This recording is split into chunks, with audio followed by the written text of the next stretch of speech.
Halo semuanya. Sebentar ya, sebentar guys.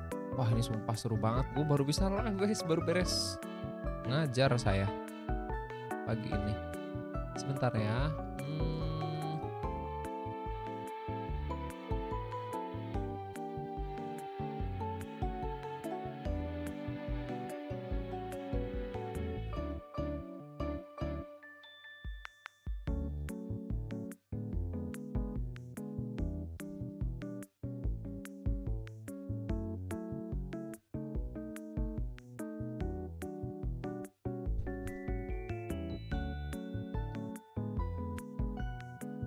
Can defeat me, but you can bring it. I'ma be right there on the scene, ready for action, ready for war. Attacking my option, they can't say no more.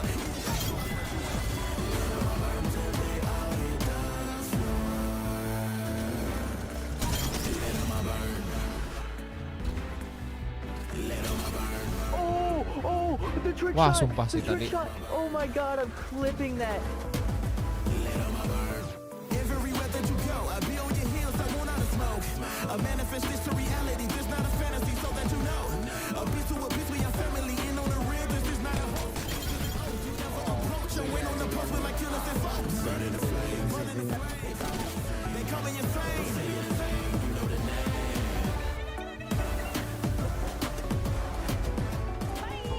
I got all of them. Action, ready for war. Attacking my option, they can't say no more. It is your choice, what you waiting for.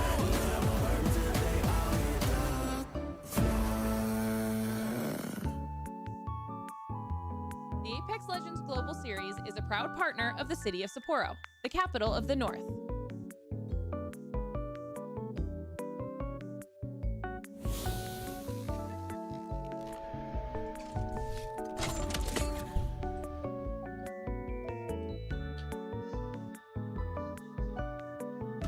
Welcome back everyone to the ALGS Championship Day 4. As you may know, Herman Miller Gaming is the official chair partner of the ALGS, and Herman Miller Gaming is a proud partner of ALGS. Today's players are competing in the embodied gaming chair.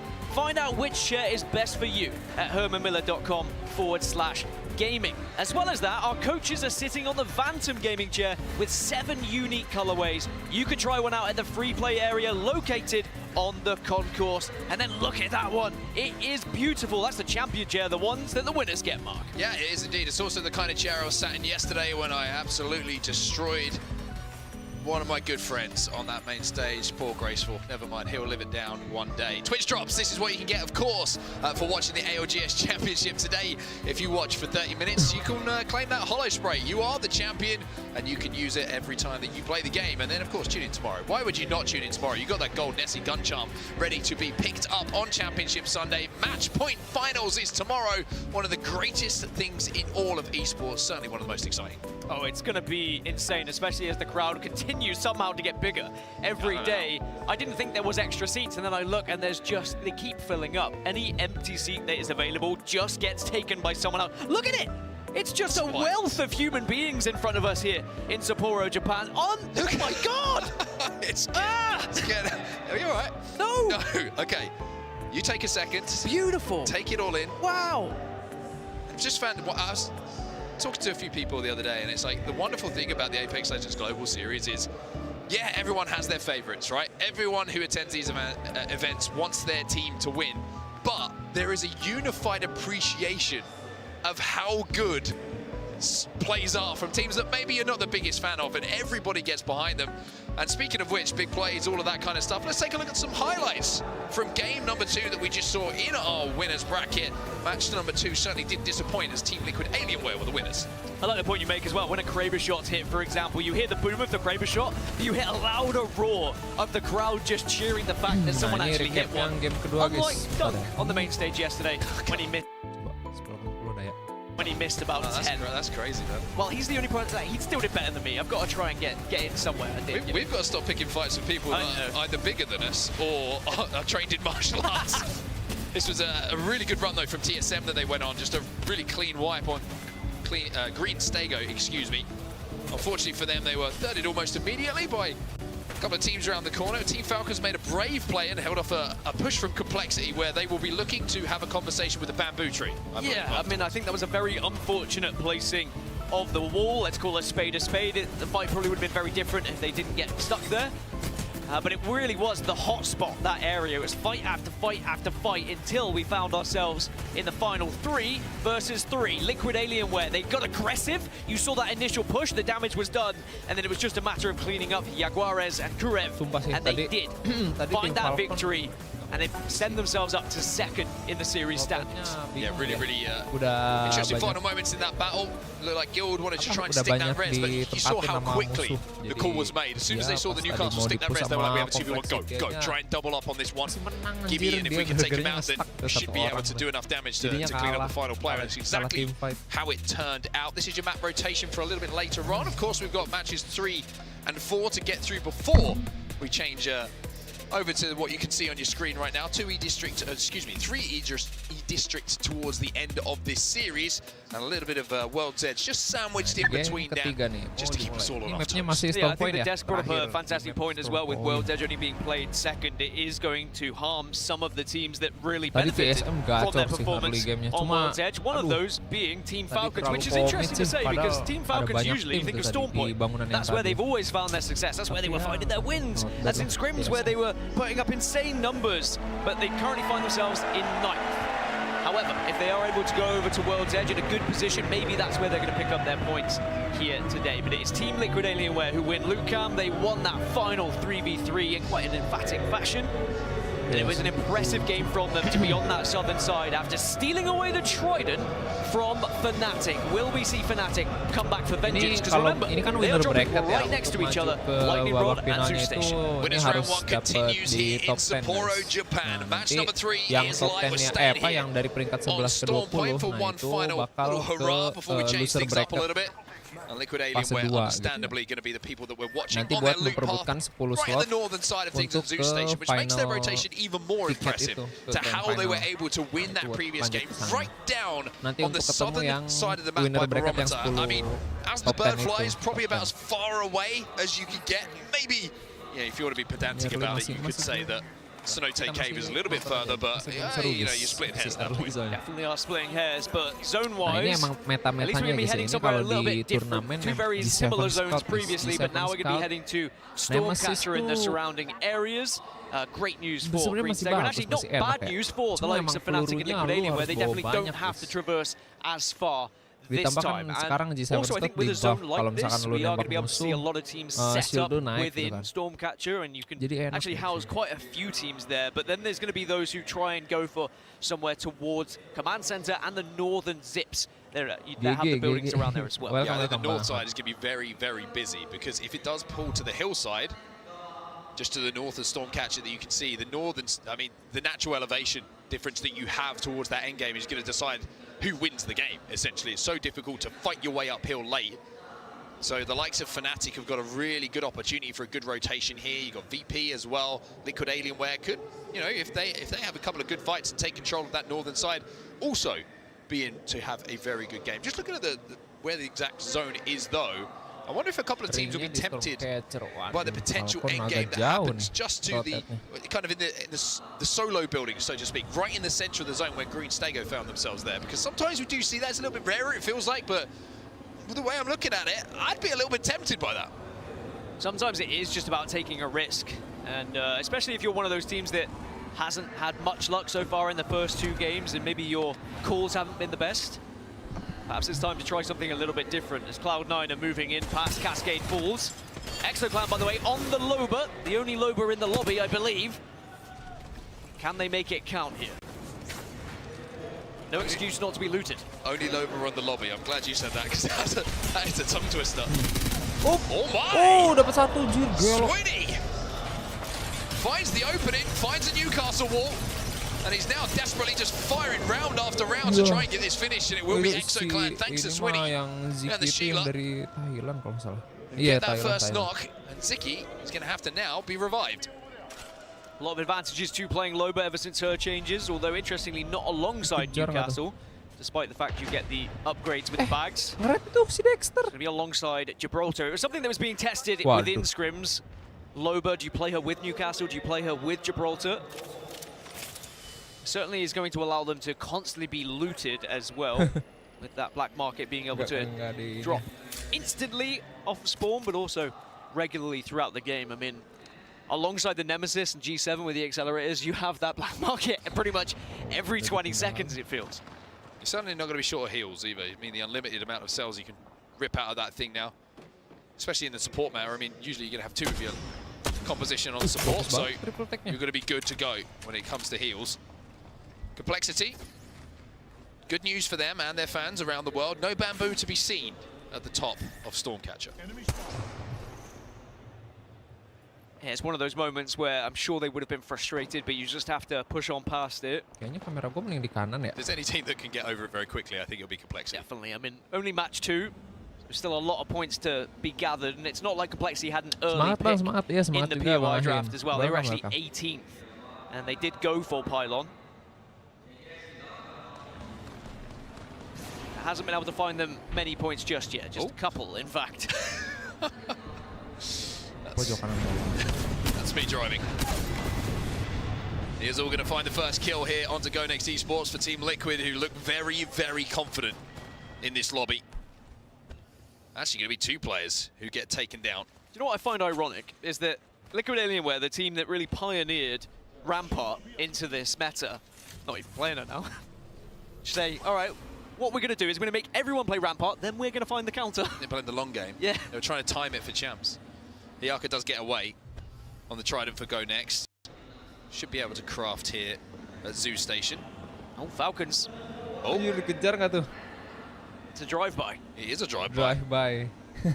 The Lions are hunting them down at the moment, and this isn't the first game. I remember last game they were also chasing them as well. I just hit the most violent handbrake turn I've ever seen. No, well, actually, no. I was going to say, I was surprised the amount of snow we've seen in Sapporo, though. I haven't seen more cars sliding about. It's almost as if they're ready for it. It's actually unbelievable. I mean, it must be well-sorted roads. I know we're going on a bit of a tangent here, but the speed of which people drive in the snow here, as a Brit, I'm so confused by it, but no one's spinning. Maybe that we're just bad drivers, I don't know. Fnatic slamming inside of the building. It's T-Law on the other side of this. Good damage coming in from Leica, but not the knocks that he's looking for. Oh my! Fnatic eliminated. Fnatic. Jaguar is the only player down. They can reinforce. Newcastle is up as well. They can get that rest. And Team Liquid's team fighting is looking elite right now.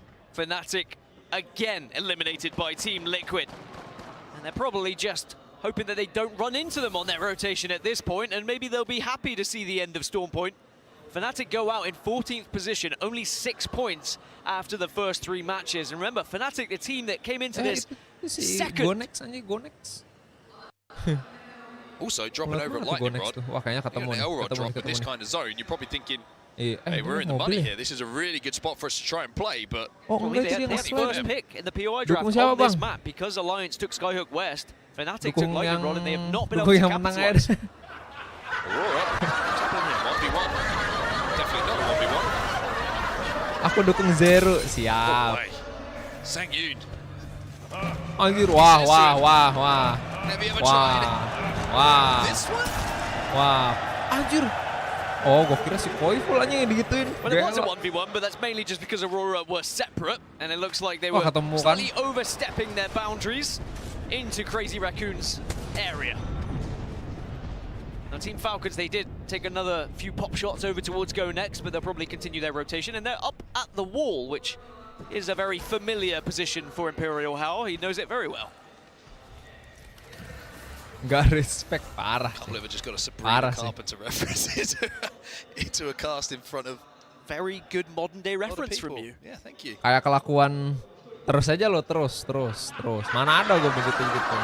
So Falcons kind of pushed away Go Next, who obviously kind of in a little bit of a shambles after what happened to them earlier, but they did manage to get all 3 players back up. Elsewhere, we'll take a look at what 100 Thieves' plan is going to be. TSM, this is on the eastern side of where this zone is going to be pulling. Dua It's up lagi to bel. esports now. Oh, lawan si ini yang tadi. Are absolutely Green Stego. Oh. destroying Si Green ini, Stego. Green That is a Stego clean sekarang. wipe, and I'm pretty sure that barely anyone got shot. Didn't even Dulu si need a bidet Exo for tuh, that one. timnya Exo Perfect guys, si from Ziki. Noctum. As now, Ziki, Go Next Asia versus sama E36. satu lagi, E36 have managed to do the initial damage. Maybe a fight back from Zidane, but it's not going to work out. Well, good damage. But again, just not the focus fire to get that knock. And now Nungguin E36 Red Dot are going to grab the trident and kayak try and nunggu move towards the kelotron naik last player is haji. probably trying to get away. Jacko. Sabar ya. They will surround and they will finish off Go Next. 17 squads now remain, much to the delight of the audience here in Sapporo. Nih banyak yang pengen katanya, Bang malam minggu main yang Red Out yang Keeper of the Dark. Couple of fights happening on the edge here. People Banyak just yang mau. meeting in their Emang rotations. kamu mau juga I think that's Keeper one of of the the Dark biggest nanti malam differences I've minggu. seen from the Nanti very biar top malam teams Jumat to baru some of Red the Out 2 more gitu ya. mid-tier teams in this Gimana, tournament. Is the top teams avoid the fights at the right times. They don't take them unnecessarily. And Falcons being Soalnya one of katanya them, they've sebelum avoided lanjut Alliance so ke yang much to get Red to this Out 2, position. Keeper of the Now they Dark might dulu bang have to katanya. take a fight. Tuh. Al's trying to get a little bit closer to his two teammates so that they can play off each other's damage. They're a little bit split at the moment. Zero's trying to play an off angle himself, but this is just such an awkward fight inside Command Center. There's so many head glitches that you have to try and play. Oh nice. Wolsey though is going to get the banger. Frag grenade goes down and now Falcons will not need to be asked Wah twice. They si will Hal send it gak ngisi shield onto anjir Command itu. Center. Udah langsung bantu Alliance teman trying to dah send it on katanya. top of the northern side of Stormcatcher here. Oh menang sih So both kayaknya. Falcons and Alliance looking to take fights in different places, but Alliance they're Ya down and Alliance are out. It's Taylor again. Liquid Alliance just seem to be ketemu tim unbelievable Liquid. in their team fighting right now as we rejoin Team Falcons after they've taken down a couple members of Noctum, and they have won this fight, but Noctum, I think one player escaped. Nice. Team Good Falcons nade, do good win nade. that fight like you say. Noctum Dari Remix Powers is Walzy. going to have to slide Wah, away. Walzy kemarin But Team nge-throw mulu Liquid guys were kemarin. terrifying Cuma in those kayaknya bubble hari fights at the ini moment. Really do look bagus like a sih. well-oiled machine. Confidence they would have had, of course, from that BLGS win just gives them the belief that they can play in these high-tier lobbies and not only compete, but also win them. And now they're going to have to potentially deal with a sneaky little VP. Yeah, I'm not sure Liquid anywhere are iya, aware kemarin of Virtus Stormcatcher Pro ya, right gua now. lupa anjir. Zone is going to continue moving a little bit further north away from Stormcatcher, but it hasn't gone as far north Lihat tuh as di maybe map once worried comment from some center of tuh. these squads. So there's still Shieldnya plenty si to work Rampart with in banyak terms of banget. playable space, especially for a team like Complexity. Apa for yang namanya? example. They were holding the top of Cover Stormcatcher, Amped they'll be ya able to stay namanya. there for quite some time. Excuse me, TSM might be looking to play Ya, for a tree shieldnya si spot later Rampart as lah well, just on intinya. the northern side of it gives you that cover. Very difficult to play that spot early on because it's a little bit open, but towards the end of the game where the zone starts to close and you don't have to worry about people wrapping behind you. Speaking of which, look at Nih yang where are they yang aware of rawan-rawan tuh VP's sekarang position? They were surrounding Aurora that top sama Liquid that Alienware guys. Waduh kayaknya tim Just Falcon trying to see ketemu if nih guns sama are going to be Aurora nih. fired here or if VP are waiting with some trigger discipline. And they have been spotted out by the looks of it. VP are going to give this one up. Yeah, VP backing off. Apa dia? Oh, itu ternyata si Liquid enak juga ya rotate-nya lewat atas E36 ya. also, I think they Langsung dapat ring dia. may Cuma not have seen di what was rumah happening down here yang because Noctum ada are going to tiga get itu tuh. respawned and we might see a quick turnaround from E36 Oh, satu orang hidup sih. when they hear the dropship starting to arrive. So Noctum, even though they lost that initial fight, are going to get a second chance. Battlefield kapan Bang? Aku udah request. Oh. Udah request dari tahun lalu taruh saya terus. It's Aurora. Nanti abis ini ya. Coba gua abis ini coba gua ininya tutorial training kan ya. It's a 1v1 and decimated. Aurora meninggoy guys. Sama rank 10 dulu aja sama si Aim Oh buat. my goodness, it is crazy when you see Wala teams turn Aurora around fights meninggoy like that. guys. Speaking of crazy, Eliminated. here's Crazy Raccoon pushing up on the Shopify Rebellion. Bubbles go down. VP gone, Guild gone as well. CR now looking to force their way into the southern side of this. The Eva Ray doing some good damage, but Sangyun also with the Peacekeeper in his hand is doing equally as much. That Sky Nade Kena nih. could be massive. Boom. Wait for that Oh, fuse. enggak kena nih. Wait for those numbers to pop up. Not in the way you would have wanted. And now CR having to force themselves back and retreat. Probably going to go down though for Koiful, who was playing over the top of that tree and gets that knock. This is an isolated Oi, fight right now, siapa but Enter yang Force swing? 36 are not far away, so you need to do this Ooh. fast if you're Shopify Rebellion. They Si are still Sino healthy, ya, they are iya. on purples, and Enter Force 36 have gone. Crazy Raccoon also iya. eliminated now at this point in 13. SR, But Noctum, Shopify. Noctum have heard this TP happening. anjir. Out Wah, of the menang dong. skies into the game, and now a Si chance to Noctum. maybe find kills. Atom just got stunned a little bit though, and Remix Powers, who a few moments ago was rezzing at the beacon. Unlucky Well, now he's looking Shopify. to contribute to the downfall of Shopify Rebellion. Yeah. They will fall as Noctum who were dead and buried, it felt like a few moments ago. Nah, ini TP lagi nih masih aimbot nih, aimbot guys. Into the bubble. Might be a reburial as Enter Force 36 have been fighting so well so far, but now they need to work together with these peaks. There's a bit of hesitation here. Gibio going down, Noctum not fully reset, but at least on their feet. It would have to be magic for them to turn this one away. But the way that Force 36 are fighting right now, and the way that the crowd here in Sapporo is behind them, nothing looks like it could stop them. Feels like the roars of the crowd are spurring them on in every single fight we see here. They are the furthest away from this zone, so it's even more imperative they were able to find kills when they were presented with them, so you can pick up these points, because you might not be able to get into that final circle. But with how they've been playing, I wouldn't put it past them to be able to bully a team out of one of these spots, because they can rotate on that southern side, go underneath Stormcatcher, and maybe just worm their way towards a team like 100 Thieves. And obviously, if you, with this much confidence, just take that bloody fight. Yang di atas tuh apa? Oh, Complexi. Complexi going to shoot out this evac tower. And I'm pretty sure, if I'm not mistaken, that might have been a Falcons evac tower, or maybe Furia down on the low ground looking to get up a little bit higher. Falcons going to pick up a KP as well. Zero will take down Madness from Furia. Now, How is lining them up. This is a difficult situation for Furia to find themselves in. Team Falcons might be able to ruin the day for the teams that are playing underneath Stormcatcher as well. Such a good position to be able to grief them with bullets, but actually Team Liquid just going to take that attention away from them temporarily. Falcons versus Liquid would be a very good fight to watch if it does break out. Mon. Pelurunya kayak belok tadi ya.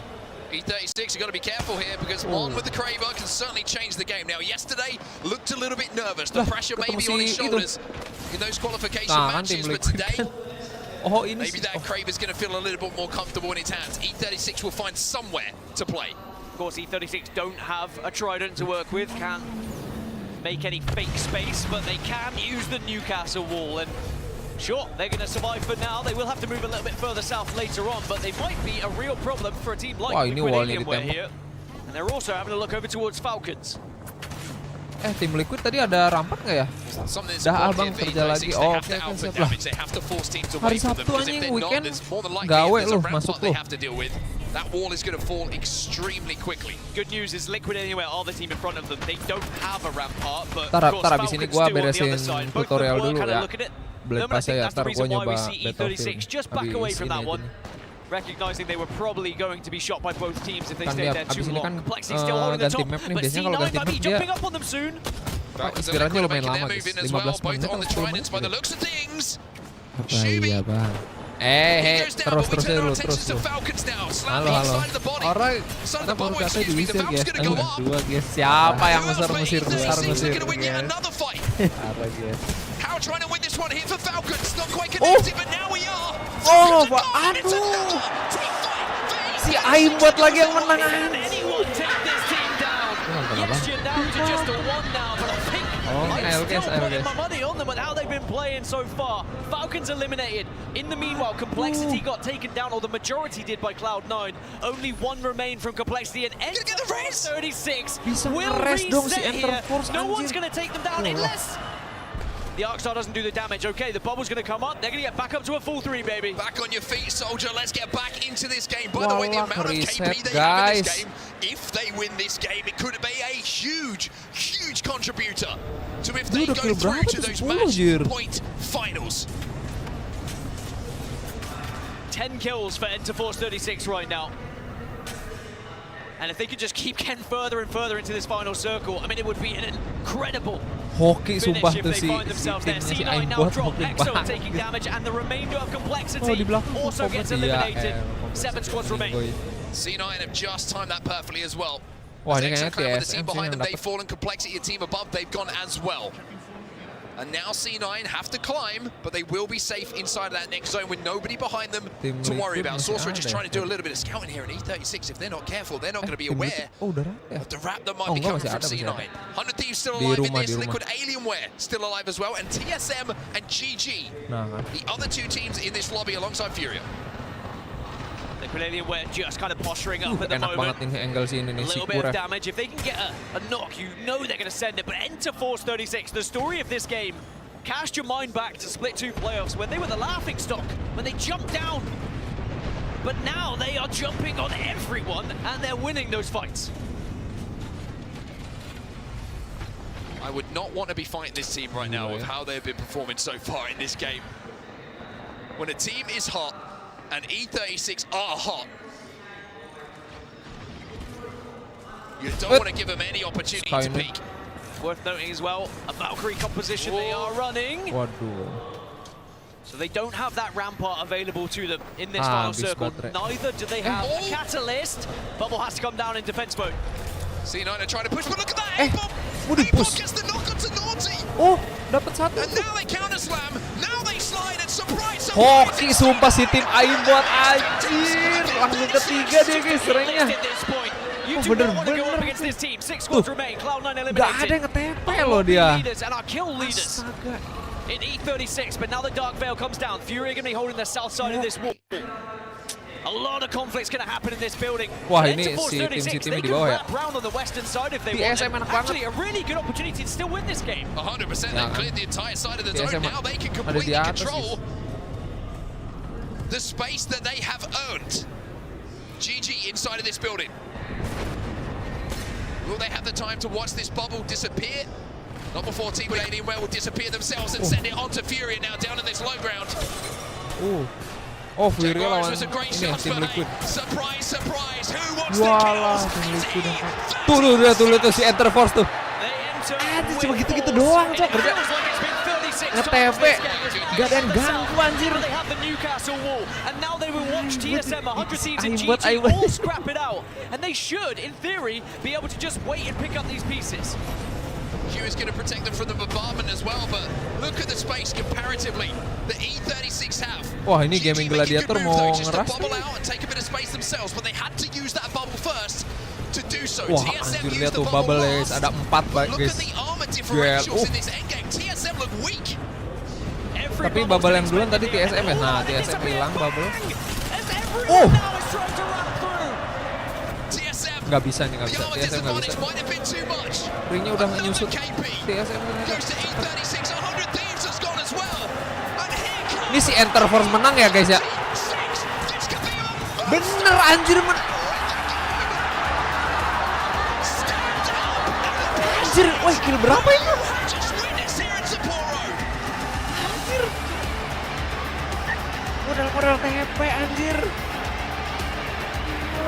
Wah, ini kill 15 lebih sini. Kayaknya ya, lebih nih. Tim Falcon, terus tadi ngeratain tim Shopify Rebellion. 21 kill.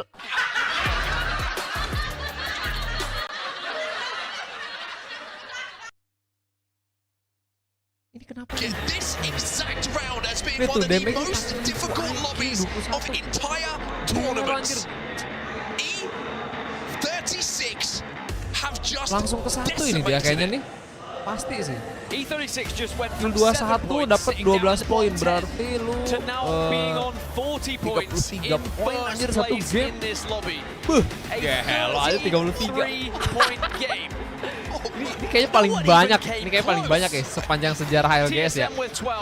Kayaknya ya. Gak pernah gue inget ada yang KP sampai 21. But the big heavy hitters from group stages, Fnatic, Alliance, haven't really been able to get going. It's Enter Force 36 who take all the headlines in match 3. Speaking of heavy hitters, Dan, I'm surprised. I mean, actually, the one that's missing is the revives, but they didn't go down. It's as simple as that. It's everybody who is contributing from E36. That was one of the wildest, most dominant games that I have seen on Stormpoint from any team. And I feel like at this point I'm pretty qualified to say it because I've casted and watched a lot of Apex Legends. That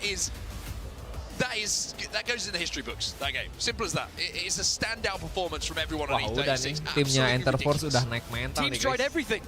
Udah lawan siapa aja, hajar aja udah. They tried ratting on them. They tried just taking Udah tuh langsung ke 1 anjir. Ngebalap Aurora, Liquid, Alienware. Tim Liquid themselves on 40 points now. They take over that #1 spot from Liquid, Alienware and Aurora. It's getting like We're seeing a big change in the teams that are finding success here.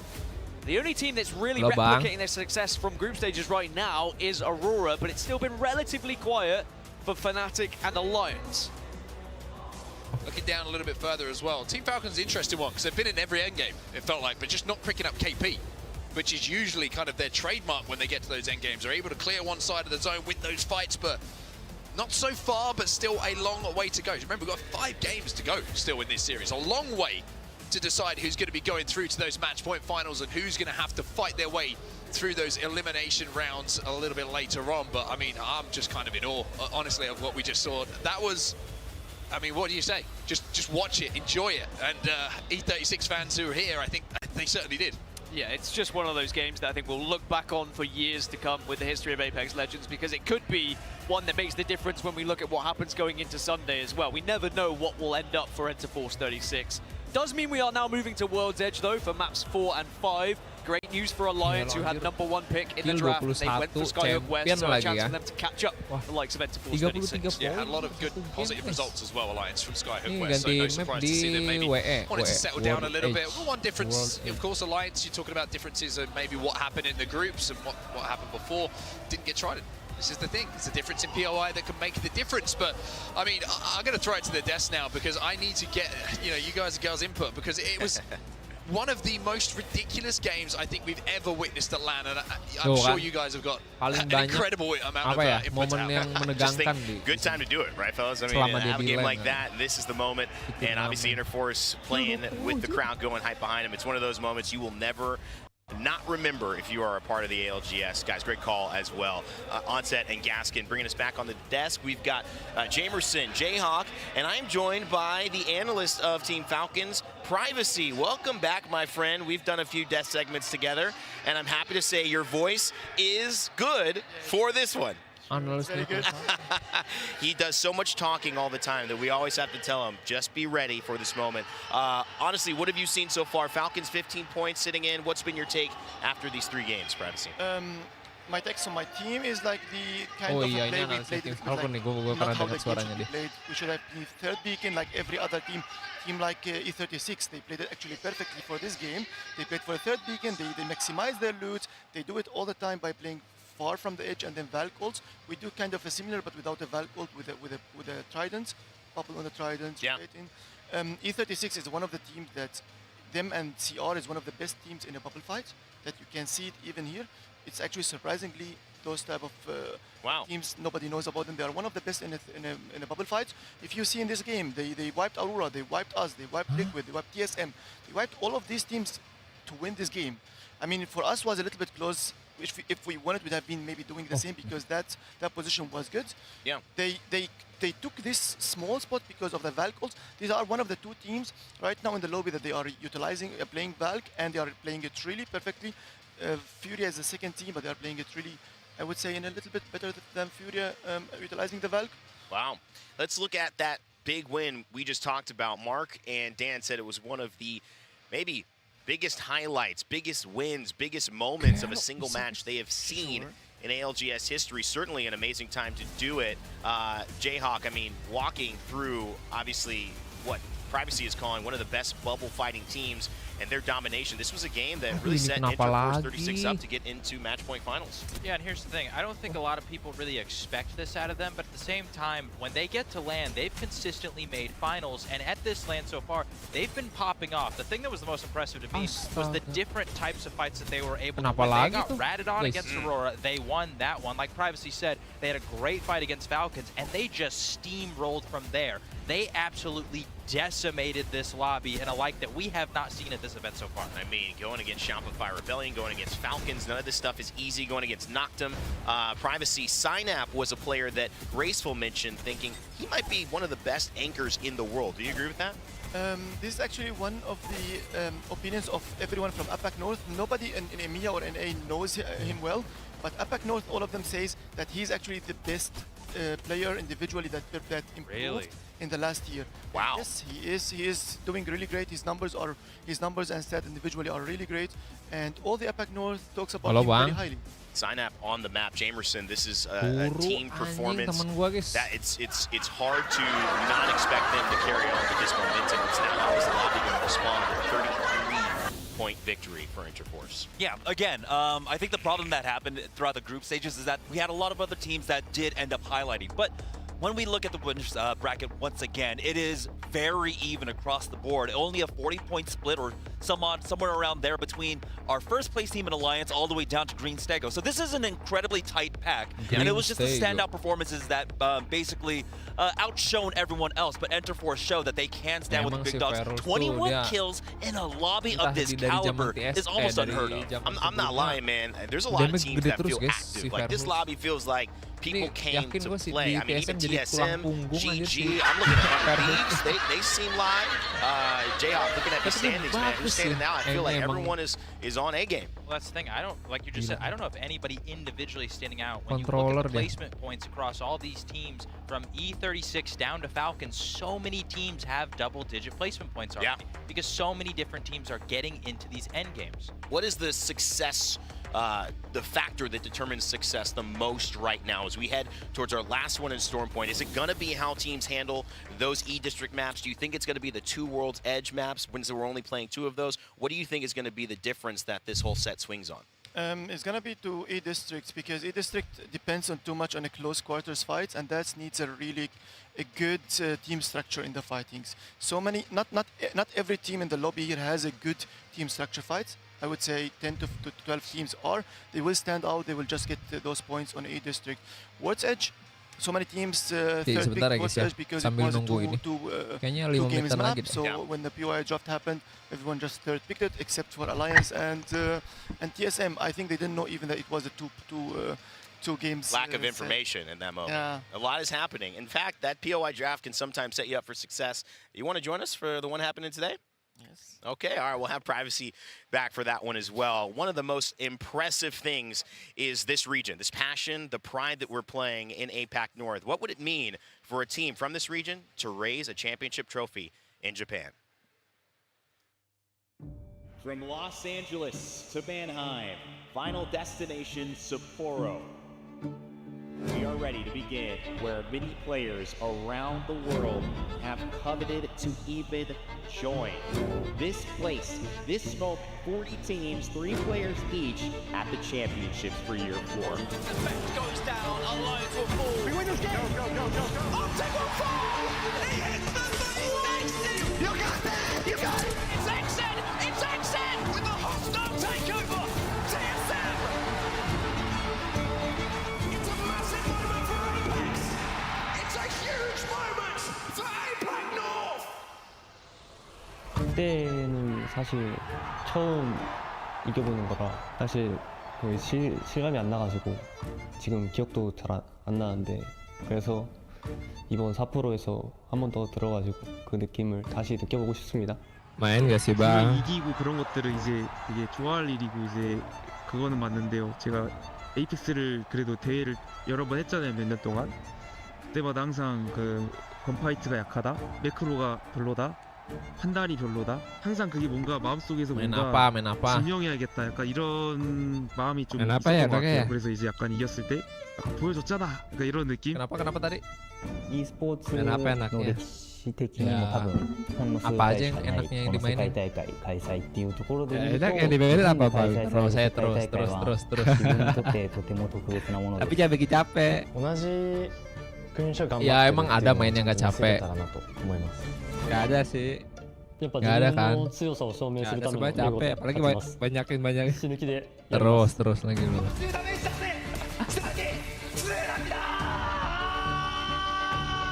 何があっても乗り越えてみせる。やっと戻ってきたこの舞台。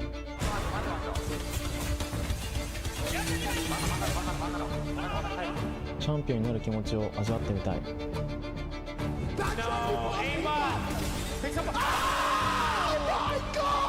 이 자리에 오기 위해 많은 노력을 했습니다. 제가 원하는 건 우승뿐입니다. How many kills do you want on your way to becoming champions?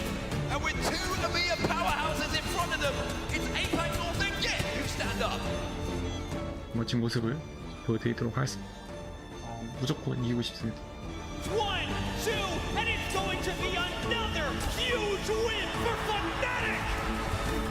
自分たちが世界一になれることを証明したい。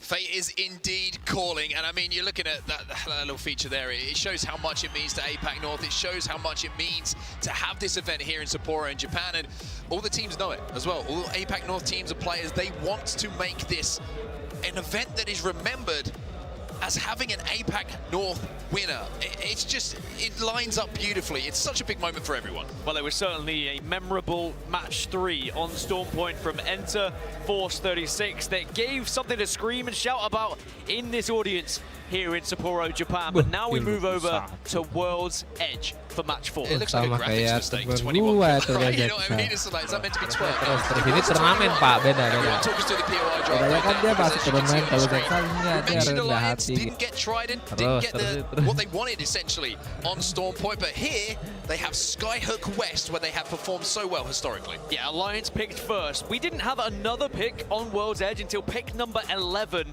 when TSM came in with Climatizer. 100 Thieves followed up with Thermal Station. And that's because we were only seeing World's Edge twice, so not many teams are prioritizing it. And also, the general consensus seems to be throughout pro players and coaches alike, after the big hitters on World's Edge, the big POIs, everything else is kind of just the dregs. And, you know, you take what you can have, doesn't really matter because it all feels quite similar. So instead, people are focusing on Stormpoint, focusing on E-District, but we'll have to see whether those that did pick early here on World's Edge can pay off. Will TSM find points? Will 100 Thieves or Alliance find points? Even Exoclan went with Harvester and Green Stego with Monument. Match 4 is live. It's our first look at World's Edge here on Saturday. And the question is, these 3 gentlemen who are dropping over at Dome, by the way, is there any chance they can recreate what they just did in the last game? I mean, they must be playing with so much confidence now. Every single team fight was going their way. I think the only thing that could slow them down would be an early fight lost, and maybe that would just settle them down a bit, being like, all right, let's not get too overconfident, but also, I mean, that might do them good at the same time. So I have to see how it goes as their looting path continues. By the way, Mozambique, the most dropped weapon so far in this tournament, used as just a placeholder to have that shotgun ammo ready in your backpack, but then very quickly switched out for either a Mastiff, a Peacekeeper, or even an Eva 8. Well, looking at the zone, we are going over to the west side, a little bit north. Expected it maybe to pull to the north side of Landslide here, maybe towards that drill tower. Likes of Guild, you're going to have a pretty good indication of where it's going. Although I'm trying just to look under those names, see if they have a ring console. Could be the case that they don't, but they certainly are going to be looking to hit the vault, and that actually might not be the best idea, because Exoclan are scarpering through this tunnel right now. You can just see it, and might catch a member off guard here from Guild. It's going to be a good zone for C9. Green Stego as well, landing over at Monument. They're going to have good access to this. And Shopify Rebellion over at Mirage. They're going to be pretty happy to see this. Pretty similar compositions as well. Still a 25% pick rate for Catalyst. Speaking of the Vault Tunnel that you were mentioning, Exoclan arriving late, and it's already been cracked open. Yeah, it looks like Guild are going to have a good idea now where the zone is going, because otherwise why would Exoclan be coming this way unless they had a vault key, which is a possibility, but also a small one. Team Liquid Alienware kind of overshadowed. We were talking about how good they were fighting previously, and E36 reminded even us that there's levels to good fighting. There is outstanding elite tier genre-defining fights. And then there's what Team Liquid Alienware were doing, which was pretty impressive itself. Over towards Geyser, go next. That to retreat back down to Big Mord, where they're just going to have to hope they can craft and get back up to a full 3 once more, as Guild are just going to be setting up comfortably here on the height. 6th place in the moment, 21 points, and you mentioned it while they were fighting in that in the last circle, excuse me. Phony with a point to prove. The previous LAN winner that gets dropped from his squad. Parted ways, if you want to put it nicer. but was able to join Guild. Can he navigate yet another victory here in Sapporo? Still a long way to go, but certainly being 6th place, good chance of getting to that finals lobby. Just want to touch on the phony story as well for maybe some people who are watching for the first time. Like you say, was part of the team, Space Station Gaming, that won Split 2 playoffs in Mannheim, then got dropped, then couldn't find a team in North America, so actually completely relocated his life to the other side of the world to find players to play with tim Liquid nggak tuh? in order to be a part of the ALGS Championship. So he really has put it all on the line to be here, to prove that point. And I got to say, I couldn't have more respect, you know, the utmost respect for making that dedicated effort, everything that went into it to be here and to prove yourself. I think it's something that everybody should take the hat off to. Absolutely, not easy to relocate and change your whole life. But maybe, just maybe, it will all be worth it come the end of Sunday here in Japan. Now Liquid Alienware moving down out of Geyser. I don't think they're going to be picking up anything here. There was a possibility that Go Next would have already been rotating back and they might have taken another look at Hiaka's death box, just added insult to injury. Falcons going to be rotating ahead of them, as are TSM up towards Fragment at the moment. Looks like they're going to try and move up a little bit further north. So just to highlight on Guild, we saw them a little bit earlier inside a landslide. The only issue for them is there was no Evo harvest whatsoever. So you saw they were on white armors, having to essentially be forced to play the high ground just to get the Evo opportunities of damage output. Alliance, we mentioned Skywest, where they're going to be dropping. Effect is going to be looking to climb its VP on top of this building. Effect is catching them off guard. That is a cheeky climb up, but that one is just pure brutality from the end of the Peacekeeper of Hackis. The pinch we just saw from Alliance, like piranhas in water surrounding their prey. Virtus Pro ke-20 lah. Jumping at the bit, and Virtus Pro eliminated in 20th position. Now, don't get me wrong, I said Alliance, a slow start on Storm Point. That is only because of how well they were playing previous days in group stages. But now they're on World's Edge with arguably the best POI. The most picked POI in any draft, by the way, Skyhook West. Can they now start to catch up the lobby leaders? The answer should most definitely be a yes with how they've been playing. Makes it more impressive that Alliance did what they did on the group stages as well. The fact that Hackis was really sick. He was really struggling, and he's tweeted out this morning. I saw him in the lobby this morning as well, the hotel, and he said he's feeling much, much better, which is great. Unlucky, I will say, looked like he just rolled out of bed, like he'd been awake for 8 seconds. But he's here. And he's certainly performing like a man who got 8 hours sleep. E36, their rotation, I would try and stay out of their path if I was you, because they are just on a domination roll through of every team that they seem to come across. Tim Falcon ketemu Liquid. In terms of zone though, we're going to continue to see where this heads up. Maybe the drill tower. There's a lot of people in Countdown though, who might be disappointed if it does shift further east. Falcon. It's just really playable spots, yep. There you go. Wah, Interforce masih jauh ternyata guys sama Fnatic. Traditional end zone, and Fnatic nggak everyone lewat wanted to sana. be close to where it is, but I mean you can't play anywhere early. The only place that you really could play maybe is the tower itself, but it looks like Green Stego there, maybe the Vault Tunnel exit, but again you could get wrapped and forced behind, you're walking into everyone. Right? I mean, ramparts galore, you're just going to get absolutely destroyed by Sheila. So you have to try and move a little bit later. No Trident to work with to create any indestructible cover either. You can see Furia wrapping on that west side at the moment. 13th position. Do have Valkyrie to reposition later as well. Still only the 2 Valkyries in the lobby, and one of them being E36. Yeah, Valk could be a really good addition, actually, for this kind of zone. Right? Yep. You can play it, you don't have to force anything. Play it late. Kalau main Valkyrie bener tuh kata casternya, jadi bisa main buat late game. Kayak tadi aja Interforce bantai-bantai juga late game. Jadi dia main late game tuh kayak misalkan musuh nih lagi perang, ikutin. Sambil kan ringnya kan nyusut tuh ya. Tapi perangnya harus cepet guys, yang kayak gitu nggak bisa lama. Team Falcons moving through the Vault Tunnel towards Landslide. Guild still at Landslide, by the way. And Guild, if I'm not mistaken, Guild were playing Loba as well, so they're going to have a black market potentially available for them to help with the bad loot. Or was it, excuse me, Someone else might have left one there, but Guild still there, essentially. Now it's EXO playing the Loba, but they might have used the Loba from EXO yet. And I mean, it's a nice present to find of a black market you just come across. And you're like, I can get as many cells as I would like. Landslide usually leave with a toothpick and a paperclip. Pretty much. TSM on the top of Grandma's.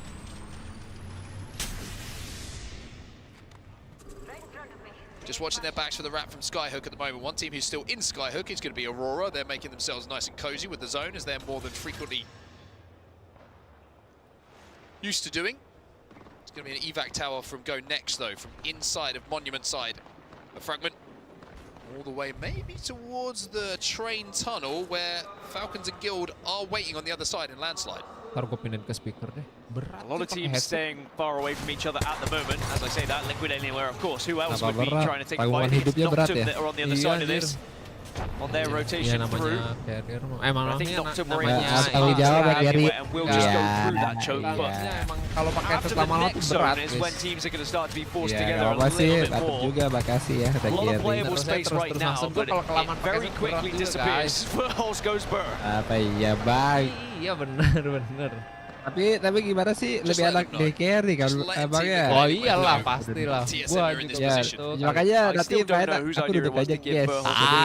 Gua kira lu mau gantian. Iya dong. Saya di carry, bukan meng-carry. Coba ke live lah nanti guys. Certainly is going to be available. Reps is having a little cheeky peek at this. It's a difficult position for this Mythic mid, actually. It's like wrapped around the corner to the right of where Reps is shooting right now. I think that's why he's so desperate to force them away, because if they can get it, it's all red armors from TSM, and then they have that walking on the quieter side, so to speak. I mean, you could see how important it is, but just as they probably thought would force Grace to go away. Iya, nanti aku abis ini dulu, sabar. Mythic bin is there, and actually, they are both on TSM top of that ketemu Aurora Mythic guys. bin. Wah si Enter Force nih, lihat kerjanya Enter Force guys. Oh TSM-nya mundur, TSM mundur. Walah dijepit sama Alienware sama Enter Force. Aduh nggak tahu nih yang menang nih. TSM kayaknya nggak bisa nih TSM. Tapi Tim Liquid itu sekarat dir. Babal nggak tuh dia? Aurora were able to gain that Mythic bin, and that's why they're not pushing up on this, because they were more than happy to grab it. But if time goes by and TSM takes too much damage, Aurora might take a second look. As Enter Force 36, by the way, are rotating north. They're not going to be moving in. Tadi kok kena burst sila itu. Coming in from E36. Yep. Kraber in the hands of 9 Impulse, so TSM probably ruining the fact they didn't get that Mythic bin now, because of the fact that it's not just the red Evos they missed out on. Weh, sini Nazul, awas Nazul. Literally one HP. One is good enough.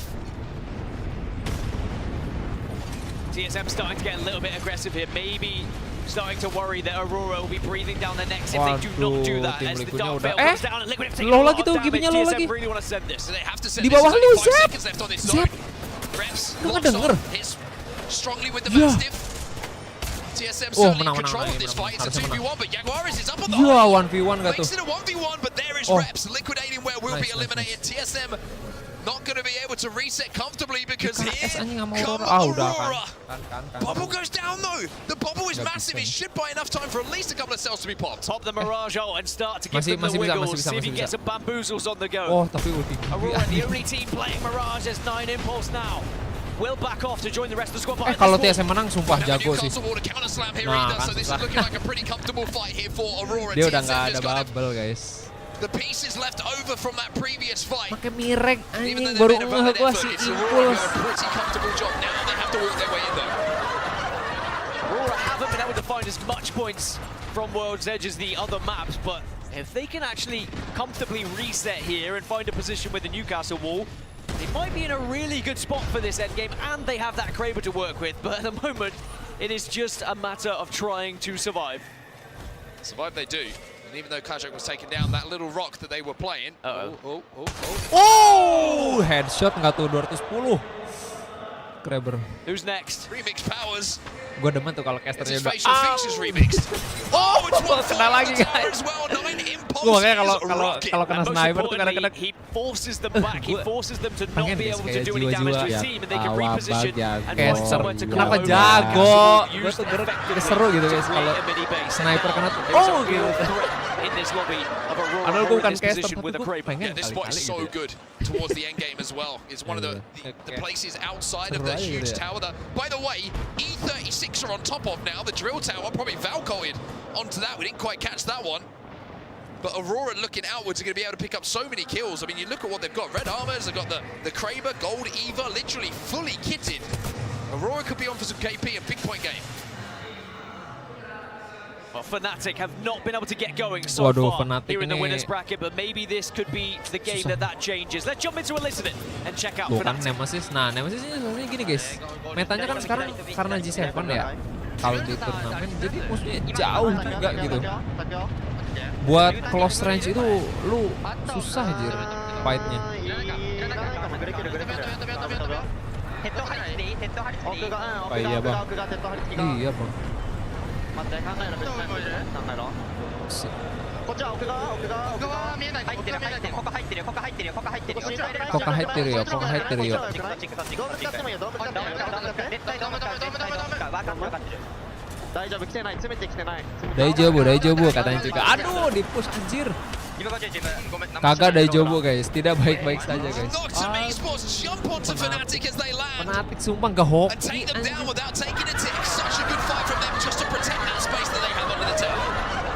So a lot of these teams being forced into one another. There are still 4 more who have to move on this west side, by the way. 100 Thieves do get eliminated. Alliance trying to hold out a couple of squads as Crazy Raccoon also go down.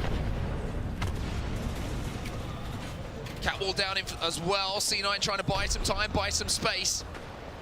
But they're now getting pushed by Complexity. Complexity ascended it, but that just means that as the catwall falls, the curtain falls as well, and it's going to be Alliance who enter from stage left. A clear wipe for them. Complexity gone, C9 gone, and Alliance pick up some KP. Yeah, I think Alliance will be happy to now own a lot of this real estate on the western side, but there is still Shopify Rebellion just below them. Fury are currently amidst a real troublesome scenario as well.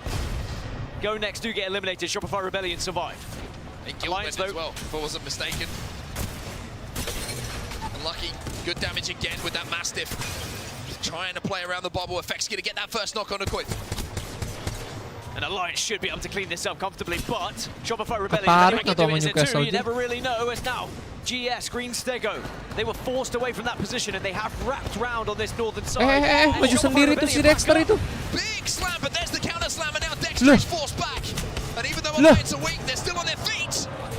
Nge-troll anjir si Dexter. This battle against Alliance, look at the armor swap. It's going to be Zeki Asia trying to fly in, has to go through the catwall, has to deal with the knockdown. And Effect are unlucky, they're coming back with some more, but they get absolutely destroyed. It's you, Effect! Yeah. And there he is once more, that man who just knows how to win those fights. Sadly, he's going to have to go up against 3 of Shopify Rebellion who were able to reset whilst Green Stego did push up on them.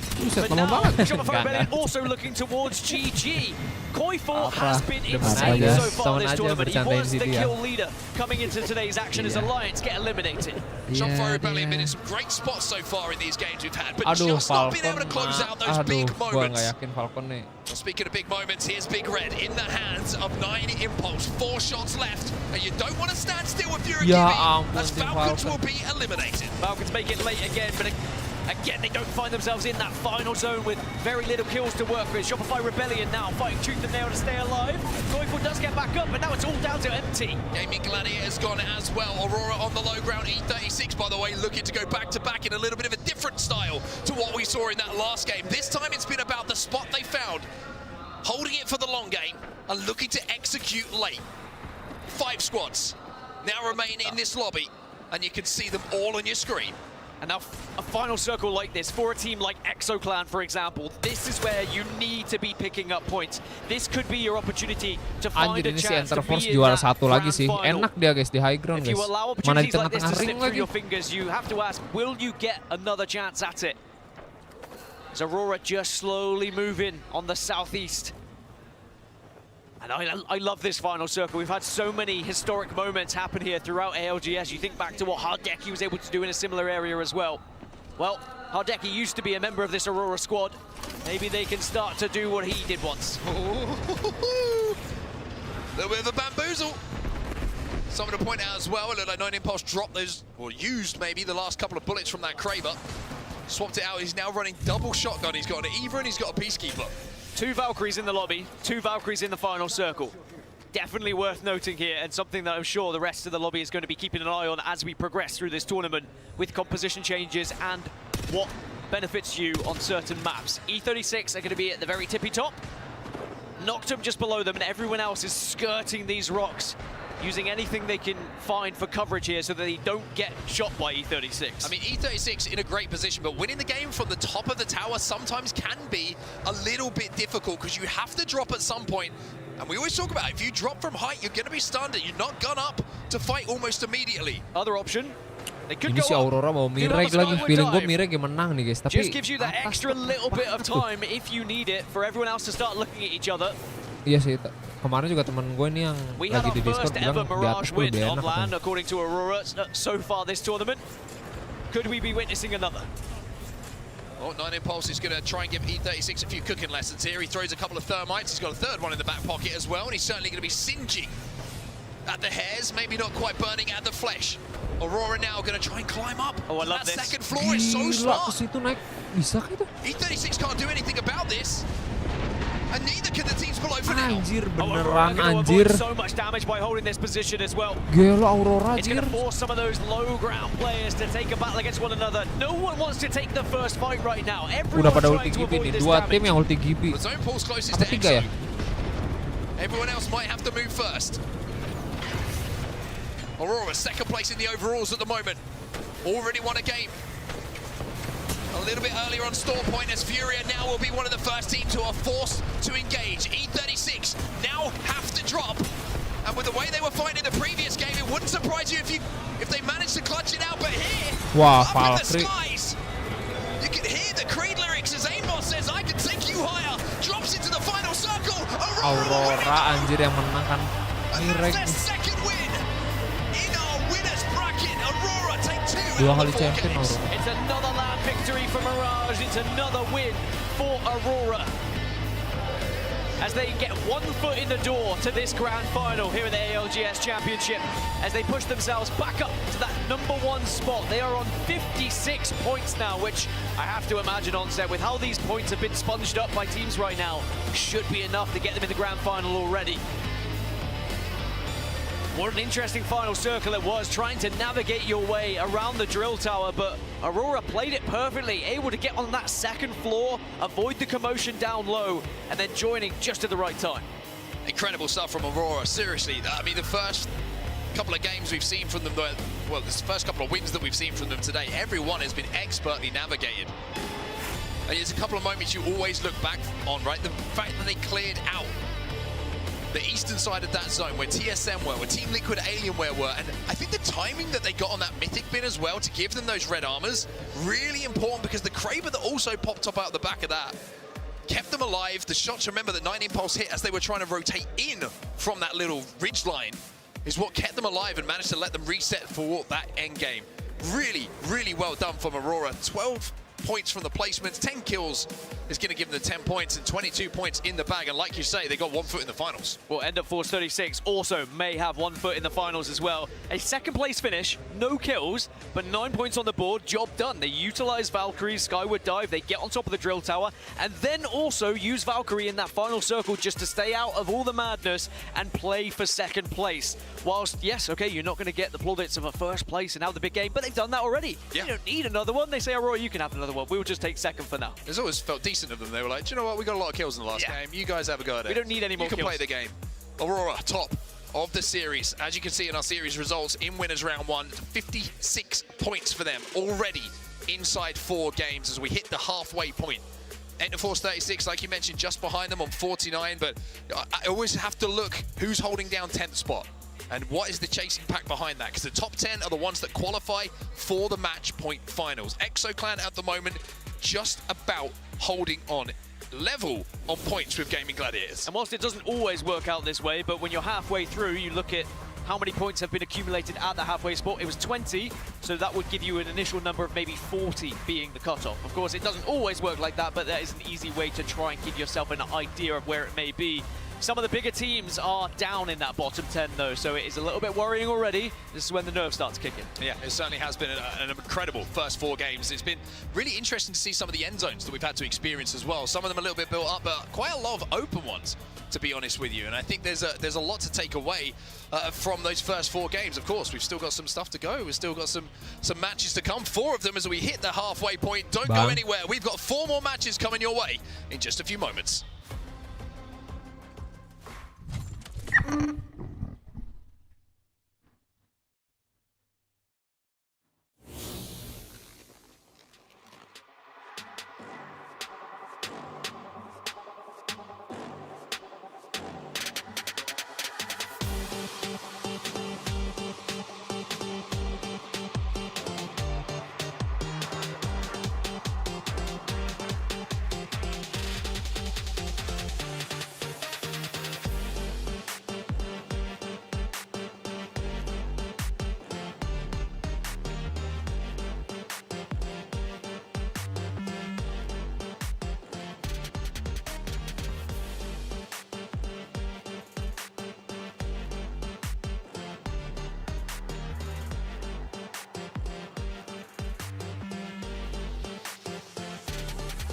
Battle Beaver, the official controller of the Apex Legends Global Series.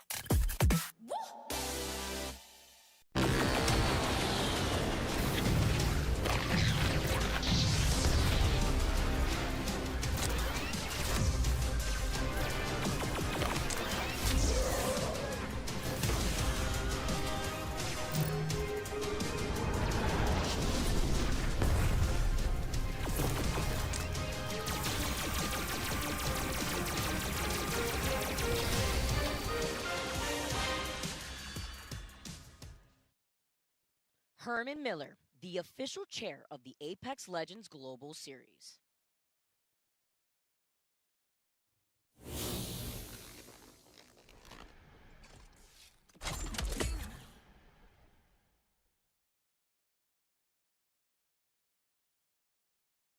Парни. Да, как обычно. Бабл пройдет сейчас, смотрите, я... Они закричат. Вверх, вверх, вверх, Кирюх, вверх. Бабл дал. Под нами стреляют. Да, я бабл дал. Все, вверх сейчас упадет, смотрите. Не надо падать, парни, я падаю. Касл. Еб убил. Касл убил, ласт. Поставься куда-то сюда. Убил еще одного. Меня ёбну. Сзади, парни, на мне. Держу тебе щит. Нету больше. Ласт, не знаю где. Да! Я умер сам. Хорош! Welcome back, everyone, to the winners' first round. My name is Dia, and I'm joined by Graceful in Daiwa House here in Sapporo, Japan, for the ALGS Championships, the biggest ALGS Championships the world has ever seen. And if you've been watching since this morning, you've seen an incredible show go down, not just actually in Apex Legends, but even before that when we had Sim performing the very first anthem of the Apex Legends Championships. I mean, seeing the band playing those 2 songs was phenomenal. Not only that, but also getting these 2, seeing these early series was great. All these pop-ups, we saw the biggest kill game in the entire tournament so far. We saw other teams outside of the ones that everybody was kind of assuming would do really good, enter 36. Enter Force 36 looked like a very different team than we saw in the group stage. And I say that not because they were poor in the group stage by any means, but because they weren't that dominant. In fact, I was actually looking at teams like Noctem today to wonder whether or not they would be continuing the group stage monstrosities that they became during that time. But instead, we're starting to find other squads that are stepping things up. And in Winners Round 1, I'd say there's no more important time to do so though, because for many teams, this can be the last time that you play before finals on Sunday. Yeah, most definitely. And like I said before as well, and I think they brought it up on the desk, that Synap for me has been my MVP so far. And seeing not only team step up, but individual players stand out from the crowd, because a lot of the times, you know, we tend to talk about the team as its whole, but when we see individuals step out and do things for the team, and it's not always, a lot of the time it's almost always the fragger in a sense, because that's the most flashy, I would say, role. But now seeing Synap, you know, kind of playing the mid, like in the middle, and also anchoring a lot of the time, doing such a wonderful job, has just had me breathless backstage. Yeah, there's been a lot of space for different skill expression in this meta, especially with Newcastle. We've talked about Newcastle quite a bit, but the flexibility of that legend has led to a lot of different roles being taken on within a team. For example, Newcastle, of course you want to be the last person to go down so that they can pick everybody back up. But you also so often have Newcastle's being that very aggressive player that has to take the front and center of a fight, because they're opening things up now with the castle wall. Yeah, and the coolest thing in regards to role is that due to the fact that it's double support meta, you know, and triple support in rank, is that although we've had defined roles before as a frontliner, as the anchor, now in this meta it's kind of like, sure, Newcastle wants to go down last because he can actually rest while still participating-ish in the fight, but you're kind of like interchanging roles all the time, and that's so interesting to see, because hey, normally it's just the front line going in, when they're low you step up a little bit, but now it's actually like, no, I will eat the first shotgun shot for you, you step in for me, and then we keep rolling this. You know, you keep trading damage in between all of your teammates rather than just having one guy taking all the pressure. Now it's just like you're getting triple swung by triple mastiff in bubbles, and then like random Sheila comes out of nowhere, and then like somebody goes down and they get rest, everybody starts healing. It's chaotic in a good way because it's very entertaining to watch. It might be a little bit hard to tell in all of the fights exactly what's happening, especially when there's 4 bubble on the screen, but like nonetheless, I don't think we can dispute it. It's very entertaining. You know, speaking of Sheila, even Rampart play has evolved pretty significantly, which is weird because in this meta, Rampart is actually pretty one-dimensional. Yeah, she's there to do a very specific thing. But at the start of the tournament, I mean, we were seeing Ramparts just blow through people with Sheila all the time. It was every team fight was a clip of somebody with the Sheila, specifically Verhulst and Koifel, who have been going wild. Yeah, and the Sheila specifically as well. We've seen people already like grow as a ramp player in this tournament. How many times did we not see in the early series where a Rampart would pull out the Sheila instead of the shotgun in bubble fights and then get punished for it? They're like, oh, I'm gonna rev up, and then they're dead. Or they just spraying and they get jiggle pigged and they die. Now we're actually, I think it was in the last match before, probably in every match that we just probably won't see every fight, right? I saw somebody start with the Sheila, change his mind, and then pull out the Mastiff, and then actually did work with the Mastiff, and I'm like, that's a player who's gotten punished enough to where they know where, no, the shotgun is actually better in this scenario. And when you're that aware and you're learning from your mistakes, you know, the sky is the ceiling, really. Yeah, and you're going to be reaching that ceiling mighty soon, as we have got 4 maps left in this first round of the winners bracket. We will be returning to World's Edge for the second and final time this series. Yeah. So this map not seeing nearly as much play as Storm Point earlier that got 3 maps, and then E-District that will follow it also with 3 maps. And E-District, I keep talking about it, I loved it. It's growing on me, it's growing on me. Could also be because we've been playing World's Edge for forever, it feels like at this point, an eternity. But E-District, however, has been wonderful. Not only to, you know, watch and spectate as well, but playing in rank feels great. I mean, I've really been enjoying my own time on E-District, and what's really stood out to me is the way that our pro players are able to make use of the map. We are starting off this 4th match. Remember, our final time on World's Edge for these teams. For some of them, the final time on World's Edge before they see each other on Sunday. Yeah, indeed.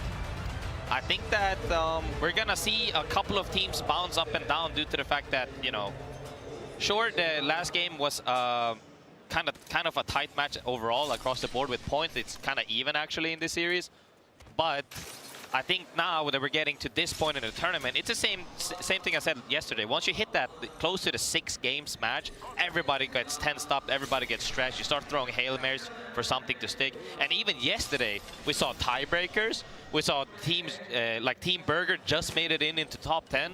I think everybody, it's gonna be ecstatic. And there are teams that are really adapting to the pressure, maybe to the change of quality in these lobbies as well. Aurora really standing out, of course, but statistically even, it's backed up. Aurora have been looking really good in terms of damage differential, from negative 7,000 damage dealt in ratio to how much they took during the group stage. They now are dealing on average positive 3k damage. They're doing a wonderful job, and now playing out of survey camp, they've also got a great increase in KD that has followed that, jumping them up to an average of 4 KD per match in the winners round 1. Let's see if they can keep that up, as they do have a zone closing pretty close to them. TSM over at Climatize are going to have an easy rotation as well. Alliance at Skyhook is going to be really interesting to watch, as they could choose to early rotate, but I would be very surprised to see Alliance do that.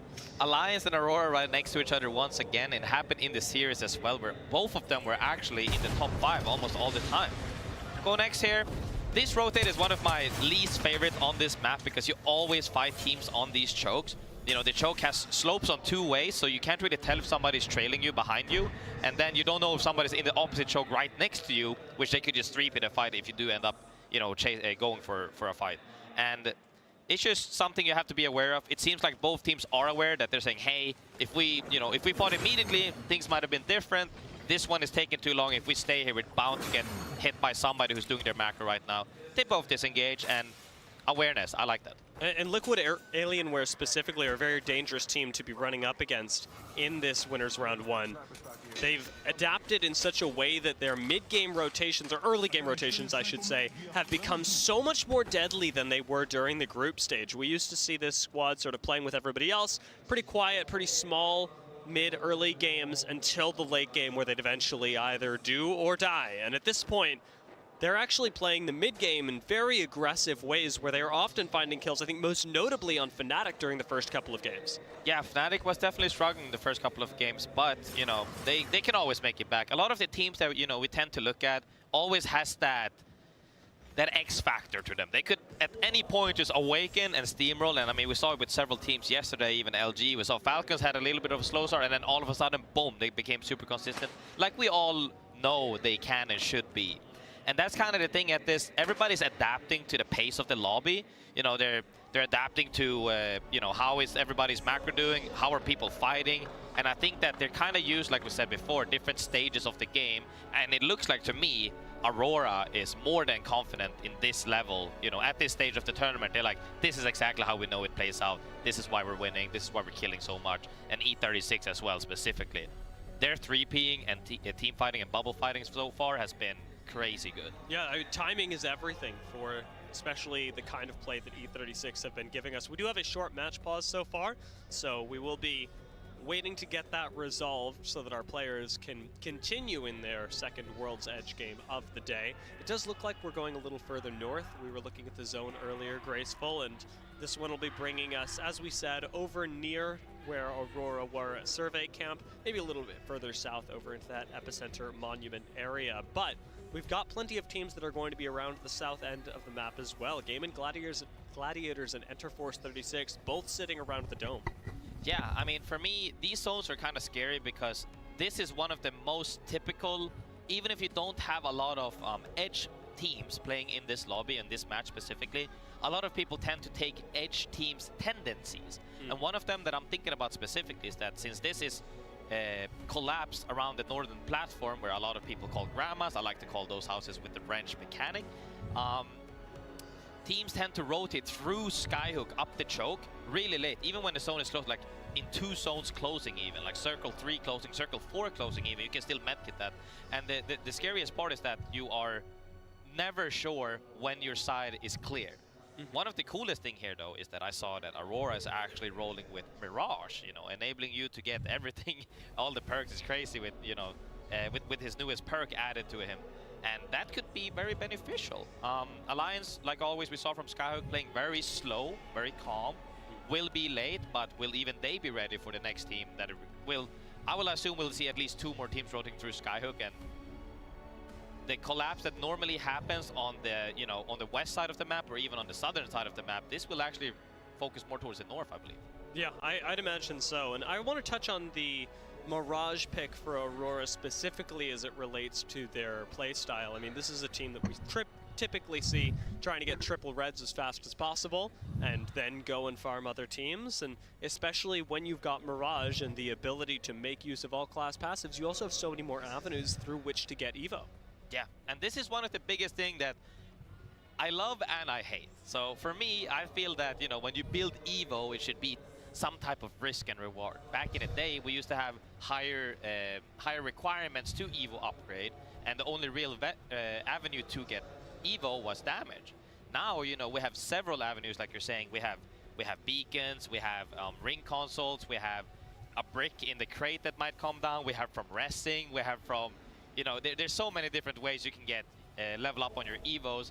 And when you add Mirage on top of that, as you get everything, yeah, they're gonna level up real quick. My question is now, how long are they gonna stay in the zone? Because they know, I think both Alliance and Aurora know specifically that are playing on the same side on the map, Edge, is that they're both out there lurking. So how long do you want to stay? Because we saw them clash in the previous, not the previous, but earlier series, where when you're right next to teams with the same playstyle, it's gonna be rough. And we see it on the opposite side of the map as well with Gaming Gladiators and Antiforce 36. They're playing the same macro.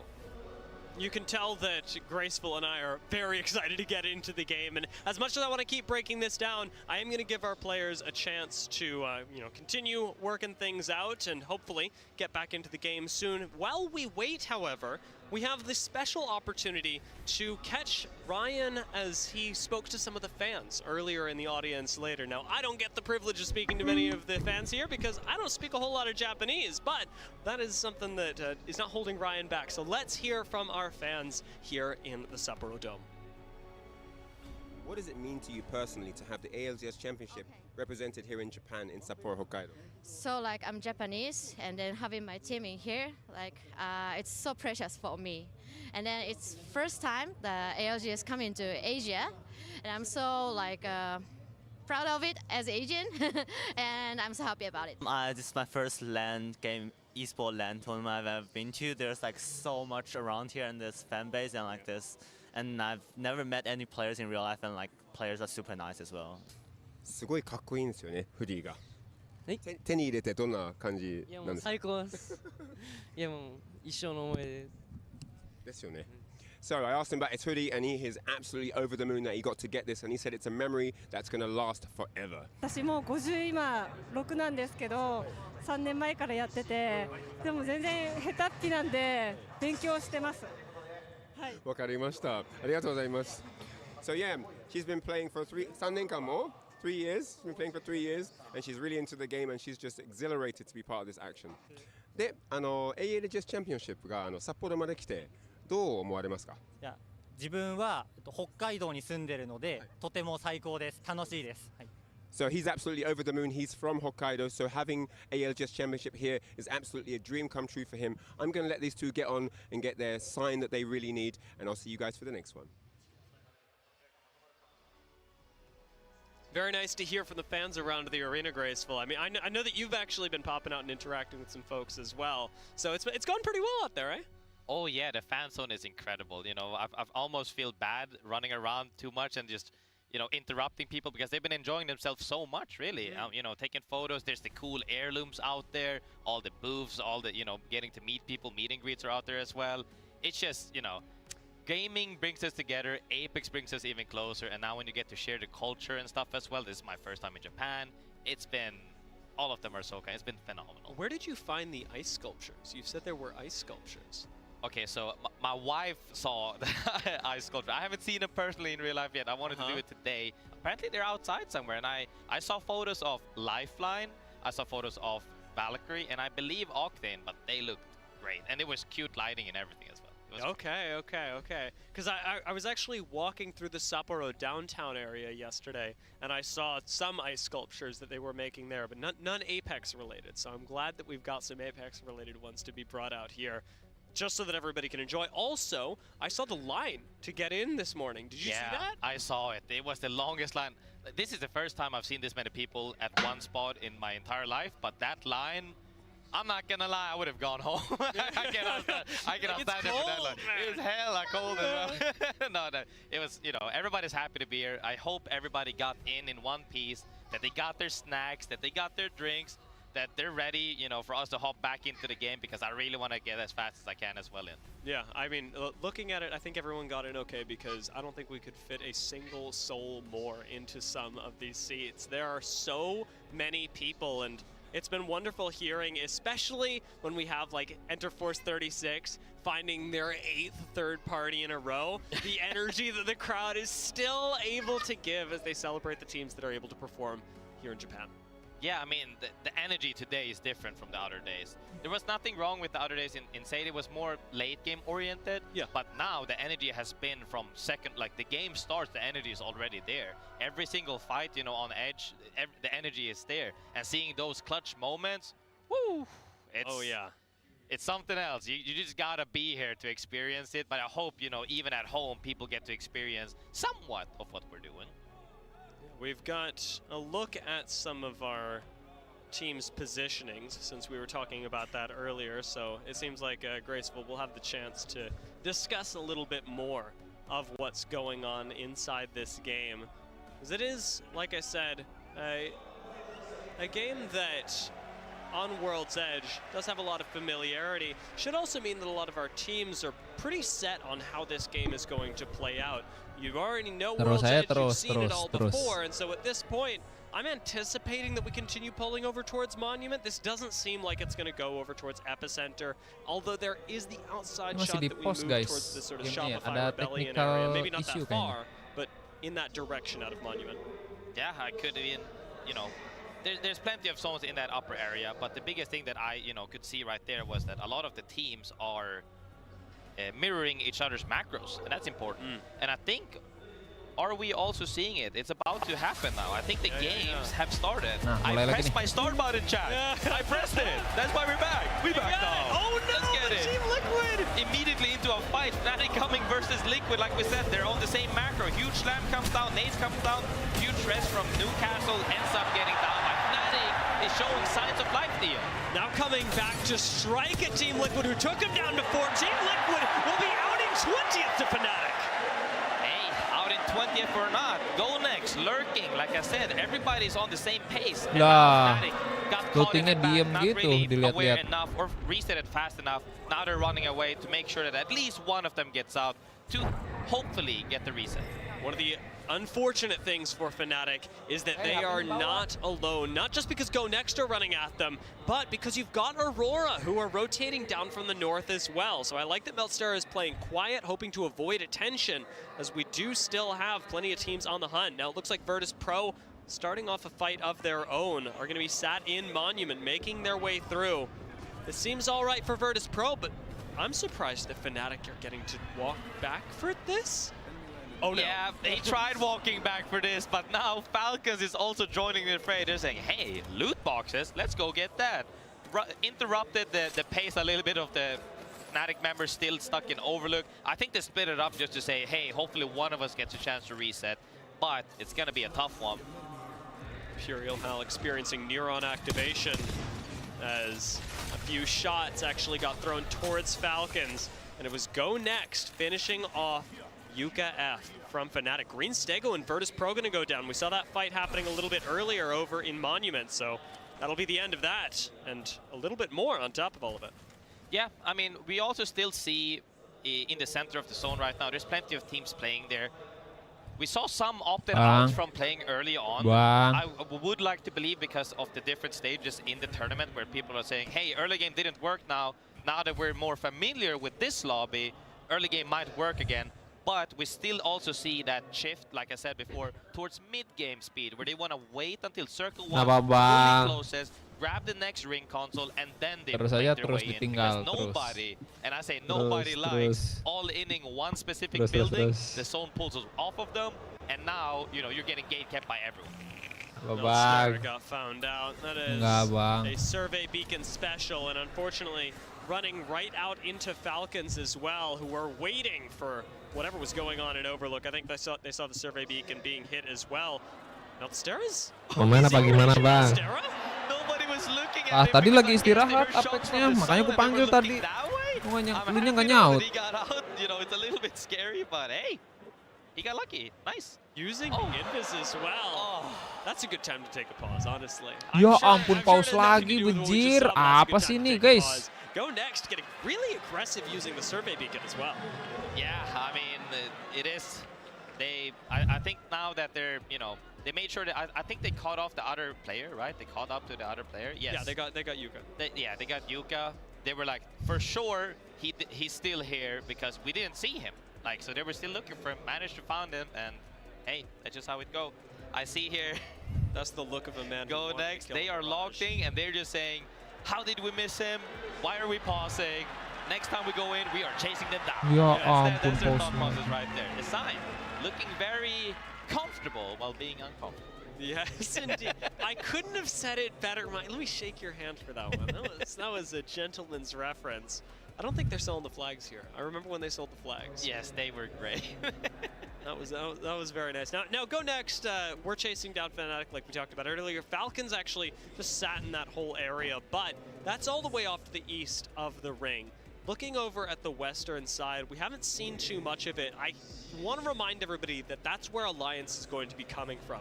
Moving out of Skyhook, Alliance are absolutely a team that we're going to be watching for throughout this game, and 100 Thieves are starting to move out of Countdown as well. Yeah, I mean, we talked a lot about the east side of the map. We talked about north earlier because both teams playing up north are just playing really, really, really slow. So, you know, that's just going to be like that for another 2 zones. West side of the map, like we said, 100 Thieves and knock them on the same side of things. Will they meet each other on their macro? But south side on the things, Enter Force 36 and Fury are kind of slipping apart now, but they're still coming in from the same side. Where will they rendezvous? Because at the center of the map, there's like 10 teams just sitting there in the buildings. At some point, you're going to have to fight on the edge. And at that point, who will 3P who is the real question, because we've seen so many 3Ps, and I'm all here for it because it's so much fun. You know, Fury is a weird team to talk about, not just because I predicted them and I've been tracking them all day, but because they're moving out of the south side of the map, and it looks like we'll get the chance to check in with them as well as everyone else as the match does come back to us. So, yes, back here in match number 5. Back in it. Back Meltstera still alive, guys, still alive. Still alive indeed, running with his Mirage trophy in hand. I still hope we, at some point in a LAN, get to see the pork chop come out on the melee. That would be really cool. Meltstera hopefully looking to reset somewhere on the southern side of the zone. Perhaps Geyser, we'll have to see, as he's rotating towards it right now. Hopefully Fury and Enter 436 might pull into a fight here. Hopefully none of them rotate towards the east side to where Fnatic can reset in peace, because after that hard work of running straight into Overlook, hiding for another how long in Overlook, and then getting out, it would be very sad if you get caught one more time. Yeah, it looks like they're going to make it. Finding a respawn beacon, maybe not going to be the most difficult thing since you do get a Moby, but a place to put it and a time to do it could be evasive even for the Fnatic roster, as out of Geyser is not exactly the optimal place.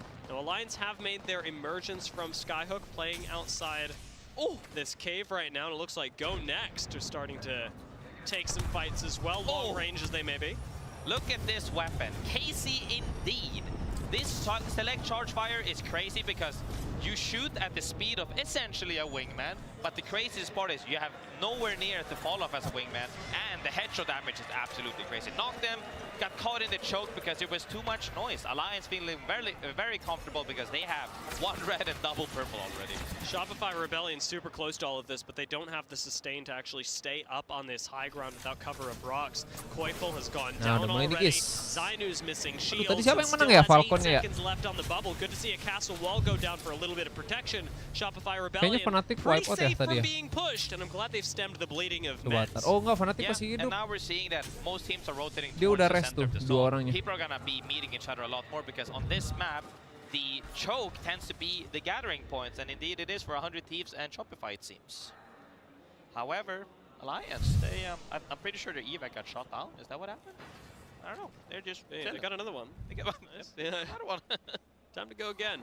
It is not a bad spot for Alliance to rotate through, though. They don't have a lot of crowding towards this north side of the zone, and if they want to play edge, I'd say starting to move towards Epicenter and sort of clearing that area out could be nice. Actually playing up on this high ground, I think, would be a bit odd for the end game, especially given that so little of it is actually encompassed by the next zone. So you're not going to be getting a huge power position by playing tight. Yeah, I mean, it depends on which side the zone pulls towards. I think Alliance, however, has good rotates in towards. Aku pengen nabung ya guys ya, pengen berak, pengen boker guys. You can call it the parking lot. There's like a few ditches, there's a few walls. Like you have several Nanggung options. kali ya, beres game ini dulu deh. However, inside of Monument, everything seems to be taken almost. A couple of buildings are clear. People probably still haven't noticed that.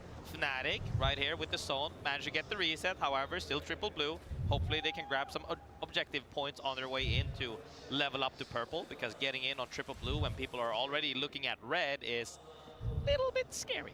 They've got Mirage. There's an assault crate, so you know, could happen. Could happen. I'm actually anticipating that it will happen. Aurora, wait for something else, did actually choose to play the center of Epi. Not a whole lot of damage, not a whole lot of kills. I think that's the unfortunate reality when you're playing at a survey camp and it pulls basically right next to you. Even for Aurora, who I'm sure would like to get antsy. This is a nice pickup for TSM. Mythic crate. Oh, the armor level up and also the juice. What did he get? Triple take, Havoc. I mean, Havoc hasn't been too popular, but he brings it up. Double gold scout and also the armor level up. That, my friend, is a juicy box. Oh yeah, the armor level up especially gonna help out. Havoc I felt pretty good about. I know it's just tough because so often in the end game it's Sheila or Shotgun. Tim Falcon di mana? Tim Falcon. Tim Falcon. Oh itu tuh. It's a little bit tough because a lot of the times people opt for their primary weapon. They tend to opt for Scout or they tend to opt for Nemesis. Whereas Havoc, it kind of falls into that range as well. But and also in Bubble Fest, like I said, Shotgun is way prevalent. I think you can definitely still get use out of Havoc. It's just a lot of people haven't been picking it up as of lately. But, you know, we saw that happen. That's nice. Hopefully we can see some action from it. Probably will. I mean, Aurora and TSM are almost surely going to clash, as Aurora has to leave through Epicenter very soon. E36, not really going to have to move nearly as much, although they are on the edge of this zone. I don't mind their position, and are already in a really good spot in the lobby overall. I do, however, wonder what they're thinking, how they're going to approach this. So let's jump into a listen-in with Enterforce 36. 여기 노란 핑도 비어 있었어? 지하 가가지고 지하에서 밟고 가면 돼. 1층 여기 비었다? 아니 뭐야 인이다. 야 방금 여기 박물관 계단 쪽에 한 팀 있었다. 지하로 와볼래? 지하 와봐. 지하 와봐. 여기 빨핑도 비어 있을 것 같아. 그 작은 공사장 애들한테 들켰다. 멀리 가져가자. 쓰란번. 우리 뒷각 없어. 여기서 조용히 그냥 가만히 있을래? 가만히? 왼쪽 한칸 위에 올라와 있는 게 나을 것 같기도 하고. 오케이. 발공 탈 때 내려가서 하자. 여기서 가만히 있자. 발공 탈 땐 내려가고 위에 홀드하자. 어디 비어 있었지? 여기도 한 팀 쏘고 있고. 플랫폼 비었었고. 진원지도 한 팀 쏘고 있어. 플랫폼 찼을 것 같아. 플랫폼 찰 것 같아. 진원지 비어 있었다고? 진원지 있었어. 진원지 두 팀인가 그랬어. 언덕에. 언덕 아래라고. 우리 바로 한 칸 앞에 비었지? 없었던 것 같은데? 아 여기 있어. 아 거기 있어? 얘네한테 듣겠어. 크레인 살렸다. 크레인. 확인해야 되는데. 도박일 것 같긴 한데 너무. 이런데 사이드라도 비벼봐야 되나 이런데? 아 근데 플랫폼 애들한테 각 개박살인데? 일단 Enterforce 36, pretty calm comms overall. Shopify Rebellion, unfortunately, likely not in the same spot as they were just taken down. It'll be a tough blow for Shopify Rebellion. But Enterforce 36, sitting on the low ground of Monument, still have a long, difficult journey ahead. Fnatic have made their way out and are moving into Monument as well. Perhaps those two teams choosing to mirror each other a little bit later on, as 100 Thieves and Aurora, really notably, both these teams on the north end of the zone and in a really good spot to punish. Yeah, the zone pulled towards the northern side where Aurora is right now setting up. They're in a great spot to actually close this game out if they don't get contested for the northern side. However, TSM is right next door and they're going to end up having needing to coexist on that mountain. There's plenty of place area to place and just share among each other. However, now the Fnatic fighting zone lawan is Gaming deep in Gladiator Monument, and kayaknya. it looks like Fnatic is about to take on Gaming Gladiators, I believe.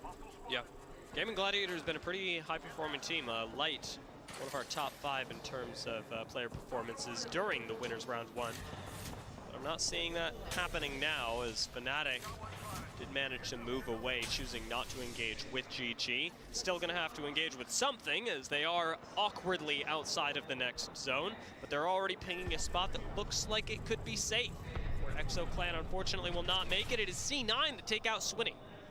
Yeah, Exo goes out and Fnatic needs to rotate in with the zone. Ends up to see if they're gonna fight for low ground, because there's areas to play low ground that's still in the zone, or if they're gonna end up fighting for a building or creeping a building. It's gonna be a little bit hard because everybody is looking to either gatekeep or just hold their power spot. Enter Force 36 have just landed right next door to 100 Thieves. In fact, right underneath 100 Thieves. And TSM are walking up on Aurora. So we're challenging for power positions. TSM open things up with a big Sky Nade. But outside of that, I'm not seeing them get too aggressive. They're choosing to just play this side of the balloon, not wanting to get overly involved with Aurora right now. Crazy Raccoon gonna leave us at 14th position. So TSM and Aurora own the high ground, and everybody else is battling things out for a spot in Monument. This building in the southern end has 4 teams playing right next to each other, with 4 more teams in front of them, as well as 2 teams on the western side. This is gonna be an absolute battlefield when this zone closes in about 58 seconds. But will we catch some action in this building? Because now you're getting to the point where, hey guys, there's too many teams, we need to force them into each other. Alliance gonna start peeking out, not finding any purchase just yet, although we are seeing Go Next lose members. Unlucky gets involved through the window with the Mastiff, and it'll be Go Next that do fall. Partially to Alliance, partially to Fnatic on the outside, but that is one team that we are down as we move ever closer to a victor here in our second game on World's Edge. Yeah, 1 team out, 3 more remains to go in this same exact building. All these teams have to move up, and I believe if Aurora and TSM doesn't end up fighting, it's gonna be so many kill points for them. Fnatic actually dancing with effect right now, getting even more aggressive. They are going to lose one. Life is down. Meltstera healing up in the meanwhile. Invisible on the Mirage is going to get some clones out there, but still go down to Alliance. They stepped a little too close. Guild come in for the third party, and we'll be saying goodbye to yet another team as Alliance will fall as well. Guild, nicely timed cleanup on that. With the proximity of all these squads, they're going to immediately head back up north. And over here in the east, Enter Force 36 are fighting 100 Thieves to the high ground. They've lost one. Synap is down. Playing anchor for the team is going to be full Thurston, and 100 Thieves still on the high ground. Enter Force 36 in big trouble on the low. And then Force 36 loses one of their members, and on the opposite side of the bridge, they're fighting right now as well. Guild takes down C9 as well. The craziest part is Gaming Gladiators actually rotated in front of them through that same house from the southern side, about to take a fight now. They're gatekeeping them, but Falcon enak dong di atas. Shotgun fight. Tepe kasih, apa depannya ada lagi ya depan Falcon? And Guild cleans up actually. DD goes down, but they're about to get thirded as well by Falcons. Ready up. Nah kan Falcon kan itu. Aduh si Hal. Nice. But the Sheila puts a quick end to that, and Team Falcons get the chance to reset on the low ground. Waltzy covering with the Sheila in the meanwhile, almost gets taken down.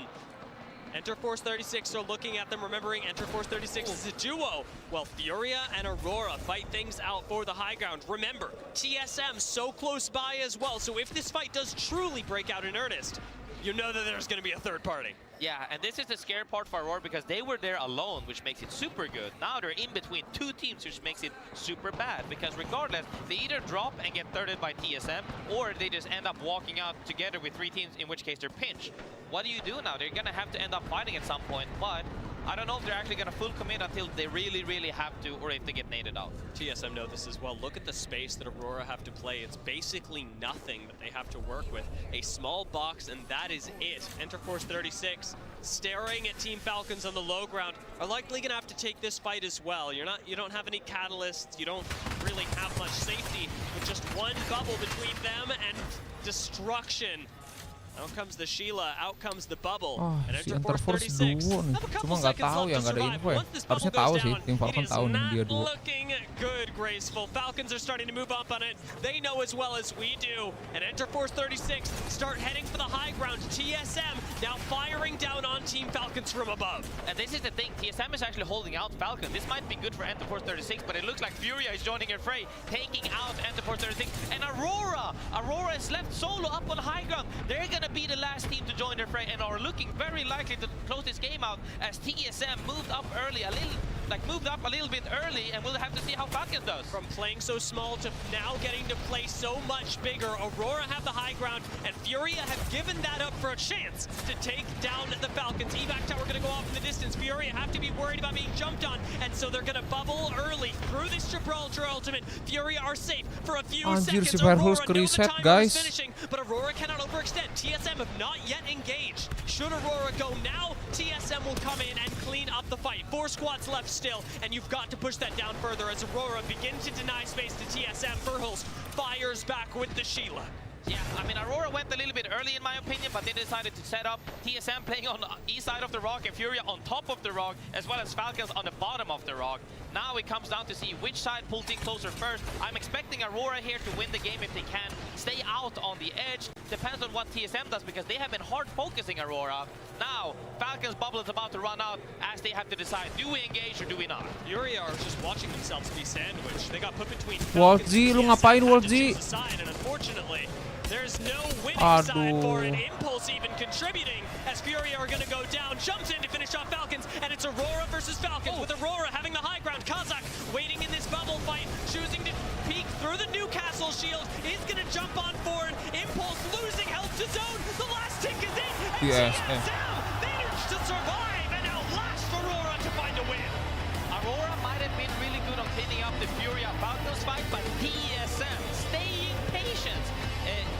And after that, they managed to bubble down, go in for a straight 3v3, place that Newcastle ult, made it so that they couldn't actually triple swing their bubble. They had to split up either by climbing or running around, and TSM just taking that fight like an actual 3v1, 3v1, just divide and conquer, which is what I always say. If you want a 1v3, divide and conquer is the way, but if you get 3v1, there's not much you can do. TSM taking this game really in a good-looking fashion. Yeah, I mean, they made very smart use of the cooldowns, both theirs and Aurora's, to stall a lot of time. I mean, in that last 3v3, the Ring did a lot of work, mostly because TSM just managed to put enough Gibby bubbles, mobile shields, castle walls, rampart walls in front of them that Aurora didn't get the chance to find a whole lot of damage. No, I mean, that's the thing, is like, it comes down to which team engages which team from that spot can stay on the edge without needing to join the fray, like into the actual bubble, which Aurora did good. They caught a couple of kills there, as well as top 2 is solid. But TSM decides to, like, this is the one thing that TSM is really, really good at. They do what I like to call, they show their presence a lot. You are not swinging our side. I will use my entire Sheila into your bubble, or into your Newcastle queue, or into your Newcastle wall, just to show you that, hey, I'm willing to die with you if you decide to push my side. Falcons opted to go for the opposite side into Furia instead, and that just enabled a different ball game for TSM, because now they're on the east side for free solo, and they get to take the fight. And when it came down to that 3v3, that was actually such a good fight from their side. I really had to feel for Furia there. They do end up collecting a 4th place with 8 points, but they don't make the top 3, as that's TSM, Aurora, and Falcons who made it up. All 3 the big players in the end game, and all 3 having surrounded Furia and decided, well, I don't know which of us is going to win, but you absolutely are not. Sometimes that's actually how it feels like, because this even happens as well in, you know, lobbies where you think you're safe, but you're never safe. Speaking of safe, however, Aurora, 68 points. That will pretty much guarantee them, you know, top 10. Yep. Same for Enterforce, 36 on 55, TSM on 45. They're about safe. I would say we're only at this stage of the game right now. They can definitely make it. Everybody else, however, still not really there just yet. They might need that one game to pull them through. And then as we look on the other side of the leaderboard, you know, from Cloud9 and downwards, these guys need to start waking up properly, because now you're at the stage where we might not make winner. We might not make finals, sorry. Yeah. I mean, as a reminder, you do want to be inside the top 10. Yes, top 10. In order to make finals. So right now the cutoff is just at Furia, and you've got 3 games to do it. This was our last game on World's Edge. We do only get 2 maps of that, but now we're going to be moving into 3 of E-District. One of the most fair maps, I would say. No matter where you're landing, you should have a good shot if you're having a good day, if you're all on the same page, and if you are ready to play the best Apex Legends of your life. We do have 3 games left to determine who is going to make it into Sunday. It is getting incredibly close, Graceful, and with just those 3 games left, we are going to give our players and you a short break, and we'll see you in just a few.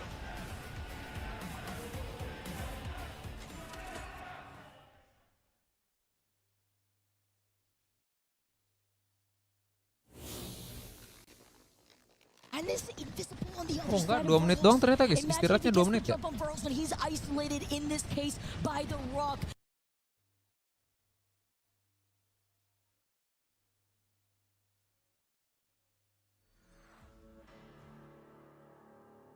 And Madness is still invisible. Vax is getting the rest, but he doesn't have a gold knockdown. And Madness could go for the biggest brain play if he could isolate one of TSM. He is very much there. Oh my goodness, Vaxlon bleeding out now. Vaxlon utilizing the walls. And Furia right now are the same amount of points as Gaming Gladiators to be first in this lobby. Vax now dancing around the shield. Can he clutch? Madness still stuck in the drone, still waiting. EMP comes in right at the very end. TSM get eliminated and Furia had gone for second with complexity. They don't even know where Madness is. They gotta finish this game first. And all right.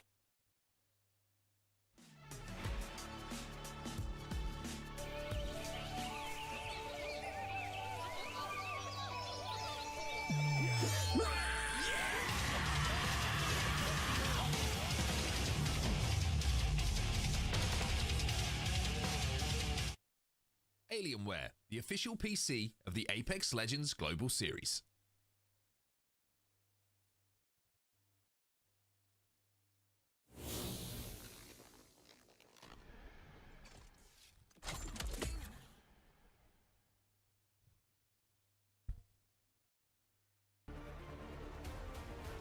A big thank you to Battle Beaver, the official controller partner of the Apex Legends Global Series. During this time, during the biggest LAN that Apex Legends has ever seen, you can use the code ALGS on their site, which is battlebeaver.gg/ALGS for 20% off during this amazing LAN that we've got going on here in Japan, the championship, and there is no better time to pick up your matching Battle Beaver controller to celebrate the occasion. It's, I mean, of course, really helped out our players on stage, but you've also got the opportunity to win some stuff simply for watching those players play on stage. We've run a couple throughout the week of our Twitch drops, but as today is Saturday, you've got the chance to pick up an exclusive Holo Spray, which has Horizon, Bangalore, and Pathfinder celebrating, although I don't think that Pathfinder has a mode that is not celebrating. Yeah, most definitely, because Pathfinder is one of the best characters. I like him, always have, and you know, getting to get some rewards just by watching as well is always nice, you know, and I like that spray. You are the champion. When you get that dub in rank with your squad, always a great feeling. How do you use Holo Sprays? Like, when do you use them? Oh, 100% just a BM every time. Yeah? When you get like triple swung and I 1v3 every time, single time. Okay, I like it. I will occasionally use them as like thank yous for my teammates. You know, like if they drop something. That's because you're so kind. Well, then, you know, they're sweet. They're little pictures. I guess I'm the toxic one. No, it's okay. Don't worry. I have the gray Nessie okay equipped as well. so when you 1v1 someone and then you mop them, you're like, okay, nice try, I guess. Yeah, you can always drop the okay on them. Okay. Now, we are getting ready for the next game as our players have given us some incredible showings here on stage already. But to measure a bit of a different skill, we actually tested how fast a few of them could take on other computer lab related abilities. So let's go ahead and see. You cool with it? Yeah. I did. Whenever you're ready. Whenever I'm ready, I'm going to put it on my neck. And begin. Yeah.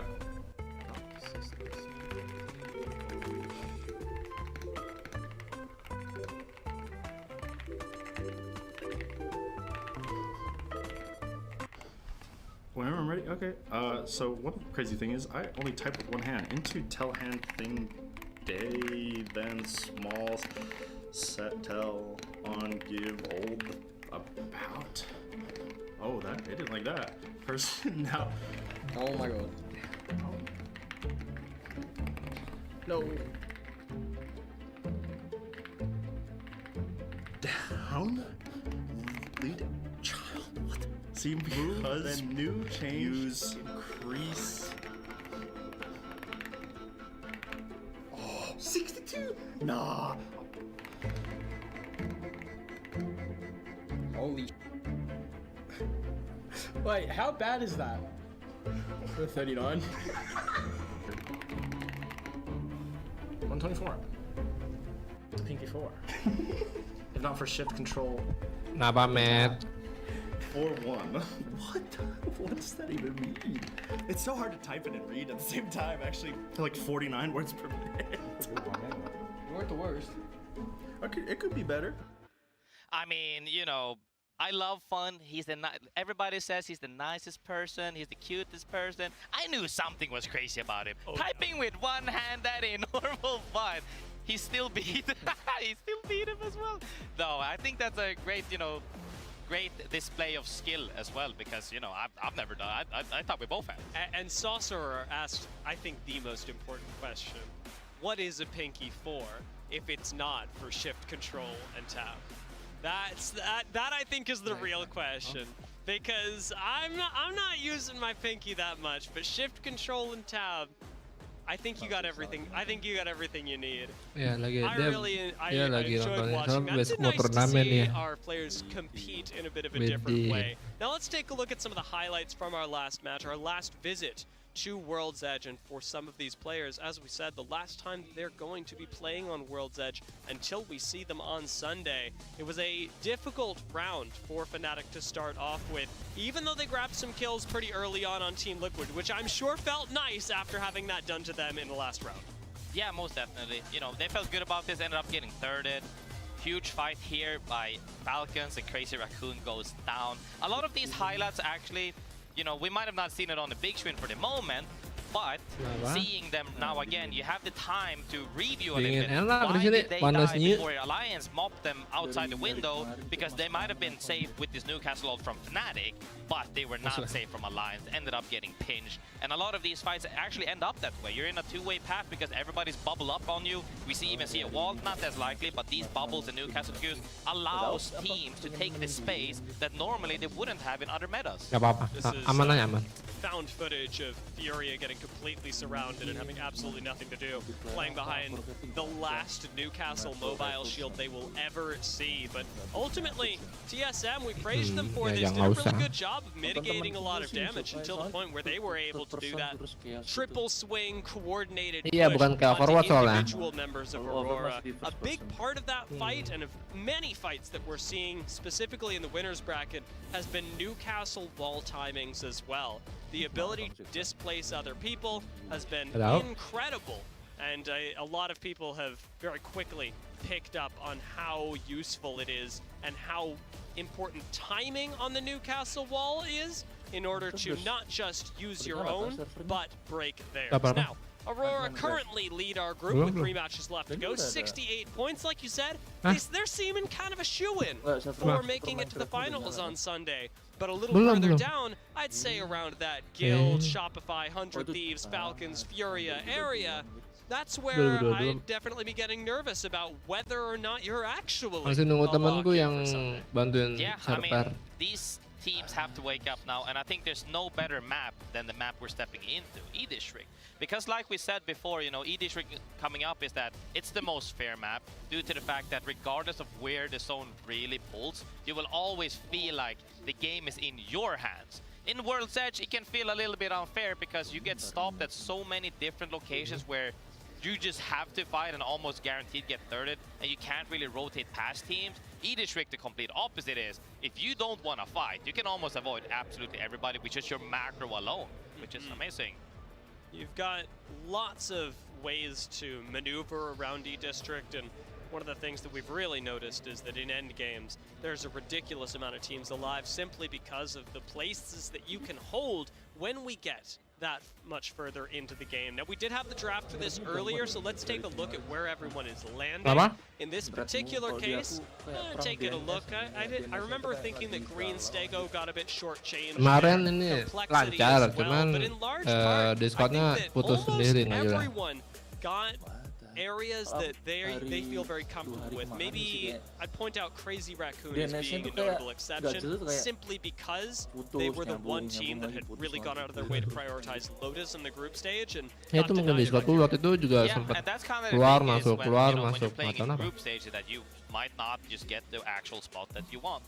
Now that they're in more familiar lobbies and they know each other's macros, sometimes even changing spot doesn't matter that much, especially on this map. And that's why we also saw a lot of the picks opted in for, you know, the earlier stages like World's Edge and also Stormpoint, is that, you know, they might have had less time to actually define their strategy. Remember, some of these teams went straight into picking their PYs right after they were done with the series, and that can affect you as well. They're like, hey, you know, we're tired, we had just a tough day, or a good day. If they're a good day, they're feeling good about it. Yeah, of course, we're picking this. No matter where we are, we're always going to smash everyone. And if you had a worse day, you know, you're going to be like, you know, our plan didn't work, we really want to pick the same PY. 4 sama 3 doang, gimana? Kok One nggak of the nongol? reasons why I like to say, hey, we gotta have more than one Iya, ini aku di Sim.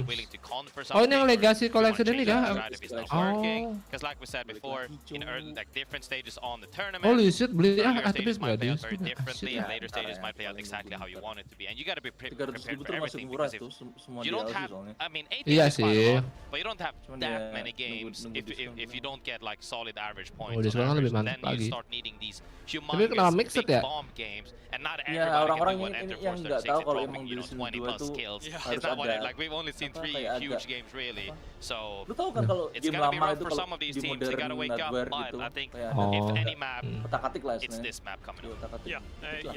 Absolutely. Now, I do want to note that our games, of course, have been delayed just a little while, but we are doing our best to make sure that for these Orang most ngomel cuma important gara-gara games refresh of the rate tournament so refresh rate far, 60 that our doang. players are going to be set up with their best chance for success as we head into E-District. Lagi We pula ada Sim wouldn't want 60. any of them to Ya be lebih dari itu missing buat out apa on Jer? anything. Gue So bingung. lobby should be starting soon. Just please bear with us as that soon is going to be a flexible 60 bagi measure gue udah based cukup on The Sims when sih, our kayak players mau ngapain lagi actually feel like they're 100 set up for 200 buat apa Jer? Soon, Iya, gua aja pakai yang monitor bahangan 60. Terus. Enak kok. We don't really know when, Apa aja enak, but Bang? you know, I'm Ini also hoping to get monitornya that 60 Hz because I think udah enak everybody kok. two ways. Some are anxious, Udah some dicolok are kan? locked in and ready. Terus saya And terus I believe lu. also Tadi some apa? are Tadi locked maksudnya and apa? loaded, Keluar not masuk, waiting keluar for it. masuk. I just want to see some good Gak Apex, apa-apa, and gak apa-apa. that's what we've been seeing. Tapi We jujur got some dulu really kalau cool stats emang going on as misalkan well 60 ya, that kelamaan we've 60 collected terus throughout tiba-tiba the tournament. A Yeah. lot of beli them monitor about yang Red lebih Evo dari 60 Look at nggak bisa beli ke Shane and 60 Johnny serius. being Iya, very, sakit very kepala good pasti, sakit kepala. at picking those up Gue quickly. udah But sering soalnya. as it is, getting to red is bisa. more a matter of speed than anything, since it is achievable for anyone, whether you're playing zone, whether you're playing edge. We do actually still see some zone teams hit that red marker very late, if at all, simply because of how much Evo coming from damage is not really as Cuman efficient. gak apa-apa sih sakit kepala kalau di carry Zexal sih. Terus saya terus. Ini gua lagi live nih. So many kills. It's not as crazy as we've Oh, seen masih before with live. the Masih. Mozambiques and, you know, other weapons in other Masih tournaments. menunggu harapannya ya. Massive Terus nonetheless saya has been terus the loh. main pick for close range fighting. Eva coming up close as well, and PK is also there, but the biggest thing is Massive still dominates despite the nerf that we had fairly recently. It's, in my opinion, also my Nobar favorite. AOT nggak sih, I guys? like it a lot because Eva is just one of the weapons where if you get to slide on somebody, not necessarily where they can like LOS Ambil cut kopi with a dulu, guys, bubble or bentar. something in the open. Ini Eva dari tadi could, you know, ambil kopi could lama punish a little banget. bit harder if you're on their forehead and you have the Eva and they don't have a wall to play. But when we're talking about 90% of these fights where there's like 7 layers of either rampart walls, Newcastle Qs, or Gippy bubbles, I think jiggle peeking with either Massive or PK will always take you ahead because you're not really exposing your body long enough to where Eva can find that full effect unless you get to jump on them, like I said. And because of the horizontal spread, you've got a lot of forgiveness as well, right? Like if you're literally going side to side, then when you get in there, like not being exactly lined up means the Mastiff is still likely going to land a little bit of damage as you slide in, whereas like that's not very true for something like the Peacekeeper. that doesn't have the same level of horizontal spread. It is more just contained in the box going to EVA.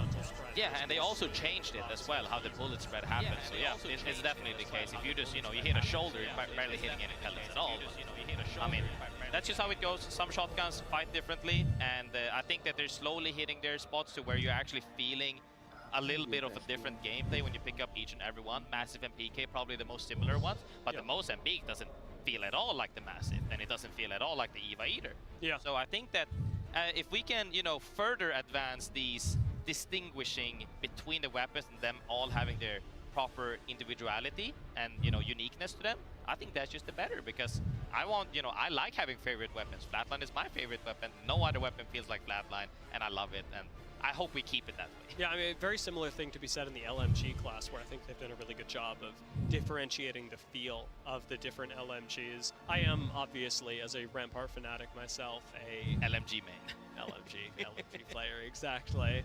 This is going to be taking a little while longer than we anticipated, and so we're going to jump to a very quick break, but we'll be back in just a few moments as we prepare game number 6. No, 5.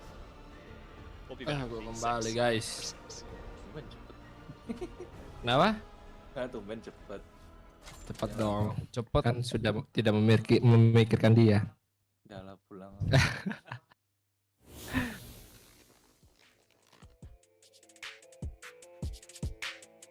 Lah istirahat lagi 2 menit. Kocak terus lo.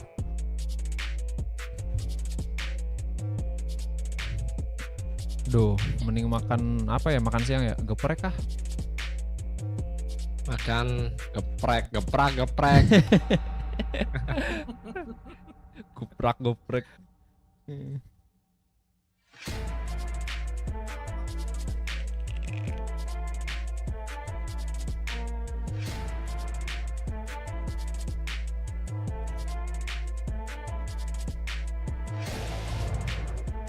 Bingung mau ngapain?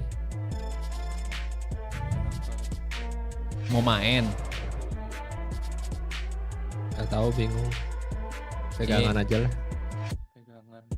Terus.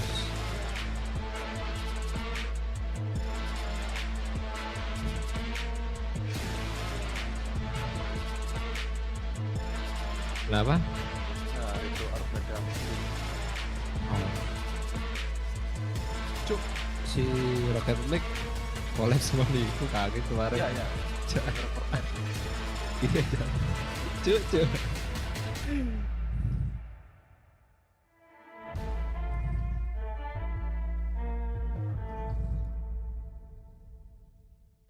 Mana ada update?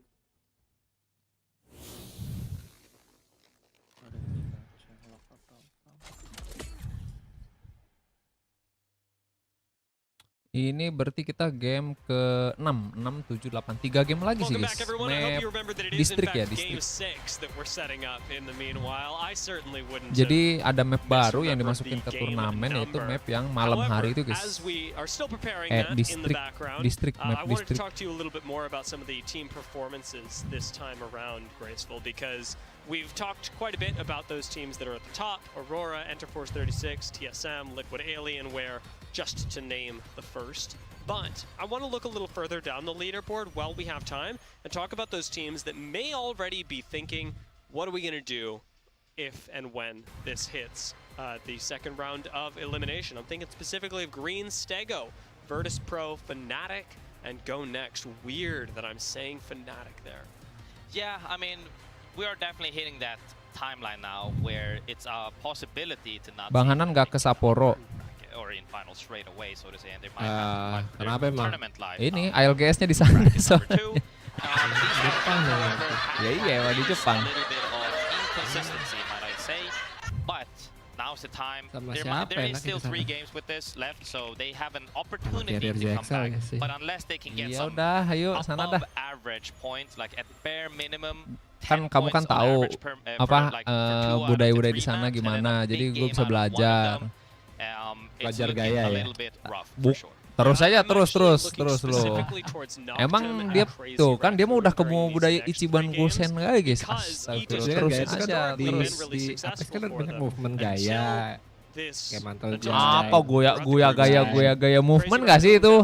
Lah sama dong, kan gaya bergerak. Enggak, itu lebih ke movement sih. Yep.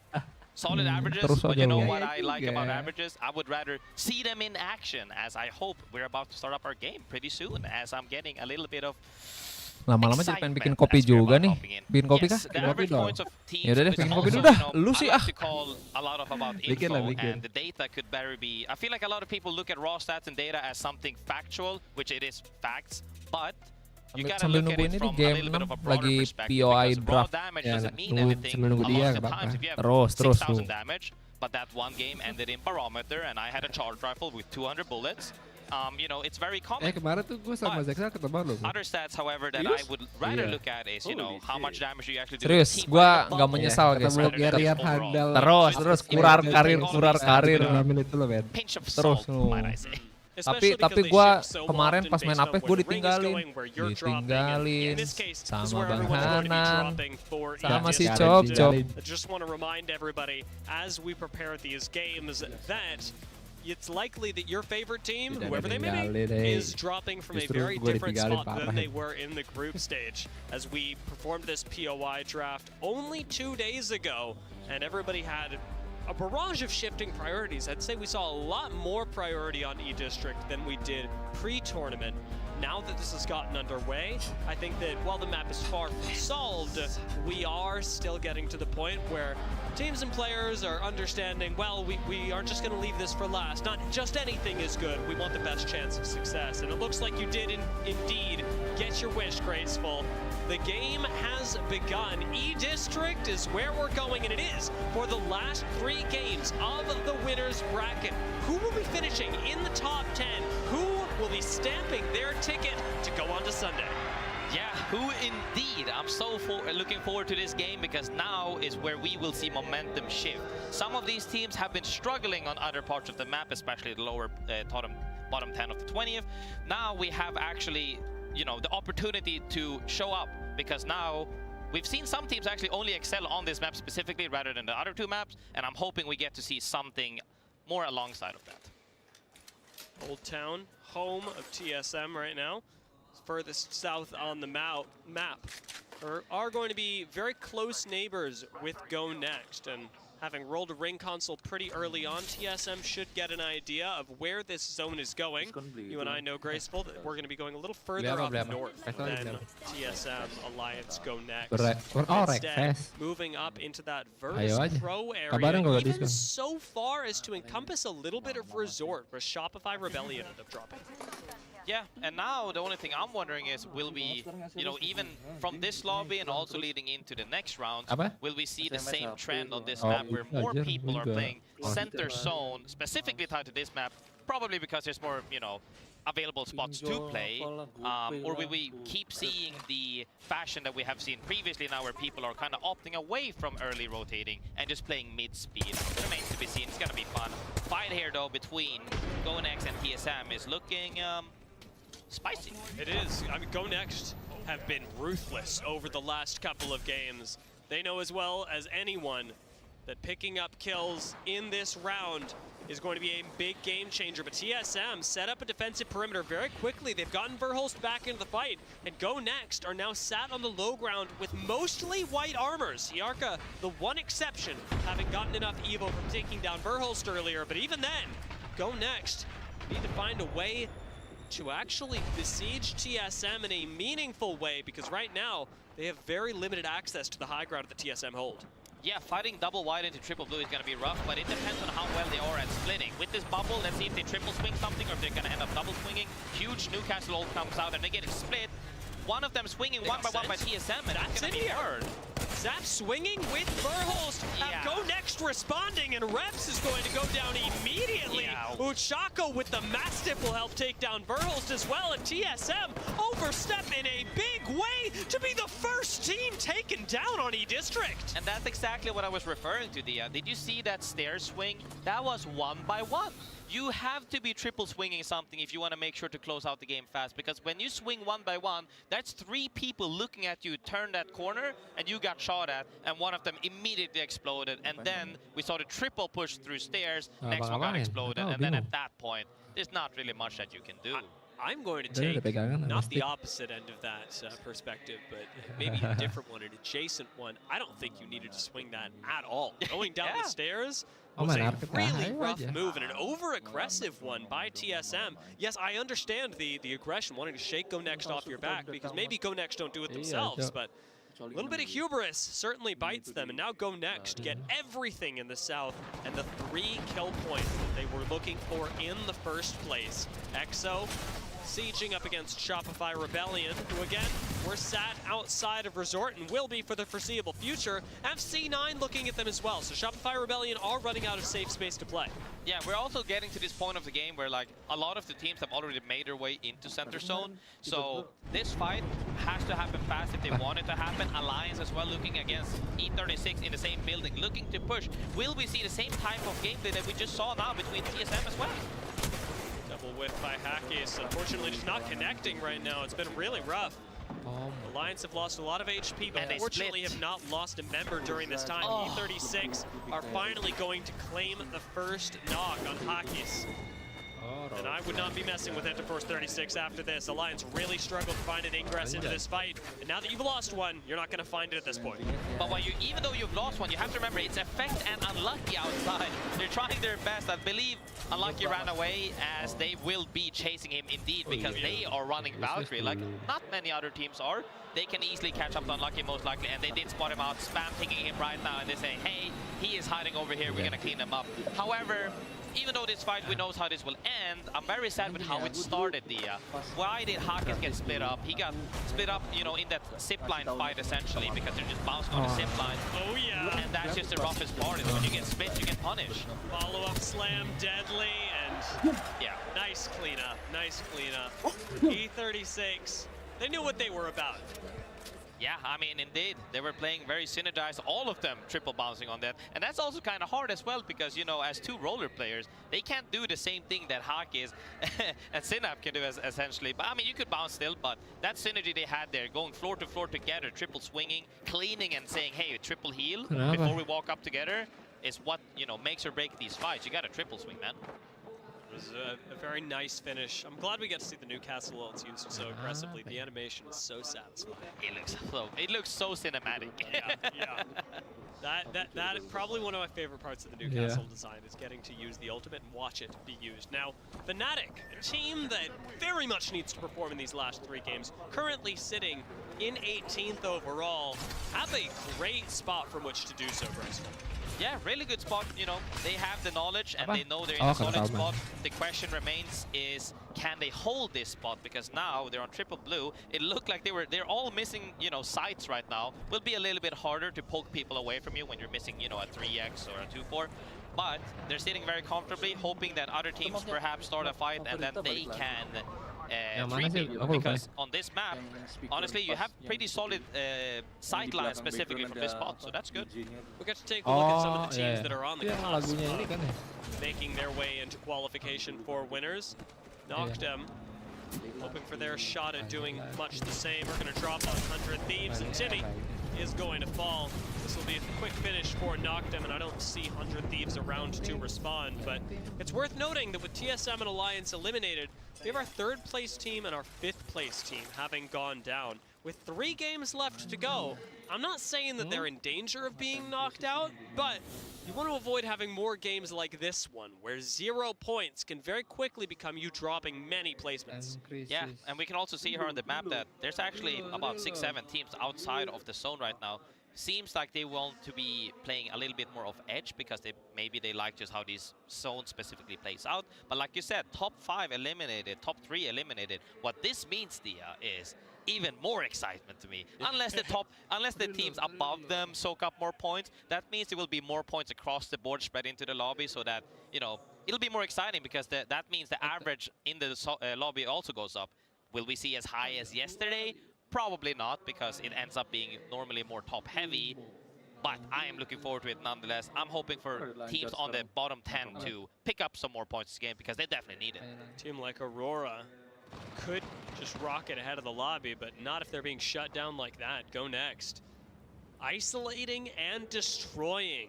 I mean, you've mentioned to me in the past that Go Next are a contentious team in EMEA because they can get so aggressive, because they will go for these unorthodox and honestly very inconvenient plays for other teams. But you can't deny that when points mean everything, when we are in high-stakes situation like this, their strategies are very effective. Yeah, and that's the thing about them. Uxako and Hyarkas duo, really, right? We've seen them across, you know, almost the entire timeline of Apex. I would like to say, from EMEA's perspective, they always have the same confidence, and that's something that a lot of teams lack.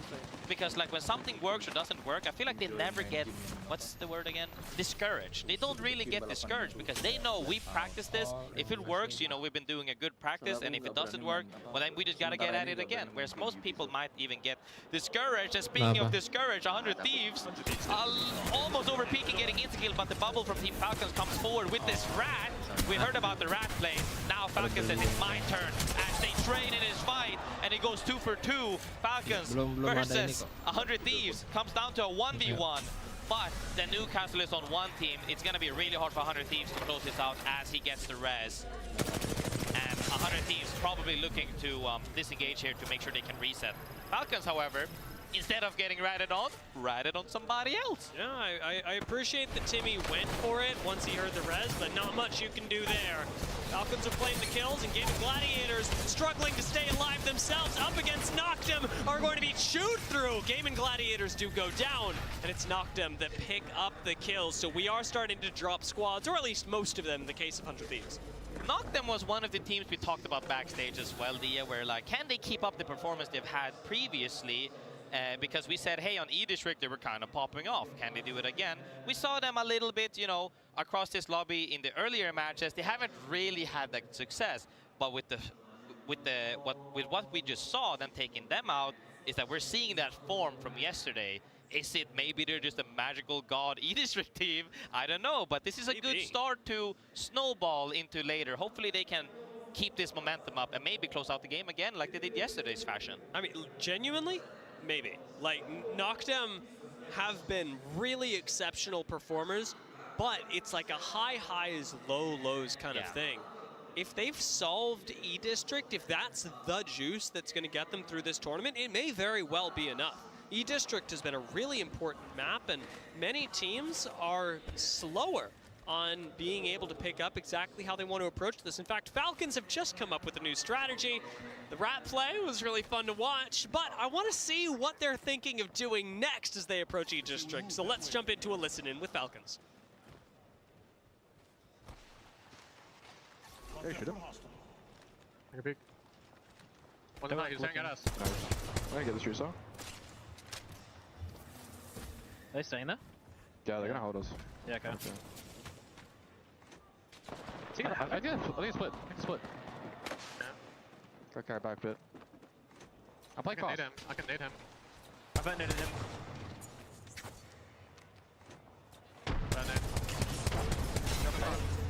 I'm walking forward. I'm also sliding forward. Wait to get left side. I'm sliding. That's guy naded. He's Havoc. Give me 7 naded. 100 on the right part. Give me right 200. Give me 200. Stay back. Looking back. Looks good. Hit 2 for 100. They're getting hit in the hut. They're running outside. They're outside. They're in the corner. They're all inside now. Get some shit in the hut. No, inside. Okay. I thought they run inside the room. Don't evac behind us. Evac behind us. You let them go. Hey, AFK on the corner? They're in the hut behind me. Yeah. They evac behind us. They're going to City Hall. Yeah, these guys just ran. Ubi, I did my Ubi. They had my Ubi, I think. No, they're not. Okay. They're landing kind of close though. Fucking Lotus right side. Me care back here. Yeah, fuck shit up. That's it. They're swinging. Give it cracked. Grab on 60. They use everything. Killing.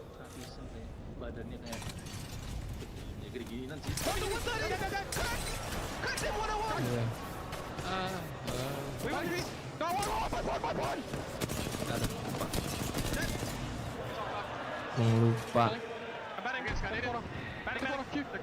coming. They should show. Baited in. Marshall.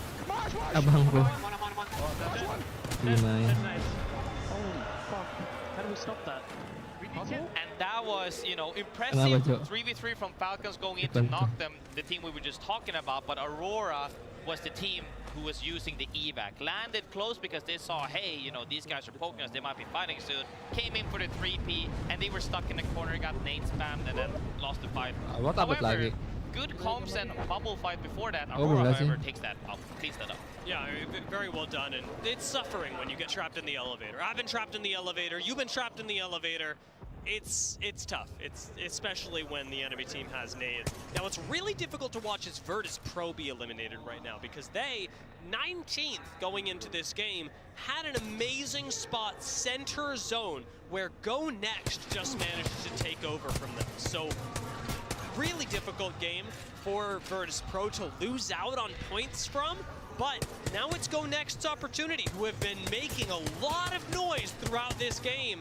This could be Go Next starting to take that move and turn it into a winner's bracket appearance. They've just got to keep this going. Sitting at 14th place right now, Go Next, this could be their game. Yeah, and this is the thing with zone pulled towards the water in the bridge, under the bridge, is something that a lot of teams don't really opt for. They tend to opt for buildings. So when they notice that that zone is pulling off of them, more teams start to look for fights early because, hey, we don't want to get gate kept with this thing. We'd rather take them out now, which is why we see a lot of fights happening. We're used to seeing 20 teams circle 4 on this map. Now it's 12 because teams are hungry. They're all... We're at this stage in the tournament where everybody's warmed up. They're ready to throw their hands. And we're seeing that because teams are more and more taking being proactive in taking fights. Speaking of fights, looks like a fight is about to go down with Cloud9, and we'll have to see if other teams rotate in on the same side. Perhaps EXO. Yeah, Cloud9, I mean, so close to EXO, so close to complexity as well. I can't help but feel graceful that this is going to turn into a third-party situation. No matter what team you fight, the other is going to surely come and mess you up. And EXO right now, they're the ones picking a fight with Z9. I don't think that they know there's a third party in the area. But Swinny, having already bought some space for the team, is going to erect some cover just to make sure that this stays theirs. EXO Clan are waiting out the Gibby ult. They've got a bubble of their own. I don't suspect that EXO are giving this up, though. No, I think EXO likes punishing people for being in a bad positioning, so they're really forcing their utilities. And when they get forced utilities, they also get, you know, shot by more than the complexity as well, by E36, EXO, and also complexity now going into another fight.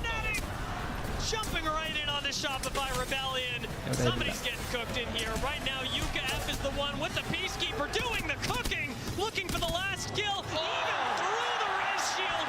It'll be Yuka F that takes out Shopify Rebellion, and now huddles in a corner, waiting for the rest of the game themselves. EXO came into third party, but through this bubble, Yuka's surviving for a very long time, finally going to be taken out as EXO Clan jump in, and now have the defensive bubble themselves to survive in. Fuda, outside of it, is going to go down. Swinny, bunkering at the inside of Slayers takes an off angle, but Enter Force 36 have very little resistance in front of them as they come in to take another kill off EXO. And this is what we see when the collapse happened from the western side of the map. All the teams that was in those buildings in the center zone early on are forced to join in from the same side. We saw about 5 teams just get mopped right there. And now, you know, now there's a little bit more space, a little bit more breathing room as teams are looking to get into the next zone. But there's so many pathways on this map that allows teams to survive. Enter Force 36, however, already getting even more kills than they already had. We'll have to see if they can keep this up, because I'm pretty sure they're already sitting pretty safely, which is a nice sight to see. Hello. Green Stego, bottom of the leaderboard, fighting against complexity for their chance at one good game. Ziggy finds the kill, and Go Next are going to fall. Go Next with so much momentum. Now getting shut down. Unfortunately, Green Stego will join them just as quickly, moving us down even further. Furia surviving on the low ground, looking at E36. Sorry guys, gue baru beli kopi anjir. Keon moves on forward but gets taken down. Furia are into the meat grinder, and Synapse shuts it down. Synapse shuts it down indeed. E36 survived the pinch. I don't think they'll get the reset here. They most likely won't.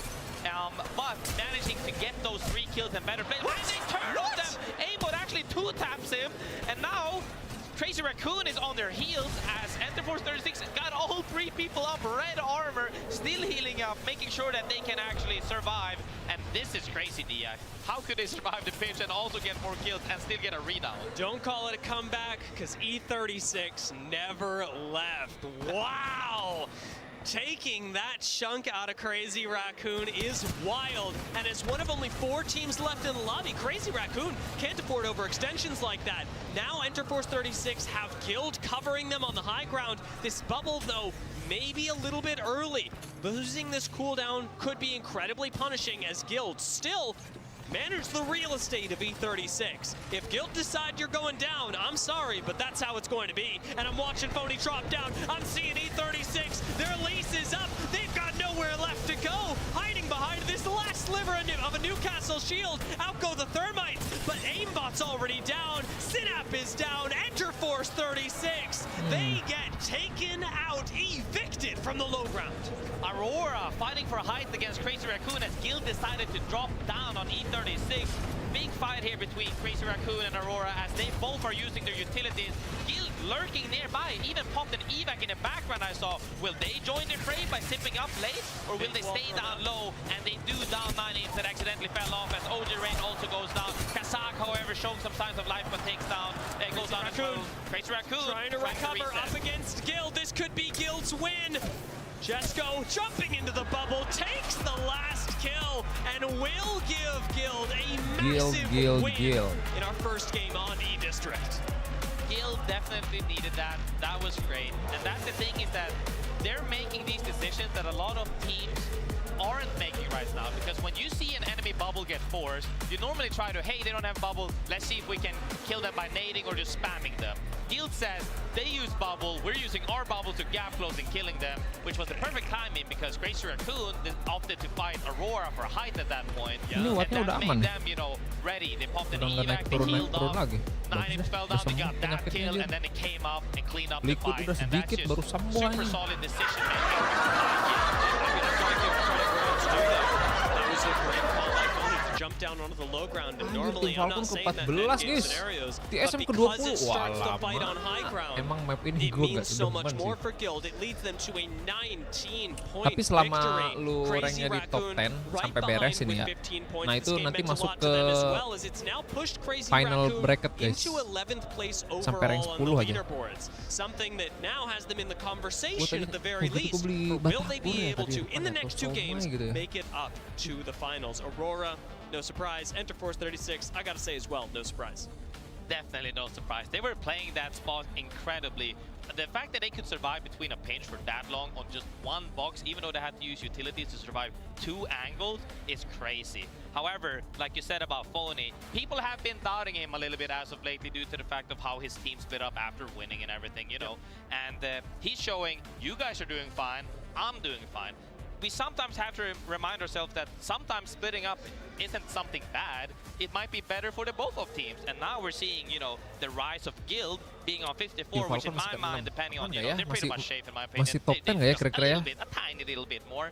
Soalnya di si Crazy Raccoon sama Gonex itu 27 beda You know, it's always 9 fun to poin. be a villain and have a little bit of 90 rivalry. poin. But at the end of the day, we want everybody to succeed as well as they can. And all I'm saying is that I'm sure it helps put a smile on Phony's face. The Guild is 3rd, and Shopify Rebellion are 8th. Despite having 2 of the best performing fraggers in the tournament so far. Yeah.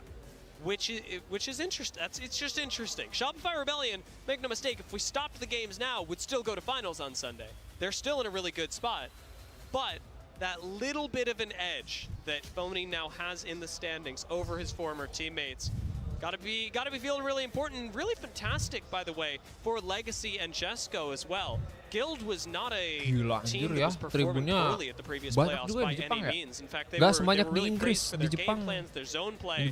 This version of the roster only seems to have bettered almost everything about itself. Be it time, be it slightly different meshing, be it a little bit of a different game plan, whatever it may be, that secret sauce behind the scenes is turning into a Guild that is a force to be reckoned with on Sunday.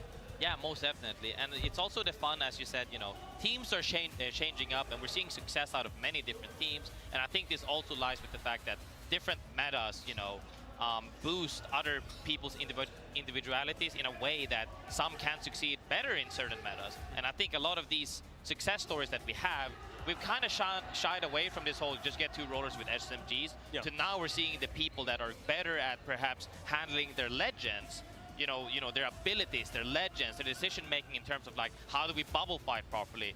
Those people are now succeeding, which I think is good because being good at a game at a specific time and place is there's a different skill set in another meta, and seeing all of them is really nice. Yeah, there is plenty of ways that people are always changing, developing, improving, and making us go wow in Apex Legends. But some people that make me go wow are over on the analyst desk, and so I'm going to hand you off to their very capable hands between these next few games. Thank you, good sir. I was wondering how you're going to bring that together. Dia Graceful, great cast, and we'll continue to see you on as we have more games to go. Welcome back to the analyst desk. My name is Rain Day, hosting alongside Jamerson and Jayhawk and Urice, who we haven't seen on an ALGS broadcast in quite a long time. You know, I mean, I remember summer circuit days with you competing, and now, you know, I want you to help catch everybody up. Where have you been? What's been going on? I know you have a huge Japanese audience. Talk to us.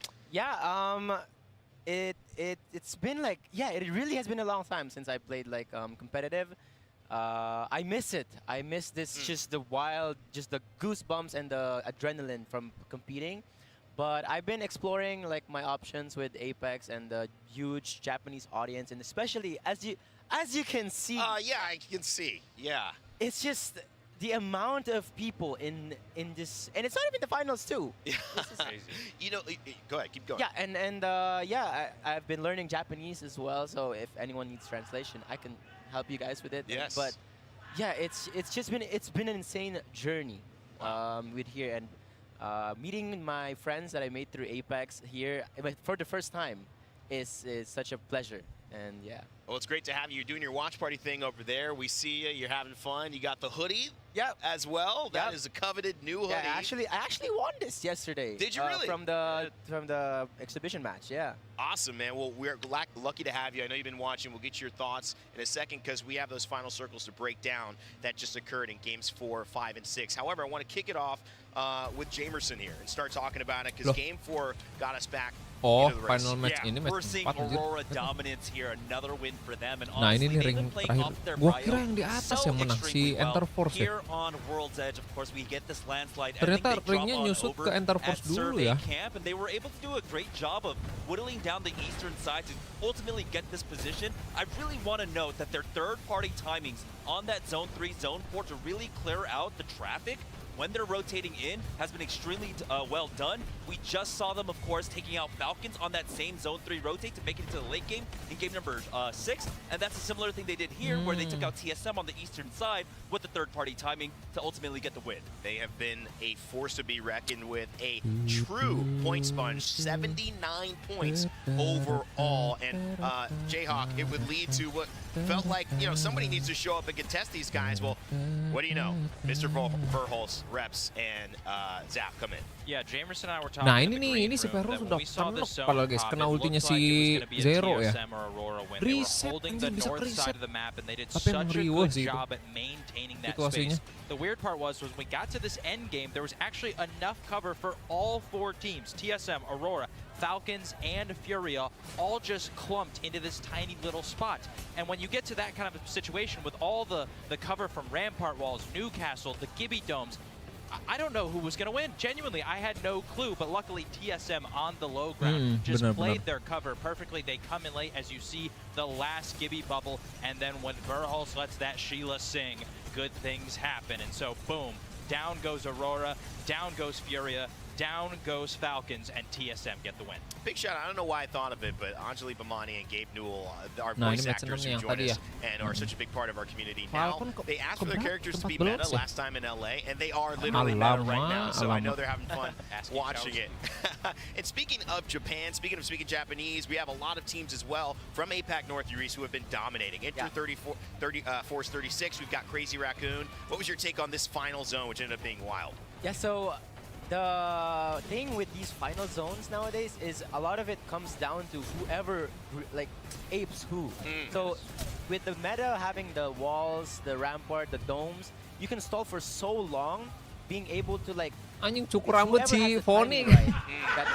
Sebelumnya gondrong bet dia. Itu yang di sebelah kiri tuh. Nah itu tuh yang lagi disorot kamera tuh. They did on that low ground and come up as they CR fought Aurora. Yeah, and at the end of the day, Aurora very aggressive. They got Falcons out, but it was Guild who would stand the test of time in Game 6. And that man right there, maybe one of the more personal and powerful stories that we have to offer in the ALGS Championship. He hoisted a trophy, the very last one we had in Mannheim, and was immediately removed from the team that won. He had his own journey of wondering, would I even get back to championships? Now, sitting in 3rd place overall in the winner's bracket after that win. Phony not only proving he's got flexibility, proving that he can keep up with the best of the best. In the kill race, 9 kills so far in this winner's bracket, and he has already been near the top 5 coming into it. A huge improvement from him, Jay, and I think overall a testament that he is locked in and has something to prove. Absolutely. Throughout his career, I'm thinking back to FaZe Clan when he's playing with Frex and Snipedown, even to his previous team with Zainu and Koi. He was never putting up huge numbers. He was not the fragger on those teams, and obviously, I mean, when you're playing with Zainu and Koi, it's kind of hard to, but he was never the one that was having to do that work. With this new Guild roster, all 3 players are obviously having to, but we've seen a massive improvement in terms of his output in fights, and I really do think that's incredibly noteworthy because it's putting Guild in a position Virtus Pro, like we see lu on this mau leaderboard where 2 game champion juga dia nggak bisa top 10 sih harusnya ya.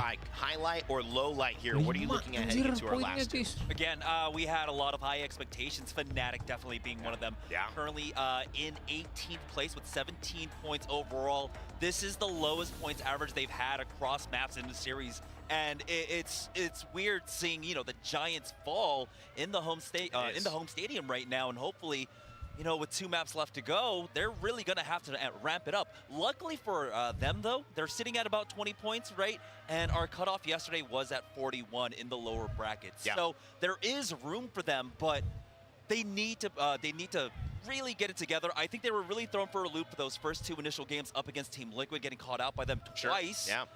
And then from there, they never really bounced back. But, that was 6 games ago. So hopefully now they can actually do it. That's the benefit. You've got 8 games. There's a long time between those early mistakes and what's happening now. But for Fnatic, a team that we expected would do well, but did even better than expected, winning the first game in Japan, they have now kind of lost a bit of steam. 2 games to decide if they can make it. But the benefit is, Yuris, we have teams like Aurora and Interforce, even Guild here, who are taking so many of the points. That 31-point threshold, that's really just one big game. Lumayan beli 2 gratis 1. Nyesel gua nggak beli Batagor jir tadi. I'm thinking if Fnatic gets dapat a 1. good early fight in this next few speedrun games, diabetes getting itu berarti. that momentum to keep them gulanya gede loh, alive for the entirety of the games, I think it'll set that pace. The late game. Since gua mah nggak over budget badan gua. Inside this winner bracket there's a lot of them placed inside that zone, so getting that fight outside the zone. Tapi yang lebih parah mah Teh sih. Teh lebih parah. Set you for the pace throughout the I want to know something now, just because we had sih it before 11-12 we gue start liatin turning jumlah it back to gulanya. these 2 games. What makes this experience yang being kamu in lihat jumlah Japan gulanya bukan jumlah as a dianya. streamer, as a content Iya creator, kalau we know dianya you've udah migrated diabetes so much of your saking manis attention dan to serve this audience. We're serving this Buat audience. Serving us. This stadium is unbelievable from our perspective. It's full to the brim of people. What is it about this place itu mau ngapain tuh? that makes you want to play Iya. and be in the esports scene? It really is just like bentar. the energy of the fans. Like Ini aku bikin teh sendiri tanpa gula. Tar. Ini siapa? M. Siapa sih? Mel ya? Lah, kok pada hilang suaranya, guys? Halo? Halo apa? Enggak, di sini masih. Bukan. Apa emang dia suaranya kecil ya? Gua gede nih 200% nih. Bang M.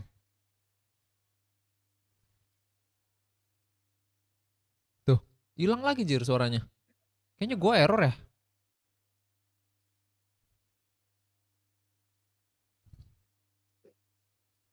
Halo? Halo, kenapa? Nah, Ini suara Bang M memang kecil ya? Enggak, dia emang belum ini belum bersuara. Oh. Enggak, gua takutnya ini gua gedein 200% anjir. Suara aku kah? Iya. Miku ngambang. Enggak, suaranya kedengeran kok di gua. Oh, kedengeran ya? Oh, kedengeran. Tutup pintunya, Sanum.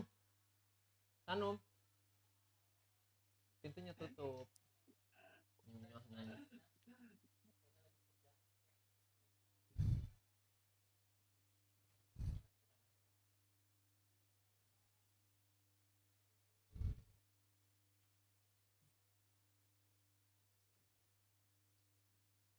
Anjir lah. Ya itu makanya.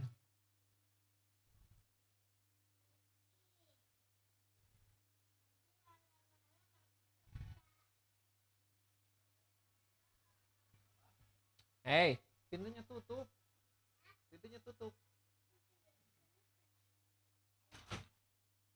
Sudah.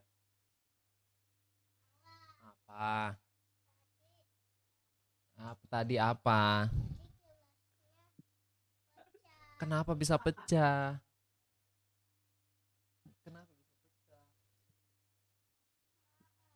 Iya, terus kenapa bisa pecah gelasnya?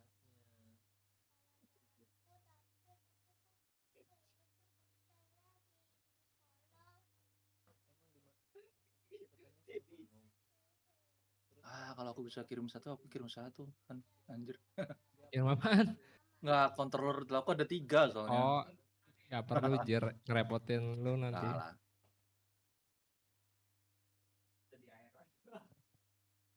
Nah, pengen nabung beli PC baru ntar ya. Upgrade. Anjay. Enggak, setelah itu paling. Aku nabung pelan-pelannya setelah Insoi rilis, ngelihat lancar nggak di PC ku. Oh. Paling Maret, paling kalau perkiraanku beli upgrade-nya paling Agustus, Juni. Agustus September lah tahun ini. Mahal anjir masih. Yang mahal itu magernya motherboard-nya anjing. Oh iya. Intel kan mahal. That's just many points is going to be I want to say recipe for success, but it's so general that it's hardly a recipe. It's more of just a guideline. And that's the thing is, I always like to say as well, always be proactive, don't be reactive. However, we've also seen that bite their butts. TSM swinging those stairs was being proactive. It was. Ini game ke-7, tinggal 2 game lagi by the way ya. Ayolah Falcon. Lu peringkat ke-6 sih masih oke sih, top 10 dulu guys. Top 10 biar masuk ke final bracket ya. Nanti yang ranking 11 ke 20 dia masuk ke loser bracket. Nanti harus berjuang lagi di elimination bracket yang kedua. Nah itu buat memperebutkan top 10 lagi buat nanti lolos ke final bracket. It was right there, and good thing they did, because otherwise Graceful, you know, he gets away. He gets away. We're going to be starting off over with Guild. Not a bad choice, given that they won last game and now sit in 3rd overall. So this is a team that you are seeing on Sunday. They've absolutely written that in stone at this point in the game and the day. Coming out of Blossom Drive, they will have a little ways to go until the ring, as it does look like, and they've just gotten the information that we are going all the way over into the east by Game & Gladiators and 100 Thieves. Looks like a Heights ending to me, although we could be a little more volatile type. Itu EXO sendiri. Could be leading into Heights, as we've seen previous zones there and there, you know, a little bit south of the building, also one north of the building, where Gaming Gladiators is pretty much sitting very softly. However, you know, other teams we saw the previous game, a lot of teams went for center zone, misread the zone, got super punished by needing to rotate in from the western side. Will they learn from that, or are they going like? There's 2 ways you can go on about it, guys. Let's play mid speed, grab the second beacon, take a spot from then on. Wah, Or do they perang say, ini. Aduh, "This si is Gonex tuh definitely mau the zone TP I'm tuh dia. calling, let's go back there again," and if it ends up pulling away from them, how will they react? Because that's the worst case scenario. But I think it should be fine. And if you want to play for third beacon as well, you've Nah always got itu Humbert yang Labs top off to 10 the kan south ada that's garis tuh actually ya. really Nah itu yang close di to atas zone. garis itu dia I'm looking yang further bakal over masuk City ke Hall final as bracket. well, being another great Tapi kan place ini to masih bisa grab berubah kan the skornya third beacon dari siapa yang read nanti from. champion, If you wanted to kill, play Edge, gitu. like Fnatic have been Masih bisa berubah, known guys. to do on E-District. This time they're going to be rotating over to the south, so if they wanted to grab third beacon information, they're likely going to be one of those folks going through Old Town and Humbert Labs to do so. Yeah, most definitely. We've seen their macro before. They like to play it a little bit slow, unless the zone is pulling straight on top of them, in which case they like to opt for power spots.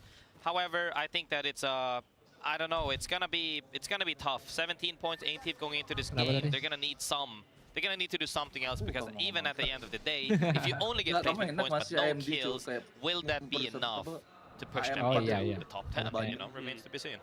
Yeah, I mean, right now, Fnatic, 17 points. The cutoff for 10th right now is 31. It's not a huge differential, but you got to remember that even those teams that are in 10th are going to be getting points this game, so it is going to be higher than 31. The question is just by how much spread points will we see.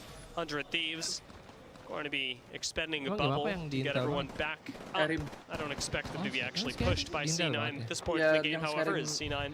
They've got better things to do. Find another spot in zone, another spot in Heights, as right now, if you are going to go center zone, Heights really is the place to be. There's a lot of spots that you can coexist in.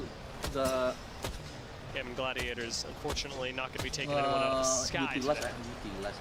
Yeah, I mean, they're just shooting at everybody, opting to get more, you know, evo, so they can get purple perhaps. C9 doing exactly that.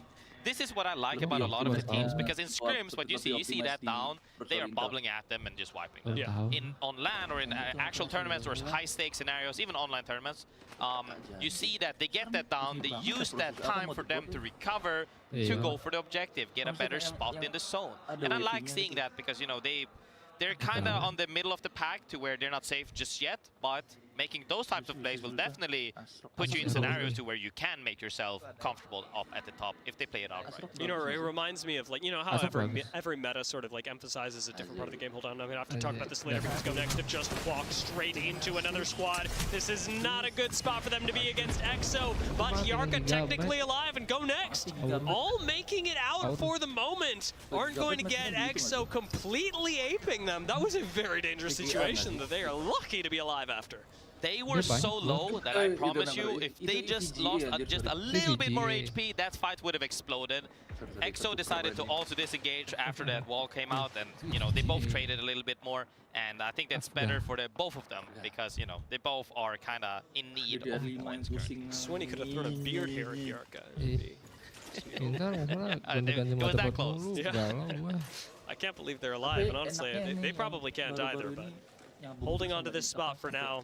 Not what Go Next were going for, but after that last play, I think you're recognizing that it may be one of the better spots you're going to get until later on, where Go Next can choose to play a little more aggressively in third party, which it has been the recipe for success for people like E36 throughout the course of these games. Yeah, most definitely.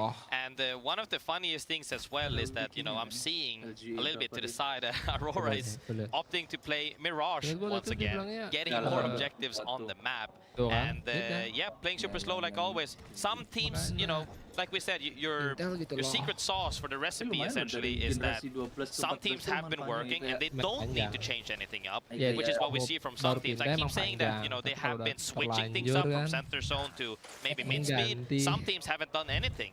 It's been working. And sometimes that's all you need to do. Just keep staying disciplined and keep exercising those. You know, what you did in Scream is now working. Aurora on the map, like I said, look at where they are. One is on top left, one is down below, and they're just stacking objective points because that's their playstyle. I remember playing with them in a tournament where they say, Grace, all we have to do is get purple armor and we can win any fight. And when you have that mindset, which they have shown in this lobby, you know, that's rooting for something good to happen, and I like that. I bet if they could drop it 3 different POIs, they would. Yeah, probably. Yeah, they would. They would. I mean, with how easy it is to get your teammates back into the game in this meta, with being able to craft them so easily, and even more so. Yeah, I mean the speed of mobile respawn beacons as well. It's just, I mean, you've got so many options right now. I have no doubt they'll be able to group back up.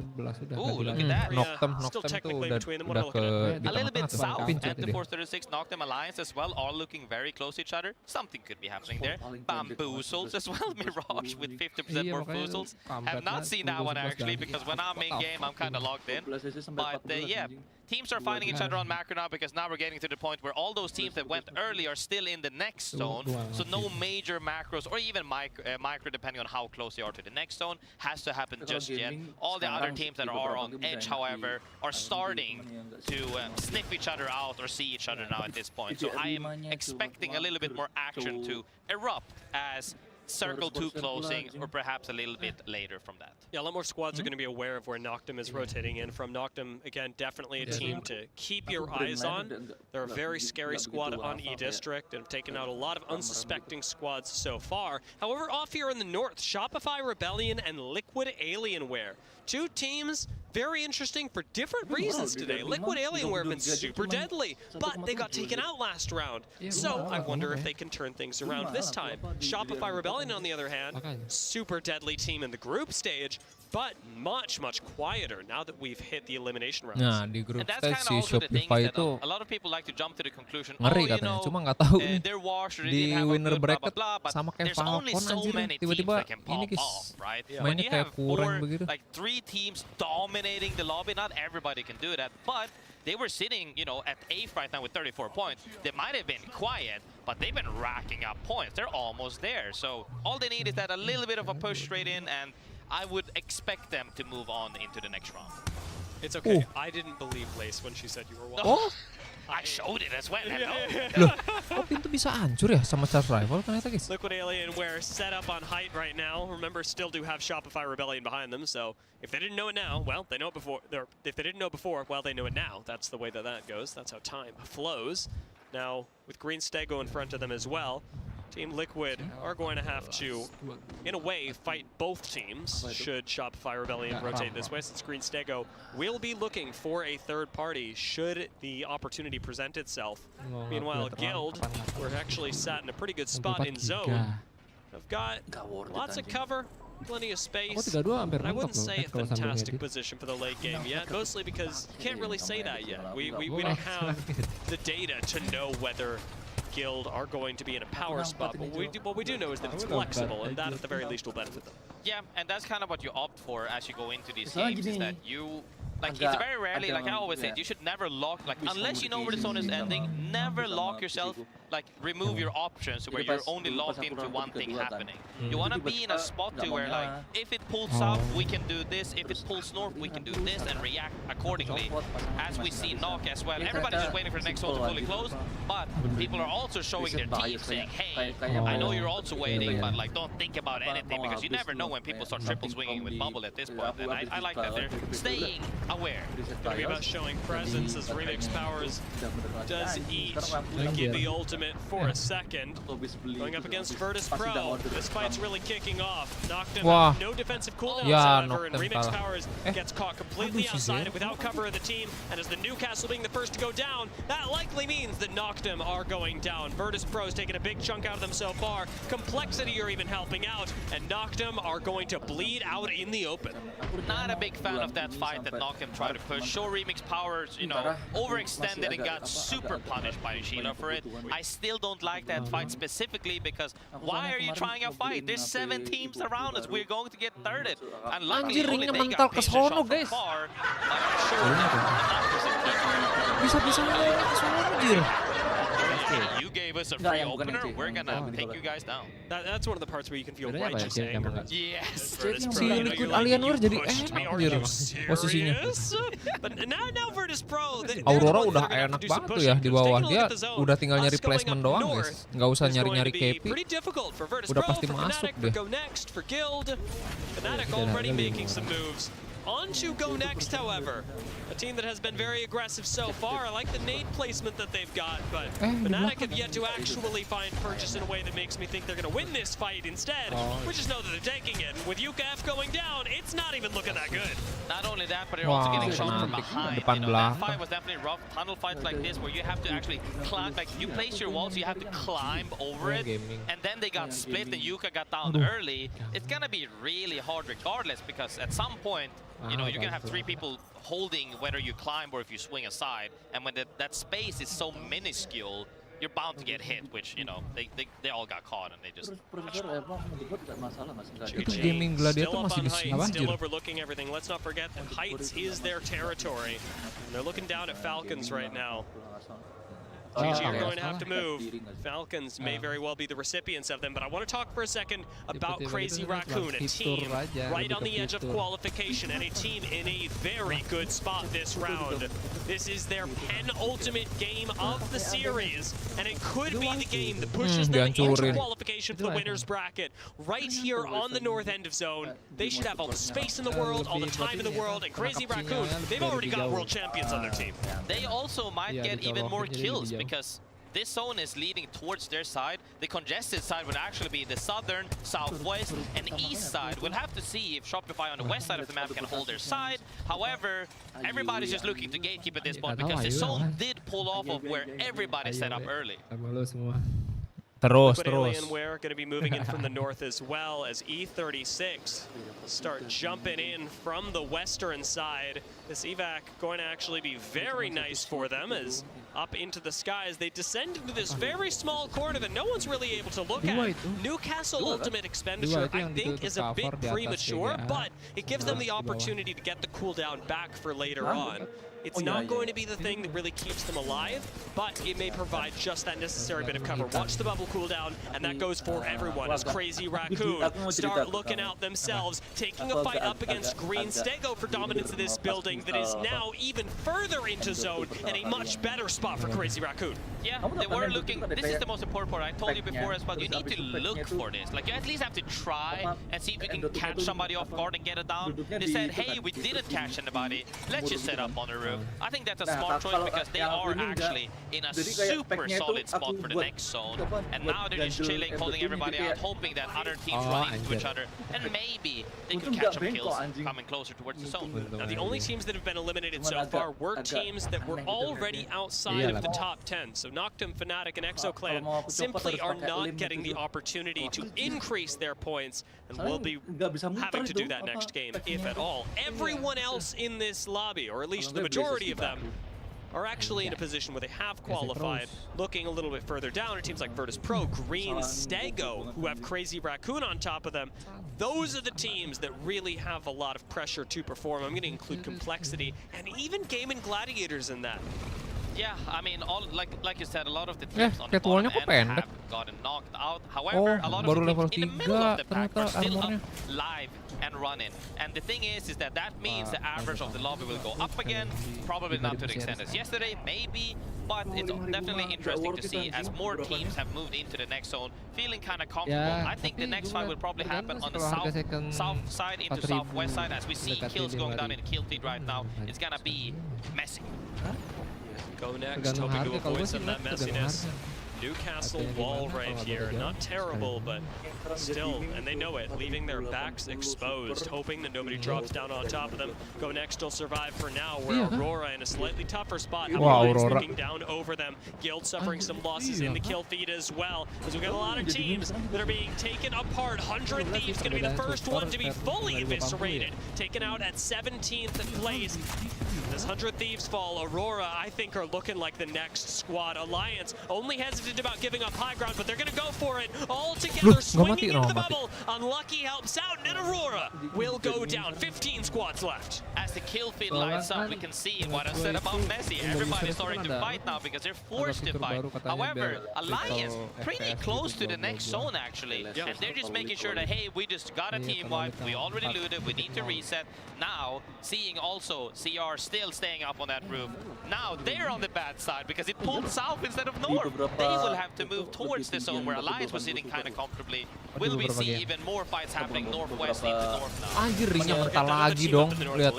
Gelo A lot of anjir. pressure on them to move down further Mentalnya south. jauh. Cloud9 in an interesting spot all the way off to the eastern side of the ring. Could start to make their way in, but going to be a risky game for them as well. Unfortunately, Graceful, for a lot of these teams, time is up. The zone is starting to close. Yes, zone is closing, and now teams have to make the decision. Will we fight or will we rotate in? Because all the other teams have the same opinions, and now C9 and GG looking at each other, staring each other down menacingly from bubbles to bubbles, and now GD is in a solid spot to gatekeep other teams, but will the opposite side, C9, be caught by the other remainder? 4 teams coming in from the same side. Gaming Gladiators Wah, and Falcon. C9 both gonna have to fight, but Crazy Raccoon begin their fight up against the Falcons. They've Waduh, lost nice. 2. It's 2-1, just 2-1. who's gonna Menang try sih. and stick the res. The Falcons are chasing for the kill. Just Weh. pulls off the res and immediately Satu goes lagi, down. nice. June is alive Aduh, for tiba just a ketepek. little while longer as both Falcons and Crazy Raccoon will go down. Cloud9. And staying alive, but they turn the corner into that. TSM mowing through Sorcerer and taking him down. Now has TSM in a better spot on the low ground. C9 still alive, and GG who held out Cloud9 earlier, have a pretty good spot as well. Lots of cover, lots of high ground. This could be their game.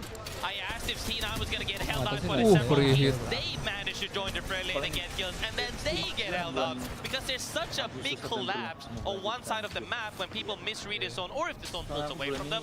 And now we're seeing Gaming Gladiators, who walked in a little bit earlier to set up, is having huge success by it. Now let's not forget, Enter Force 36 flew into this low ground ages ago. And they're still on the low ground. I haven't seen them in the kill feed. They are completely unbothered. Newcastle wall and everything. Furia, unfortunately, will go down. Liquid Alienware hitting a respawn. But Enter Force 36 still chilling in the middle of the zone. We gotta look out for them in the kill feed. This is the crazy part. They took that spot way before the zone way before the zone even pulled there. But now we're seeing the kill feed light up again as Effect takes down Jagger SL from T-Law, and now Neosul as well. Huge fights are breaking out. Poor Shubi tried to rat the best way he could. Got killed by E36, so they're keeping an eyes out, even though they're not fully committing to something. They're still looking for these kills as GG needs to walk in with the zone shortly. I mean, they looked hard scoped on that corner. That was a very quick kill on C9. Liquid Alien, we're going to go down. Gaming Gladiators up against Complexity, as both have already bubbled. This fight is sure to happen. Gaming Gladiators do not want to give up the high ground, and Complexity physically cannot. Bubble's gonna go down soon, and it's just going to become a free fire fest as finally Enemy whips out the Sheila. Blast's doing exactly the same on the other side. JSM di bawah ya. Complexity. The slave comes right back from Complexity, but with Wah, light on the flank, Complexity gets taken down, taken apart. Gaming Gladiators owning the high ground. E36 collecting kills on the low ground as well. Remember, they've actually just wiped a squad and have a catalyst wall letting them reset.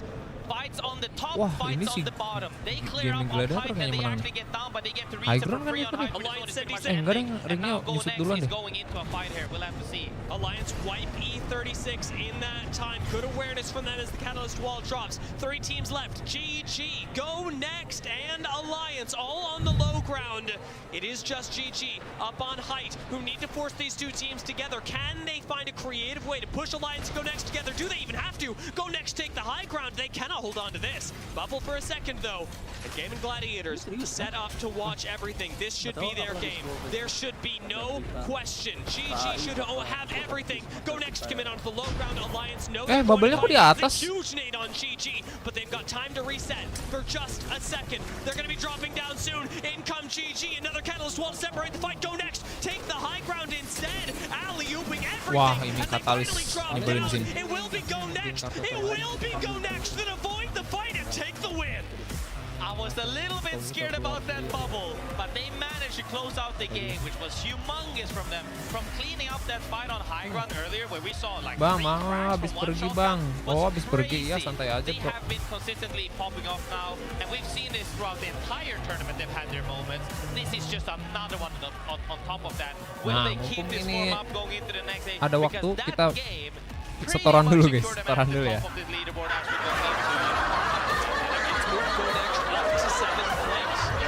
Than they were this entire day, and a much deserved finish for Go Next, who again, Semua looking game at the way that they played that end game, Battleground it may be a little bit unorthodox, it may not be pasti the way that perangnya every di akhir team zone. would play it, the Tuh. way that they swapped Bentar guys, gua with boker dulu GG, bentar who guys. gave up height prematurely to drop down, was the biggest factor in Go Next's victory. Yeah, I mean, that's the thing. Sometimes you just, you know, that evac got taken as they saw the drop, I believe. Yeah. I mean, and I think the drop happened because of the bubble. I was thinking of the opposite team. The bubble came out, they looked up and they could shoot everybody. They decided to drop down low. They said, they dropped down low, let's go up high. Yeah, That's the thing. That situational awareness in the top 3 scenario on land on the biggest stage we've ever been at in Japan right now is definitely... It's showing promise for future games for this team. I mean, I can assure you that 99.9% of people see GG drop and go, good, now we all fight. Yeah. And Go Next weren't thinking about how to win the fight. They were thinking about how to win the game. Like, really, really nice awareness to go, we don't actually have to shoot anyone. Let's get up top. And, I mean, it gets them a first place. It is 15 points to the 18 that GG managed to secure with their second. So still a good game for both teams, to be sure. Near some of our top performers from that last game. I think it'll come as no surprise that Alliance have 2 up there and GG with another 2. Yeah, and I mean, not only did that pretty much secure other teams, Alliance also got secured by that game, I would like to believe, now on 55. We see 79, 78, 55, 55, 55, 44, 42, and that's pretty much where we can assume the cutoff will be at, around top 7 currently, where Go Next is sitting at. Depends on how much it moves up, because if it comes down to yesterday, where, you know, teams that are at that stage die very early, then it becomes scary. But I think we'll have to see, because this, like I said, this map, a lot of teams are staying alive rather than on opposite side maps. Is yeah, I think it's gonna be fun. I always like these last games because they're the most exciting ones. Oh yeah, like this is where it really comes down to the wire, where yesterday it came down to tiebreakers in the group stage as well. There is a lot of pressure in this last game, and a team like Go Next, who just managed to secure a win, are, I would say, safer than some, but not safe by a huge margin. 42 points when the cutoff for 10th is currently 39, where 11th holds 35 points. Go Next are, at times, a high-risk team. We saw them almost be taken down in that game by ExoClan. We've seen them take really early fights with TSM, and all these things are risks that they're taking. So, knowing now that they're in 7th, I do wonder whether Go Next's game plan will significantly shift, or whether they'll continue with that same style that we've come to love Go Next for. I mean, Uchako and Yarko, you talked about it. I wouldn't say that they're a stylistically very different team than they were a couple of years ago. Yes, they may have changed IGL since we saw them in Raleigh, but this is a team that has been doing the same thing for a very long time. So I do wonder whether E-District, this last game, will bring us something different. What is certain is that it will bring us those folks that are going up to Championship Sunday. A lot of excitement to look forward to, and we'll see you in a few.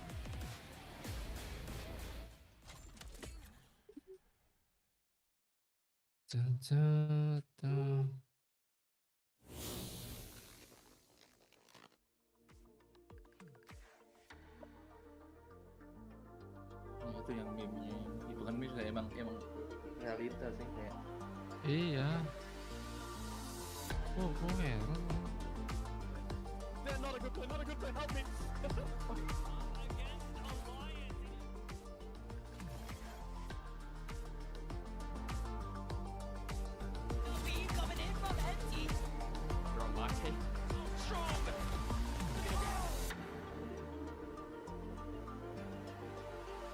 Aku suka dari tren-tren HP zaman sekarang itu cuy. HP-nya itu kotak, kayak apa pinggirannya itu datar, jadi kayak misalnya nonton YouTube itu nggak usah disenderin di barang lagi, nggak usah disenderin nyari sesuatu buat senderin. Tapi aku butuh buat disenderin.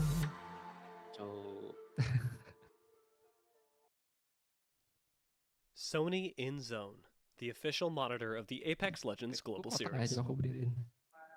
Otak nggak sih 14 itu? Kamu masih 14 T kan? Iya ntar. Ya itu kotak sih. Aku biarin. Gak bisa cowok. Gak bisa Jir. Serius 14 klik kotak loh. Gak bisa Jir. Tuh. Jatuh Jir. Tuh. 14 klik kotak tuh.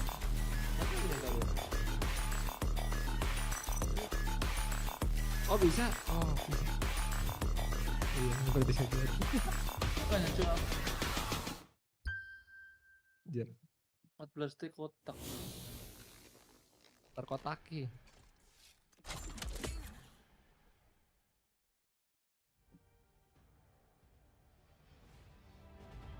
Welcome back to the ALGS here in Sapporo, Hokkaido, Japan, where we've got not only the best players, but the best cosplayers in the world.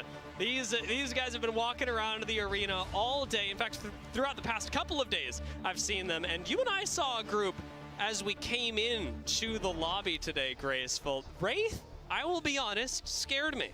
I mean, scared you. The thing that I got surprised by was the Phoenix kit. I was like, oh my god, is this an invisible Mirage with with the Phoenix kit in hand jumping at me? No, it was just a cosplay of a Phoenix. I like all of them. Very well made. I could never imagine even having the creativity and talent to pull that off, but they all look very beautiful.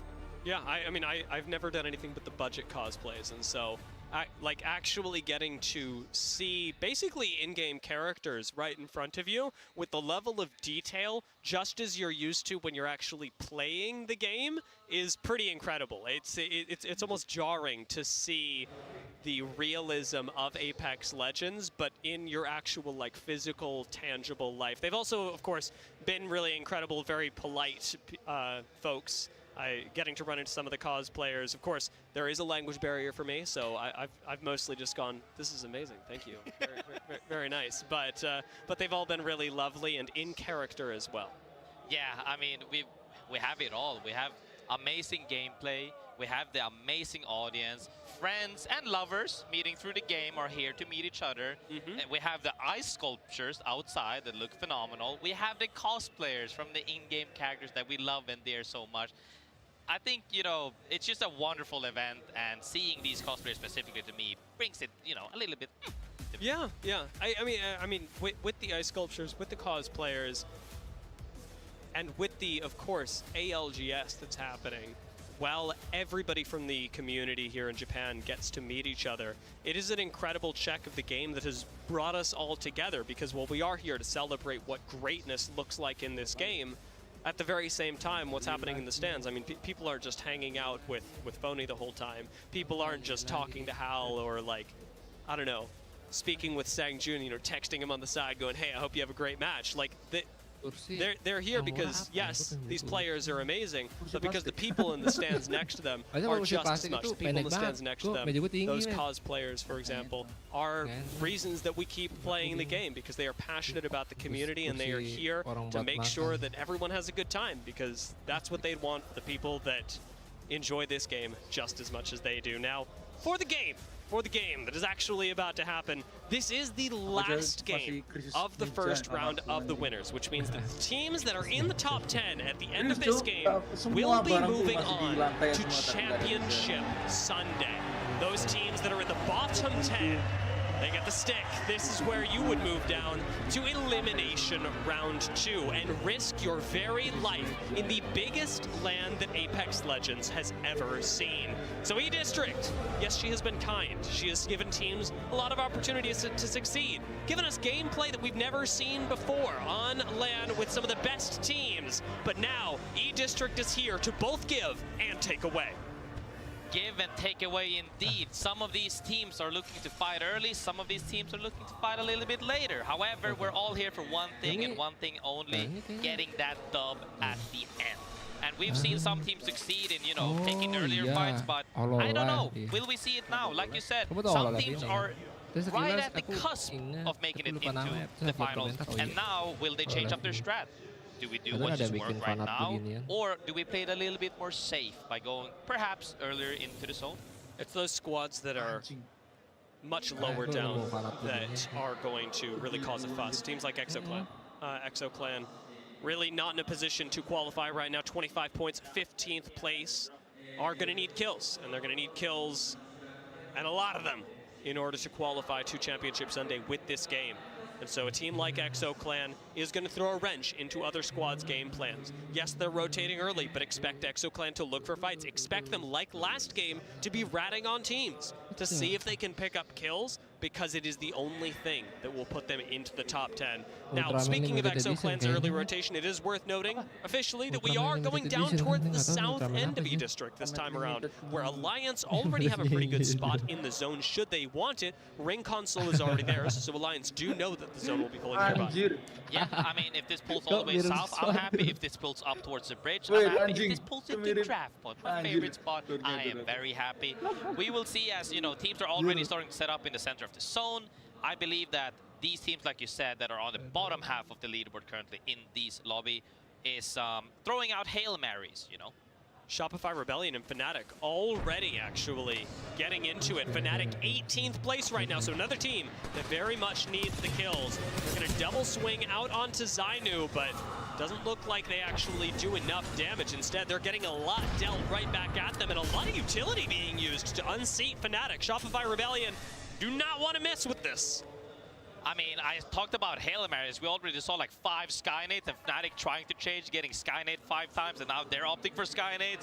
Everybody's throwing whatever they have in the inventory at the other team, because now it's do or die. Doesn't this I do? That was close. That was close. Shopify Rebellion playing a good defensive game. But it's Crazy Raccoon that go down. Team Liquid Alienware are out for blood. I mean, they were sitting not that comfortably before. They're definitely not sitting comfortably now. No. You know, it's gonna be, it's rough. Shopify, however, decided to opt to go out. They both tried, and I think they both used about 10 nades, and they say, hey, let's go our separate ways, and we'll maybe meet each other in endgame. And just to clarify, that will mean that Crazy Raccoon are fighting out of Elim round 2. So, very risky place for them to be. Unfortunate, but Liquid Alienware are the benefactors, and Liquid Alienware at 6th, I wouldn't say needed the points, but it's certainly going to help cement them into Championship Sunday, which seems to be their biggest goal right now. A Liquid Alienware that, yes, started the group stage a little bit slow, has really come into team fighting form, especially here in the winner's bracket. Now Fnatic having already lost one. This is Meltstera that fell to Shopify Rebellion. Zainu striking back. So Fnatic will likely be losing not just the one for now, giving up the point, but not giving up their lives. They did decide to disengage and then re-engage. Now Fnatic needs to go to find another spot to reset at. And yes, as you said, CR is now officially in the lower rounds too, where they will be fighting for the tournament life. However, teams in this lobby are still fighting. A lot of these teams are still fighting to make it into the finals championship on Sunday, whereas other people are really trying their best to make sure they don't go down into loser 2 as well. Yeah, I'm putting Shopify Rebellion like really right on that line. Yeah. They're going to be very happy they collected a point because they're sitting in 11th right now. A reminder, guys, that the cutoff is 10th. So every point really mattering for Virtus Pro. That could not be more true. 20th place, Virtus Pro need all the help they can get. They need sweet baby Jesus is what they need. They're on 20th with 10th right now. They need to drop a humongous bomb because now, I don't even know, 12 points for a win. That puts them at 22. If the cutoff ends up being being 40, let's just say that to be nice, that means they need 18 kills. And now we're at the stage where can you drop a 20 bomb like we saw, you know, earlier in the series? I don't know. It's definitely hard. Not every team can pull it off, but if they want to pull it off, it's right now. For Virtus Pro, it would have to be a record-breaking game. Like literally something we have not yet seen in this championship. And I'm not going to put it too far beyond them. I mean, we've seen some crazy stuff from this roster, but perhaps nothing that completely wild, at least since the start of this LAN. So have to be a very different look at the roster. Now Furia, certainly a team that is not safe in their position just yet. 9th place overall. Go Next, definitely not safe right now. I mean, their spot is good, 7th, but losing most of the health on Izzadan cannot bode well, and Izzadan's going to go down as well. Nobody there to res Izzadan, so Falcons jumping right on top of this are looking for the kill. Yeah, I mean, Falcons is still lurking for kills because they're also on that cusp of qualifying into the next round. Now they got a pick, but they didn't get the thirst, I believe. And they're chasing it down, but they got the reset. Now it's gonna be a little bit harder because they're kind of on that same pace as other teams are right now, where people are actually opting to play beres guys. not nearly as much in center as we saw previously. They're still looking for Izadin, or they were for a moment. Nah, Seeing that kita Green lanjut. Stego were Masih here, berapa though, nih? Masih berapa I think it's a squad good nih? Oh, masih call from banyak guys. Falcons to Nggak disengage. telat Go banget lah ya. Next have been trying to disengage for a Masih while. 19 squad. Now Ini that game they've terakhir made by it the way work, ya. Semoga aja tim they Falcon will top 10 lah. have space from both teams that don't want to risk Biar committing bisa the fight, lanjut ke getting final third break. partied. I mean, especially Falcons. There's already a lot of pressure on the team. They're sitting in 10th right now. They're right on the bubble. If Falcons overcommit, if Falcons drop down to Elim round 2, you already know the internet's going to have a field day. Oh yeah, feel the hint. People are sometimes hoping for you to do well, and sometimes people are preying on your downfall. That's just how it goes when you're that good and people are, you know, wanting to see you either succeed or fall. Now TSM do go down. They do fall. Sitting in 5th place overall, however. That they are more likely to be safe than others. Yeah, most definitely. Sitting at 55 will put them most definitely in the upper bracket. And I feel like TSM hasn't been talked about that much because, you know, they're always kind of under the radar, but they're always up top, like they're always putting up good numbers. And we see that 55 points is not bad at all. Making sure they go ease into the next round. I mean, they have easily been TSM. Not to talk about them too much after they died, but they've easily been, selamat satu ya TSM. in my estimation, one of the best in role across each of their respective roles, be it Rampart, Newcastle, Gibby. Yeah. The anchoring from reps today has been impeccable, and Bertholst's Rampart has given me a lot to work on. Yep, as we see as well on the minimap right there, Ih, bagus juga nih teams are skinnya now, you Sentinel. know, they just got the knowledge of, hey, this is where the next zone is going. People are opting in to go in, but E36 still in a bubble fight here, going into VP, trading 2 for 1. They take out Enter Force 36. The 20th place team moves up to 19th and eliminates one of the monsters of this lobby. Now Enter Force 36 are safe. They're safe. But this is big for Virtus.pro. This is a good momentum shift that they've needed. They've been on, you know, at the absolute bottom. Hopefully they can climb their way up top. Is it too late? I don't know, but this is a good start. It is. They've already gotten more points than their average in the course of these games. So Virtus.pro, I mean, yes, it would be impossible, but especially now they've taken out Enter Force 36. We got to acknowledge how cool it would be if they're able to make something work now. Falcons, not a lot of space to work with, but they found a spot draft point to hold for now. Though it may not be the safest place, at least nobody's sending them. Yeah, I mean, these buildings in the water are not really that much fun when they're pushing your building, but since people are just opting to hold their spot rather than push people for power spots currently, Okay, guys, it is fine for them to stay here. They can stay here for a little bit before they gotta move on. Other teams, however, have started opting a little bit more outside of draft point towards the south side, where we saw, you know, the likes of Exo was earlier, just still in the center zone. Furia, however, looking to keep people walking in deeper because they want to see if they can catch Please them. jangan mati Zero. Aduh. Ya, could use the points. Zero's gone down. If Furia eliminate Falcons, they make their own spot so much safer and likely push Falcons down to the lower bracket. But they're very scared of giving up their spot. They're not going to need to. Astaga. At the very least, will be full thirsted and Howl to follow immediately. That's 2 big kills for Furia, and they could, I remind you, could eliminate Falcons right here. Di-push They're itu, running across the bridge to do it. mundur. It is just Waltzy left for Falcons, who would really love to hold on to this winner's bracket spot, but it's looking impossible.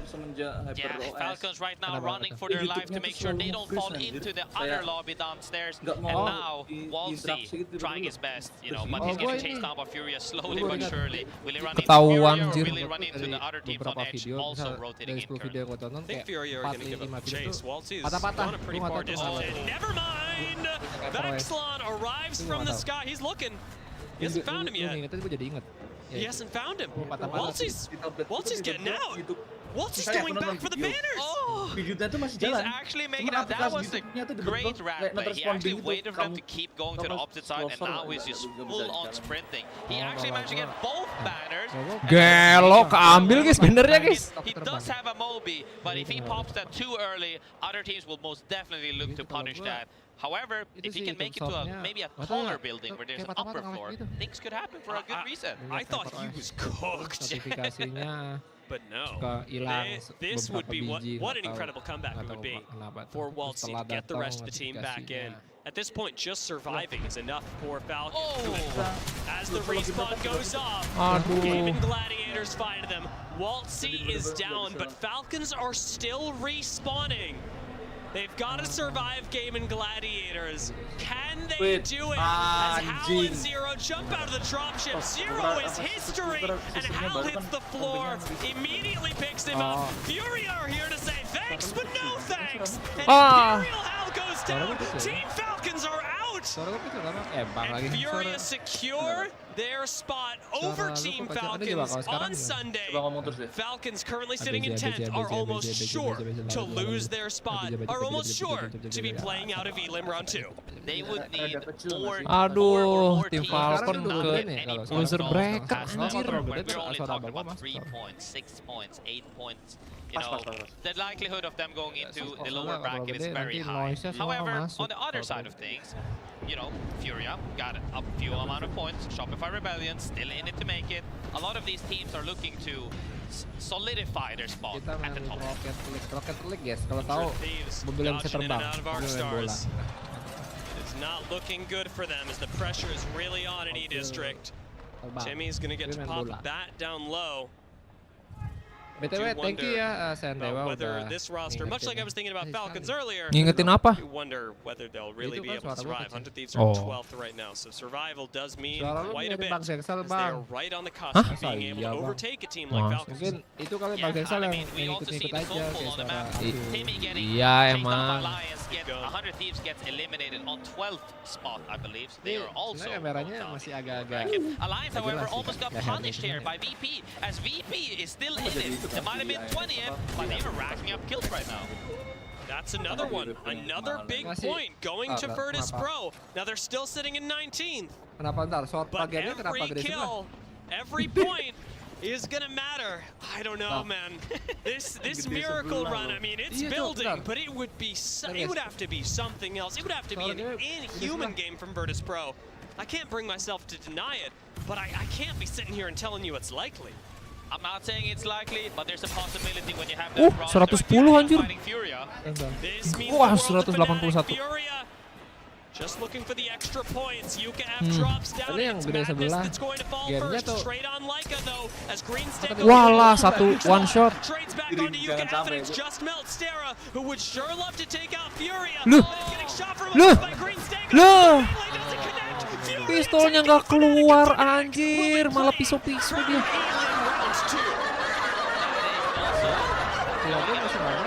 Needing to reload that shotgun was the saddest point I've seen. Reminded me of yesterday. However, Virtus Pro still alive and thriving, shooting at Alliance toes from underneath the bridge. Furia are the reapers of this lobby. They are teams that are on the line, the teams that have almost made it. Furia are finding them and they Aduh, ini are Shopify harus deleting them. Shopify Rebellion could be next on the list. They are right there. They are on the cusp of Iya, making dia it into aduh, the finals. kalah ini tim And Falcon you know pasti that's gonna draw Furia to drop. you. Yeah, I mean, you know, everybody's looking to throw hands at this last game because now it's do or die for a lot of these teams. And you know as well, a lot of the teams that are on the bottom are still alive. None of them are scared to try to get more points because that's what they need if they want to make it through. It's either get minimum 15 kills or more, or we're gonna go into the lower brackets. What really do they have to lose? Iya normal, It's true. berarti gamenya ya. I mean, you've got to try something. And I think Oh, to the credit pantes. of a lot of our Zexal teams, ganteng. They are trying things. Whether or not they are succeeding, Tuh kan, nggak is kedengeran kan? really just I mean, a matter of running your face into the wall enough times for some of these squads. Go next. I think feeling like that right now, they do have to move, but in the next couple of seconds. And this is the thing, we see the zone in the top left of the map as well. It's actually ending between the bridge and the building where currently Exo, Cloud9 and Aurora are coexisting. Huge fights are gonna be across this bridge, and underneath this bridge, as we see right now, GoNext actually lost 2 people to, I believe, VP. Yeah, VP again showing up on a kill feed. They have nothing to lose, and they're saying, we can frag. We might not have done it before this game, but we might as well do it this game. I mean, Izadan's still alive, but the reality is that's 2 points. If Virtus Pro can finish them, and they can, Biasa that have guys, just kalau gone to them. kalau Virtus Pro kalau moving bagi up to Jurli, tau lah ya 18 dari bahasa still. mana itu So Jurli. far to go, but I'm noticing Lou's got a Craver, so, you know, maybe that'll help them out a bit. Izaden's still very low. Virtus Pro could find this last kill, and I believe they've spotted Izadin. Haven't actually jumped up Ya to emang finish this Jaxel just mah yet. ya They're gonna move up pada to the punya high sunroof ground. semua They're sih jumping guys. on top of Alliance. Terus saya Virtus Pro challenge Alliance for the high ground. It's just Lou left, but Alliance is already gone. BP takes out Alliance with a surprise jump up on the bridge, however fell down, tried to go for the reason, found the solo as well. That could be another kill if they manage to survive this mayhem that's about to unfold as complexity is triple staring right at me. And Izadin strikes back. Go next, managing to survive for that long. Now I've taken out both Slayer and Zach Wah, Mason. SR-nya dapat kill guys. Were on this huge run. Now sit in 18th as Go Next will unfortunately go down. But Go Next pretty safe for now. They're not safe, they're pretty safe. Depending on how much the scores move up, they might just have made it themselves into the next round. Gaming Gladiators as well on 43 and Go Next was on 44, I believe. Right now it's coming down to Light to make sure they stay out at this game because 10 teams alive in Zone 6 closing. It's crazy. That was it, the point. MT taking out Lufka has pushed Shopify Rebellion into 10th. If Shopify Rebellion can hold on to this, they will be punching their ticket to Championship Sunday. Cloud9 sitting in 12th, right behind Falcons right now. By the way, Falcons, having dropped to 11th off of that, will absolutely be seen in Elim Round 2. Yeah, Cloud9 also on the cusp of making it past that. Virtus Pro is actually eliminated. They tried for the miracle run. They did a good effort. They did a good, couldn't try and make it, but we saw signs of life. If they can bring that energy into the next round, that'll be good. There's got to be hope for Virtus Pro. I think it's a sobering moment, but they were cooking something. Gaming Gladiators getting some friends back into the game to hold on to their 9th place position right now. They could absolutely still survive this game. You know, other teams are already on the hunt. Blast is going to make it down to the floor safely. But they're being shot at from the bridge. EXO right above them. Aurora right above them as well. What a sobering moment it must be to realize that Aurora, terror of EMEA, sits right above you. Gaming Gladiators, they've held that title. But right now, they've got to play small like they didn't. Koiful, MT, and Sino sitting quite safely here. The zone does end in front of them. What I'm mainly looking for here, though, is the bridge, because that point and on top of the roof will be the two teams that will look down and shoot everyone, right? And as we see Shopify Rebellion getting naded out, as all the top teams are now pushing their attention to them. Teams, however, inside of the building, sitting quite comfortably because the zone ends quite near them. Shopify Rebellion could be in a spot to win this game, but on low ground, it's going to be a really tough one. Frag right on the outside. Liquid Alienware gonna go down. That leaves them in 7th. Shopify Rebellion attempting to survive. Currently hold the 10th place spot and are climbing over the wall. Gaming Gladiators to take on Furia. But Furia are striking back. Furia who have called so many. Madness takes out Lufka and Gaming Gladiators are out. Furia take down another. They take down another as well, ending their run a little bit early. Could they have made it? I don't know. Cloud9, however, still aiming with 37 points right now. They're pushing for it. They're pushing for top 10. Shopify on 41. Two teams that are trying their best to make it as Saucer goes down. Shopify Rebellion, they've moved into 10th. How much further can they make it? Now that C9 has lost a member, Shopify Rebellion, this could be their game right now. Looking over the wall at Furia, the Reapers of the lobby. They take out Shopify Rebellion. Furia shutting down another, have left things open for Cloud9. Now with Furia going down, Cloud9 out. It's just going to be Kion and Aurora coming in. Ini kalau menang Aurora, enggak deh. Wow, Aurora anjir yang menang guys. Hah? 3 kali lo champion.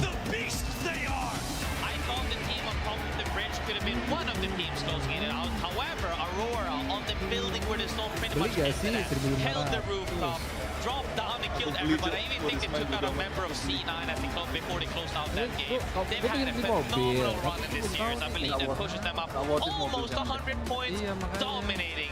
You know, this sets a statement into the final round. We say, in a good lobby, we are owning. We're owning right now. You guys better be prepared for it because we are going as #1 into Championship Sunday. I mean, there is a reason why they have been known as beasts in EMEA. the fact that Game and Gladiators were sitting below them, Halo, knowing that Caca, Aurora halo, were up selamat on high datang. ground. Halo. On high Thank ground you of all semuanya. things, 19 points for Aurora, 12 points for Guild. Let's talk about the reverse of this last lobby. Furia, Parah sih, 26 Terlalu points. parah sih. 26 points, you might say. 19 kills is what I'm looking at. Yeah. They took out team after team. And not only did they take out the teams, they actually took out the teams that were struggling to make top 10. They were on their tournament lives in this round, you know, and it was rough. All right, Graceful, it's time. These are your Geser, teams guys, that will be tim Falcon. moving on to Championship Sunday. Aurora clearly have made it. Enter Force 36, Guild, Furia, Alliance, Aduh, Bang Hana TSM, menggesek mobil. Liquid Ah, iya, Alienware, Gaming Gladiators, go next to make it, and Shopify Rebellion having swooped in at the last moment to take that Falcons spot, pushing Falcons and below into Elim rounds 2. So many teams made it, so many teams didn't make it. Cloud9, Buh, Falcons, and 100 Fnatic, Thieves tim really Falcon, close. 100 Only, Thieves. you know, Ya one little better fight ampun. there. If we didn't lose that fight there, they would Jadi have gitu been guys in. ya. However, those top 10 are Kayaknya all udah deh. looking strong, as have had their moment, and even Shopify made it at the end from the waters. But the one I'm looking for most, you know, Aurora always makes me happy. They've shown their true form in. Aduh, tinggi banget. Aku balikin itu. Wah, dam. Nice. Tiang nggak enak, Sebentar, guys. Thank you. Ambil deh itu. Meledak dia. Ya, keselak gua. Nice. Nice. Ini keselak gua. Anjir.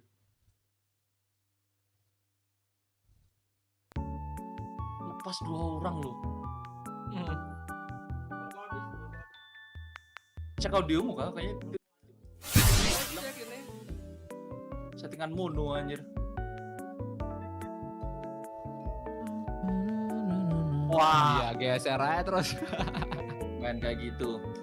Bangke. Anjir. Oke, main kasar mereka. Boleh. Iya, terkasari, Cok. Haram jur. Nice. Oh, kosong belakang. Bisa, guys. Bisa masuk gamenya.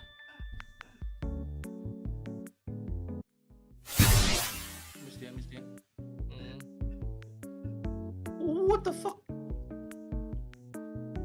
Pelan. Muat. Lucu. Laki banget anjir.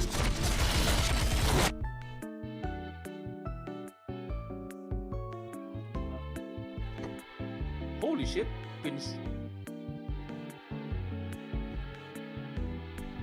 Gelo, bisa guys akhirnya. Hampir.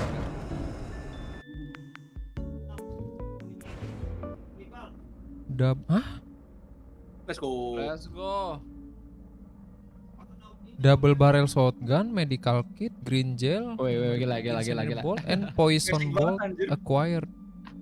Acquired item can automatically be used from chapter. Oh, ini tuh bisa dipakai di chapter 3, guys. Oke. Oh, Hana mundur. Gelo, bisa, guys. Wah, gua tertipu. Aku nol. Ya, aku nol. Panik cuy, 0 anjing.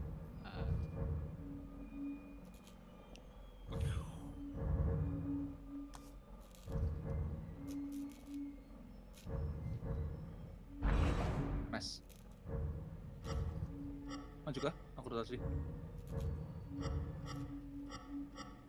Aduh, tinggi banget. Ya, berani aku. Masih stay belakang. Wah. Aku blok parahmu. Letterbox apa nih? Boleh ketinggalan. Nice.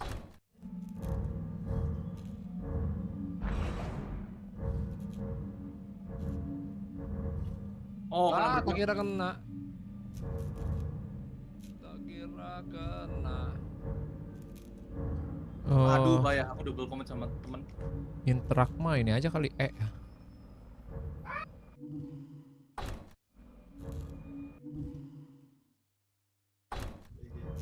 Dun. Situ Anjir baru nyadar loh. Nama tim musuh liat ya. G30S anjing. 30S ajar. Serius? The fuck lah. Orang Indo ini, Cok. Kayaknya. PKI anjing, the fuck lah. Aduh. Serius dan apa timnya, Cok? Oh iya loh. Dapet itu. Loh kok?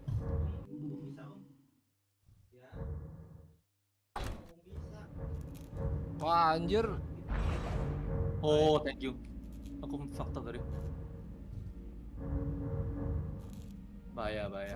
Yep. Datar. Kenapa gue nendangnya datar dah?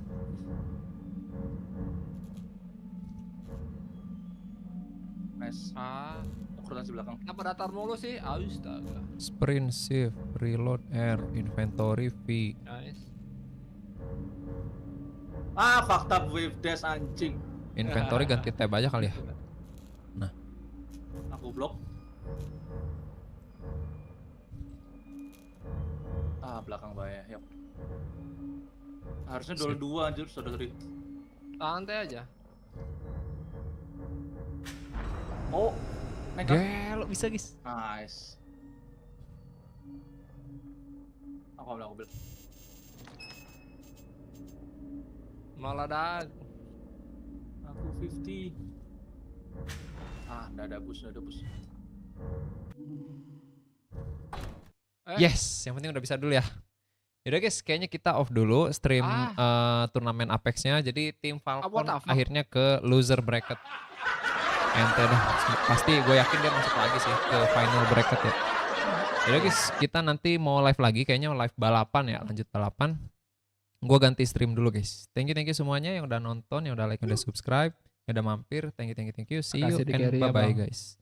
Terus lo.